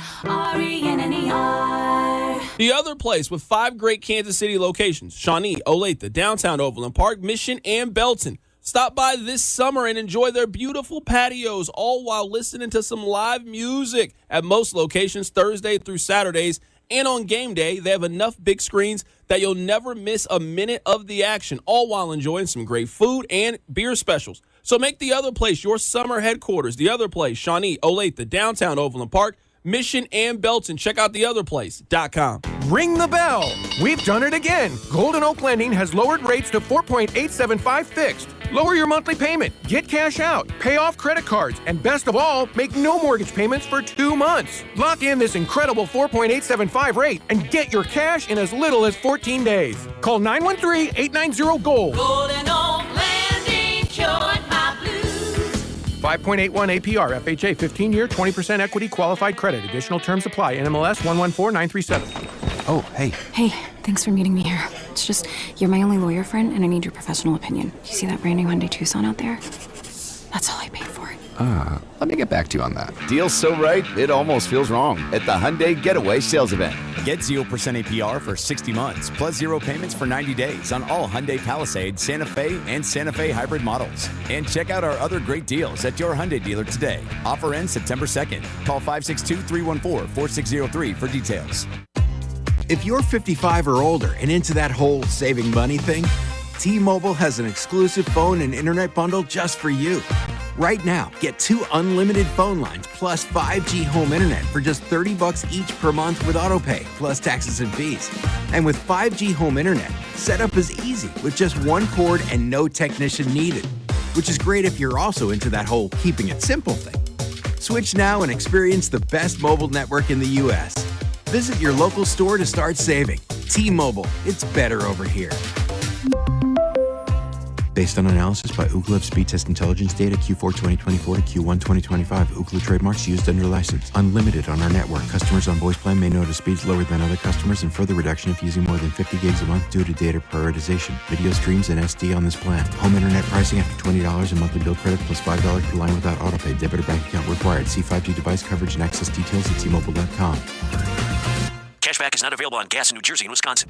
We're definitely going to be late for kickoff. We should be at the game by now. I'm just taking a little detour. I've got to fill up my gas tank, and I know this place a couple of towns over where the gas is cheaper. Are you serious? We missed tailgating because you're driving out of the way for cheaper gas. Just use Upside. What's Upside? Upside is the free cashback app that gets you real cash back for every gallon of gas you buy. Wait, I can get cash back just for buying the gas I need anyway? Yes, I use it all the time, and I made around $200. Now pull over so you can download the Upside app before we miss the whole first quarter. Football fans, download the free Upside app now to earn cash back every time you buy gas. Use promo code SEASON25 to get an extra 25 cents per gallon on your first tank. You can cash out anytime right to your bank, PayPal, or as a gift card for Amazon and other brands. Just download the free Upside app and use promo code SEASON25 for a 25 cents per gallon bonus on your first tank. That's code SEASON25 for a 25 cents per gallon bonus. That's code SEASON25.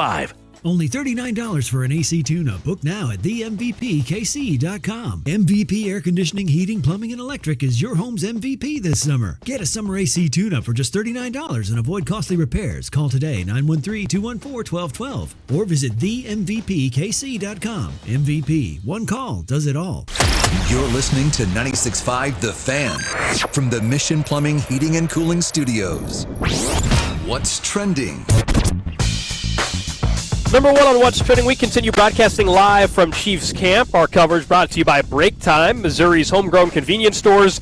Download their mobile app and find a location near you. Another day of practice today. We saw Xavier Worthy back on the practice field. Andy Reid saying he did not have a concussion, actually was dealing with some liquid that was throwing off his equilibrium. I think he described it like neck ear. I think in his ear is actually what it was. You ever like had an inner ear infection? It can make you like all wackadoo. And so that's what the issue was. Fortunately, that's all it ended up being. So Worthy was back out here towards the end of practice today. Drew Tranquil did injure his back. He's got a strained back. We don't know if that's going to keep him out for long or not. Also, Hollywood Brown did not return to practice today. Still dealing with that ankle injury. Sky Moore still dealing with a hamstring injury. Next up on What's Trending, as we mentioned just a second ago, if you're just tuning in, Micah Parsons has officially requested a trade to no longer be a member of the Dallas Cowboys. You can see his full statement online as he had put out the many reasons why he no longer wants to be a member of the organization. Adam Schefter tossed out his potential comp for it. When 27-year-old Khalil Mack was traded from Oakland to Chicago, the Bears gave up 2 first-round picks, a third-round pick, and a 6th round for Mack, a 2nd round, and a conditional 5th for the year after. Obviously 26 years, so a year younger, also has recorded more sacks than even what Khalil Mack had recorded at that point. He was one of the best pass rushers in the league at the time. But there'll be no shortage of suitors if Micah Parsons is actually on the block. Yeah, I mean, we could also find out here very shortly. The Cowboys come out and say, we're not trading him. So yep, I'm waiting. We shall see. Elsewhere on what's trending, multiple NFL players already besides just Micah Parsons have been unhappy. Terry McLaurin is not happy with his situation. And we learned that the 2027 MLB All-Star Game will be at Wrigley Field in Chicago, which is obviously going to be an unbelievable scene. Next year it will be in Philadelphia, then we'll see it in Chicago. If we want it back in Kansas City, we'll have to wait till a new stadium is built. Yeah, I mean, that'd be cool. I was looking for one in Wrigley. That'd be sweet. Lastly, on what's trending, don't forget, because we're in a fan club Friday, although we're up at camp, Circa Millions and Circa Survivor are back with a massive $21 million in guaranteed prizes. Alex and I will be out there starting August 21st, broadcasting live on the 21st and 22nd. We'll actually be out there on the 20th. For their contest weekend, $21 million in guaranteed prizes. There's Pick'em, right, where you just make it. Pick 5 games, Circa Million, against the spread each week. 126 ways to win with $6 million guaranteed. And Circa Survivor, 1 pick a week, no point spread. Last the longest and win it all, $15 million guaranteed. Enter in Nevada, so come join us out there. Play from anywhere. $21 million guaranteed overall. Visit circasports.com for more details. That's what's trending. And earlier today, right after practice, we were joined exclusively by Chiefs tight end Noah Gray. Been a couple years since we had Noah on the show. We started our conversation just talking about how a much easier day existed at practice because of the weather here in St. Joe. Oh, yeah, we're running today. It feels so much better than when it was 100 degrees out here. But, yeah, weather was great. Thank you, Jesus. And, it felt good. It was good to see the guys come out here compete, especially when the weather is this good. Get that, good boost of energy out here. Guys are making plays, and it's a lot of fun to compete out here. Football, is training camp's a sign that, it's officially back and everything. And even last night, the Hall of Fame game is on, even though it's an early preseason game. Do you guys as a team, or you guys even watch that game last night just to feel football again as well? Man, I was hanging out with my family. There you go. Yeah, Good for you. I got a lot of football as it is up here in St. Joe. So I was just hanging out with my family, enjoying the time, and, I heard it was a good game, and glad football's back and rolling. We need the first-hand account from you. By all accounts, Travis Kelce is in incredible shape. What do you think? Well, what's the behind the scenes? Does Travis looks more svelte, as Andy put it? Yeah, I mean, Kelsey's doing a great job. He's coming out here. He's working with all the guys out here. He's just a leader. He's a guy that comes to work. He's a guy that you want to follow. You want to, watch, everything that he's doing work-wise when he's in the film room. So the guy is just an example of what to do right out here on the football field, and I think all the guys, when they look at that, they see a leader in that, and we just try to, take after his example. So last year when you signed the extension, there's always the temptation, right? Like, well, I can wait it out, and then I can try to become the starting tight end of my own and make what was the appeal behind being here in Kansas City? You've seen your numbers improve every year. You've seen your play time increase every year. What was when you go back a year ago, what was appealing the most about staying in Kansas City? Honestly, I try not to look back at it too much. I just love this team. I love the coaches. I love the players. I love the organization. I love the fans. And that's it. And we're moving forward, with that. Out here, just seeing all these people who come out and support us every single day. It's not easy. They really just devote their time, their effort, their money, their resources to be out here with us. And it means the absolute world to myself and my teammates. So just really a shout out to the people out here, people that show up at Arrowhead, everyone that just supports us from all over the world. We're going to Brazil this year, and it's going to be such a fun game. There's going to be such a great crowd there, and it's just like the guys out here. I know they all appreciate that, and it's just so much fun coming out to work with these guys. I just love working here in Kansas City. I love everything about it, and it's just been an absolute pleasure. And, the guys are having a great camp, and we're looking forward to continue pushing on. Have you been anywhere? Have you been to Brazil before? I have not. No, Okay. I've only been to Mexico and Germany outside of the country. Oh, really? I was going to ask you your favorite place you've traveled to, but it sounds like just the Chiefs is when you're traveling internationally. Yeah, I was in Mexico for school in college. I was there for a week. I was in Cholula, Puebla. It was so much fun. I got to spend a week down at a school down there called UDLAP. and got to spend some good time. Had some teammates in college that went down there, and we got immersed in the culture, did some community service, hung out with some people at the school. I played basketball with the basketball team there, so that was a lot of fun. I got my butt kicked. The elevation there is crazy. You're just catching your breath. It's so much different, obviously, than here. I think it's even higher than Denver is. So when I was out playing soccer with the guys, or like I was playing basketball, it was just like the whole week I was just dying. It was just hard to. It was so much different. I thought I was in shape, and it puts it in perspective when you get in that elevation. You talk about playing basketball. We had someone text in that said we got to ask you about pickleball. Someone specifically said Garrick Dieter's better than you at pickleball. Is that true, or is that just it was Garrick texting in? I don't know. That's probably Garrick, but yeah, I mean he's a good pickleball player. We enjoy our time in the off season together. I actually trained with him this off season football wise too. He's a great dude and appreciate him. But, pickleball is a good little sport. If you guys are ever interested, anyone's ever interested, get out there, get some exercise. It's good camaraderie. You guys have some fun with that. Yeah, we had T.O. on the show a couple days ago. He was coming in town for PickleCon, I guess. It's a big pickleball convention in Kansas City. And now he's taking it seriously. Like, we were trying to talk football, and he kept going right back to pickleball. So it seems like a lot of former NFL players and athletes are wanting to get into pickleball more, too. Yeah, it's a great sport. And the court's a lot smaller than tennis. And, there's a lot of little intricate details about pickleball that I never thought of. I thought I could just out-athlete people, and it's just not the case. So it's a great sport. It's a great time to meet so many different people. I play a lot when I'm in Florida. It's a big pickleball, capital down there in Naples, Florida. So it's been phenomenal. I got pickleball people in Georgia, Kansas City. It's growing a lot, so it's a lot of fun, and I enjoyed my time when I get out to do that. Is that your main off-season hobby? What else do you do in your free time? You said you got kids. Are your kids young? Yeah, hanging out with family, fishing, hanging out with friends.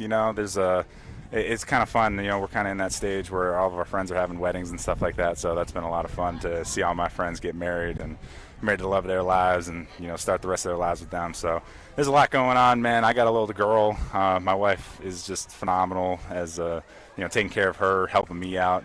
Shout out to them. It's just I wouldn't be able to do what I do out here on the football field if it weren't for my wife, really managing everything and taking care of me, taking care of my daughter, and it's just a huge blessing. So shout out to you, Mary. We're talking to Noah Gray here. How much does it help you? You mentioned yesterday you guys were an off day and you got to spend time with the family.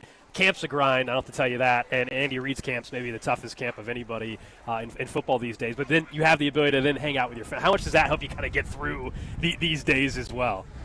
Yeah, I mean, it's a grind, and the guys, when it comes this time of year, we're focused on football, and it's a huge shout out to our wives and everyone back home who's holding it down, who's supporting us, who's doing everything they can to support us. It's not easy on them either, but it's great being around these guys, our coaches motivating us, and, guys are locked in. We know what the stake is. This is our job. This is our livelihood.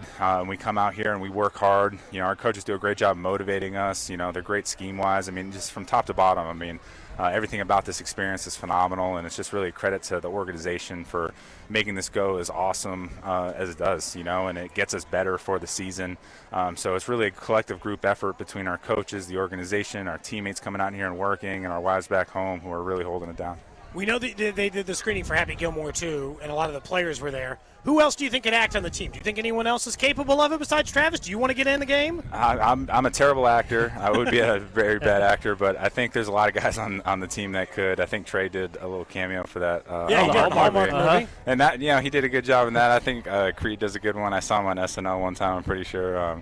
But, yeah, there's a whole lot of guys. I think Gardner Minshew would be great, too. He'd be, perfect for it, too. But what's he been like at camp? He just seems like a good time to have around, I guess. He's a great guy. Great guy, great teammate, great football player. Guy just works. He's just another leader like I was talking about earlier with Kels. He comes to work, he prepares well, and it's a guy that you just want to take after. The tight end room, who's maybe the jokester there other than maybe Travis Bobby. at times? Robert Tunyon. Really? Yeah. Really? He's a good dude, man. He's a great personality. He's a great addition in the room. We got a lot of great personalities in the road. Trey is another great dude, and all of those guys, Jake and Spivey and all those guys. It's just phenomenal. Wiley, I mean, we have a great tight end room. It's so much fun coming to work with those guys. They keep it lively, especially when we're away from our families here. Talking a little bit about the offensive line, obviously Simmons has been one of the big stories of camp. You got to line up right next to him sometimes. How's he look from your perspective? He's phenomenal. Yeah, the guy, he's another dude that, he puts his head down. He works, I know it's his first year in the league, but physically he's doing a great job. Mentally he's learning the playbook. He's doing everything that he can to be the best possible football player that he can. And it's encouraging to see. It's encouraging to see a young guy that comes in that takes pride in his work like that. It makes me as a fifth-year guy just like really want to push myself even harder, because if that guy can come in and do it in his first year in St. Joe, we can all do it. You know what I mean? And it's just that mentality that I think he's come in with, tenacity. Guy's just a really good football player, and I'm excited to continue seeing him to grow. Noah Gray, Chiefs tight end. We appreciate you coming on the show, thank man. You guys. Good appreciate to talk you guys. to you. Best you guys of have luck. a good one. So that was Noah Gray a little bit earlier on today. Our player interviews here at camp are brought to you by Powell Exteriors, KC, your one call for siding, window replacement, custom decks, and roofing in the KC Metro, and by the St. Joseph Convention and Visitors Bureau. Plan your trip now at stjomo.com. Talking about Josh Simmons there at the end, and I think everybody's acknowledged it's now, because the health thing is on a question, it's all about, hey, how quickly can he truly get all the calls down and communication down, and hey, he's a rookie, those mistakes are going to happen. How advanced can he get by the time you get to week one? But he's going to be the left tackle for this team. We know that. Everybody talks about the physicality that he brings. It's clear as day.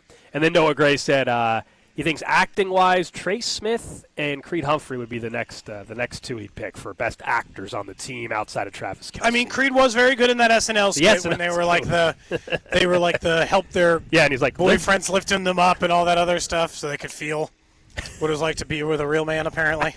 The Royals have made the moves needed to get their roster situated for now. All right, I'm going to go through a list. Nick Lofton, reinstated from the 7-day injured list. He's back with the club. Yastrzemski has reported for the active roster. He will be active for tonight's game. MJ Melendez optioned to AAA. Okay. Stephen Kolek optioned to AAA. Chris Bubich put on the 60-day injured list. Joey Weimer DFA'd, so that's how they clear off one of the roster spots.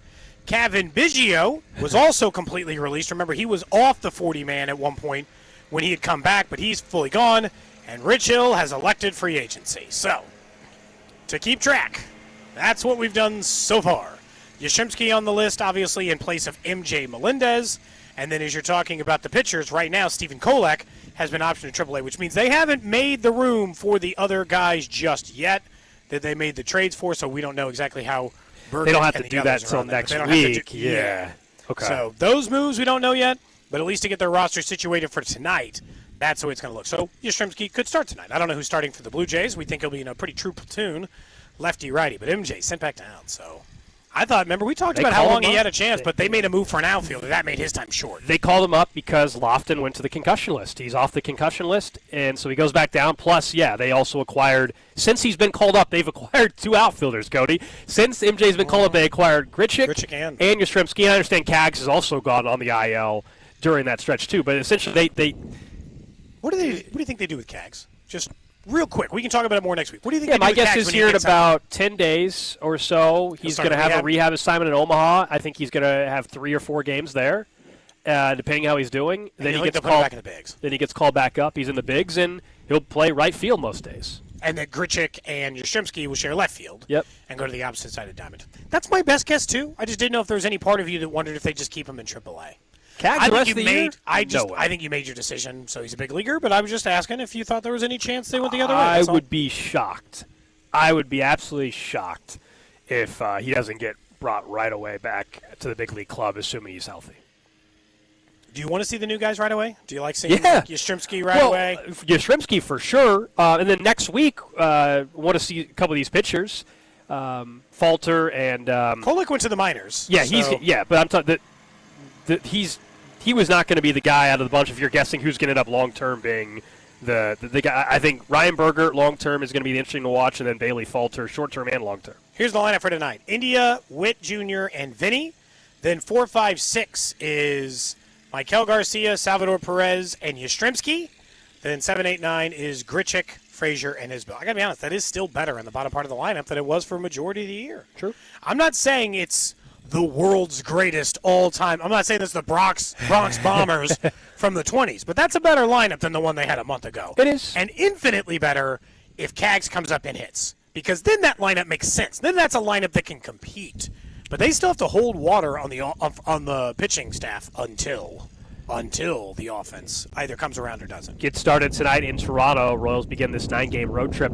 Something I am excited for tomorrow, though. We've mentioned over and over how Major League Baseball, you got so many darn games. Why not utilize your inventory? Yeah. You know, they've done the Rickwood Field games. They've done the Field of Dreams. They've done multiple games that have been really, really cool by utilizing their inventory. They played in London. So what are they doing tomorrow? They're having a baseball diamond inside the Bristol Speedway racetrack. It's going to set a single-game attendance record. Over 85,000, they think, are going to be there. Amazing. Reds, Braves. Great idea for baseball, and I haven't even seen it happen yet. It's a great idea. I'm sure it's going to be awesome. They need to continue to do things like this. I think Field of Dreams is going to be back next year, it sounds like. But you have 162 games for every team. You once a month. I think once a month. I know I'm not saying they don't put a ton of work into these events to make them right.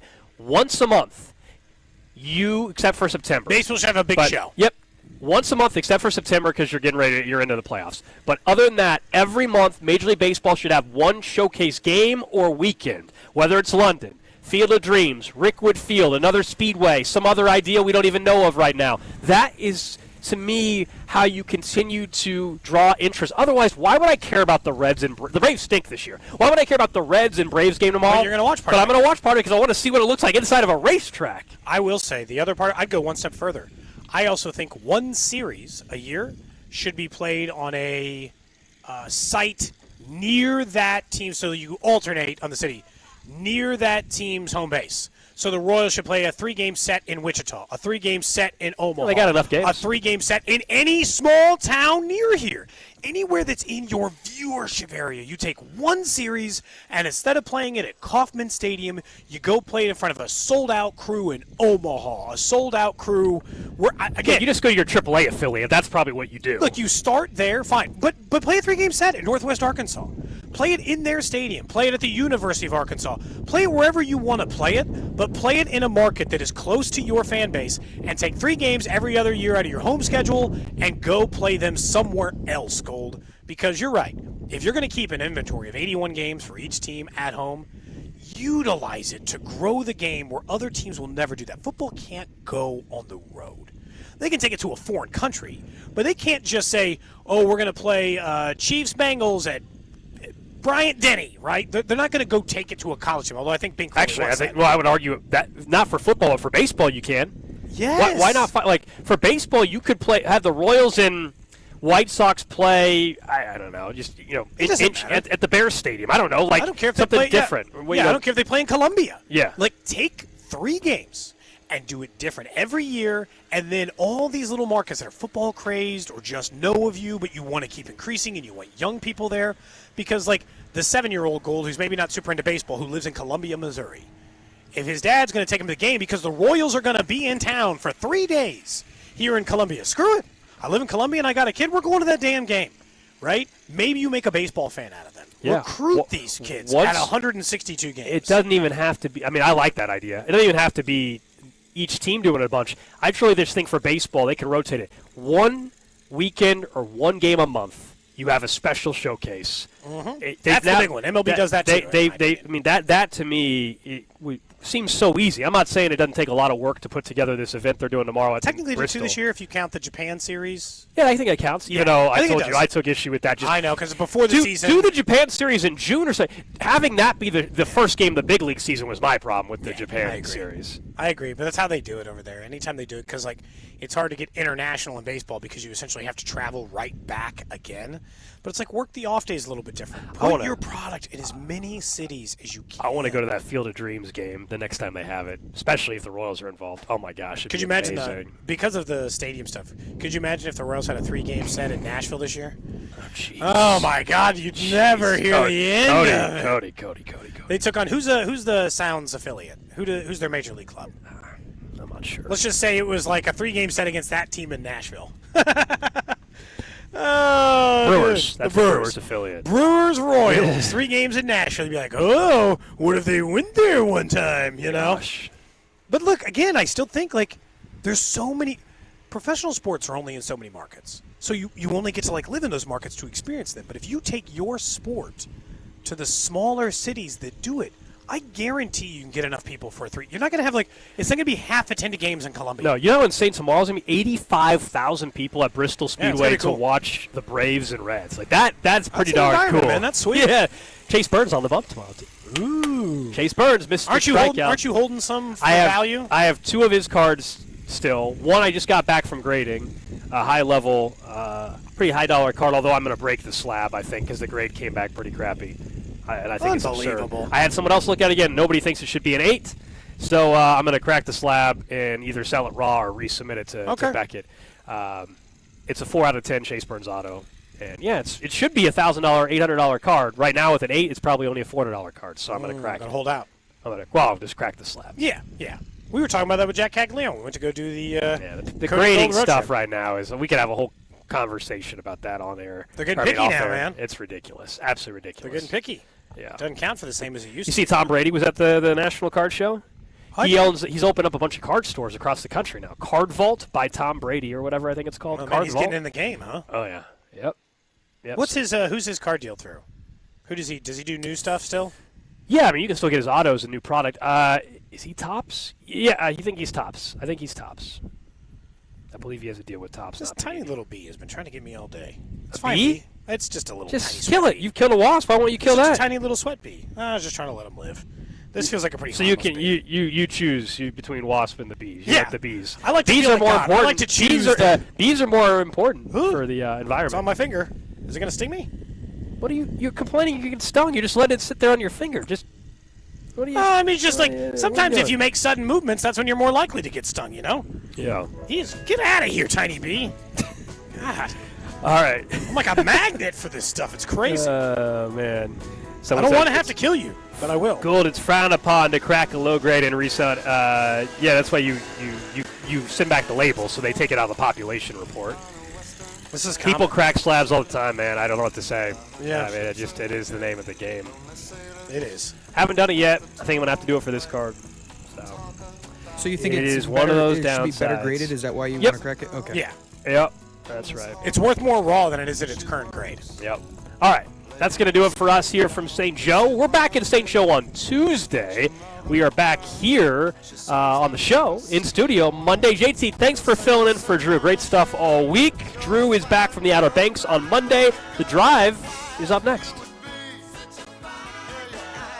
What's up, Kansas City? This is Bobby Witt Jr., and you're listening to Cody and Gold, weekdays starting at 10 on 96.5 The Fan. Brought to you by Heartland Men's Health, the leader in men's sexual health. Thousands of men have been successfully treated for low T, ED, and more, all with discretion and compassion. Make your appointment at heartlandmenshealth.com.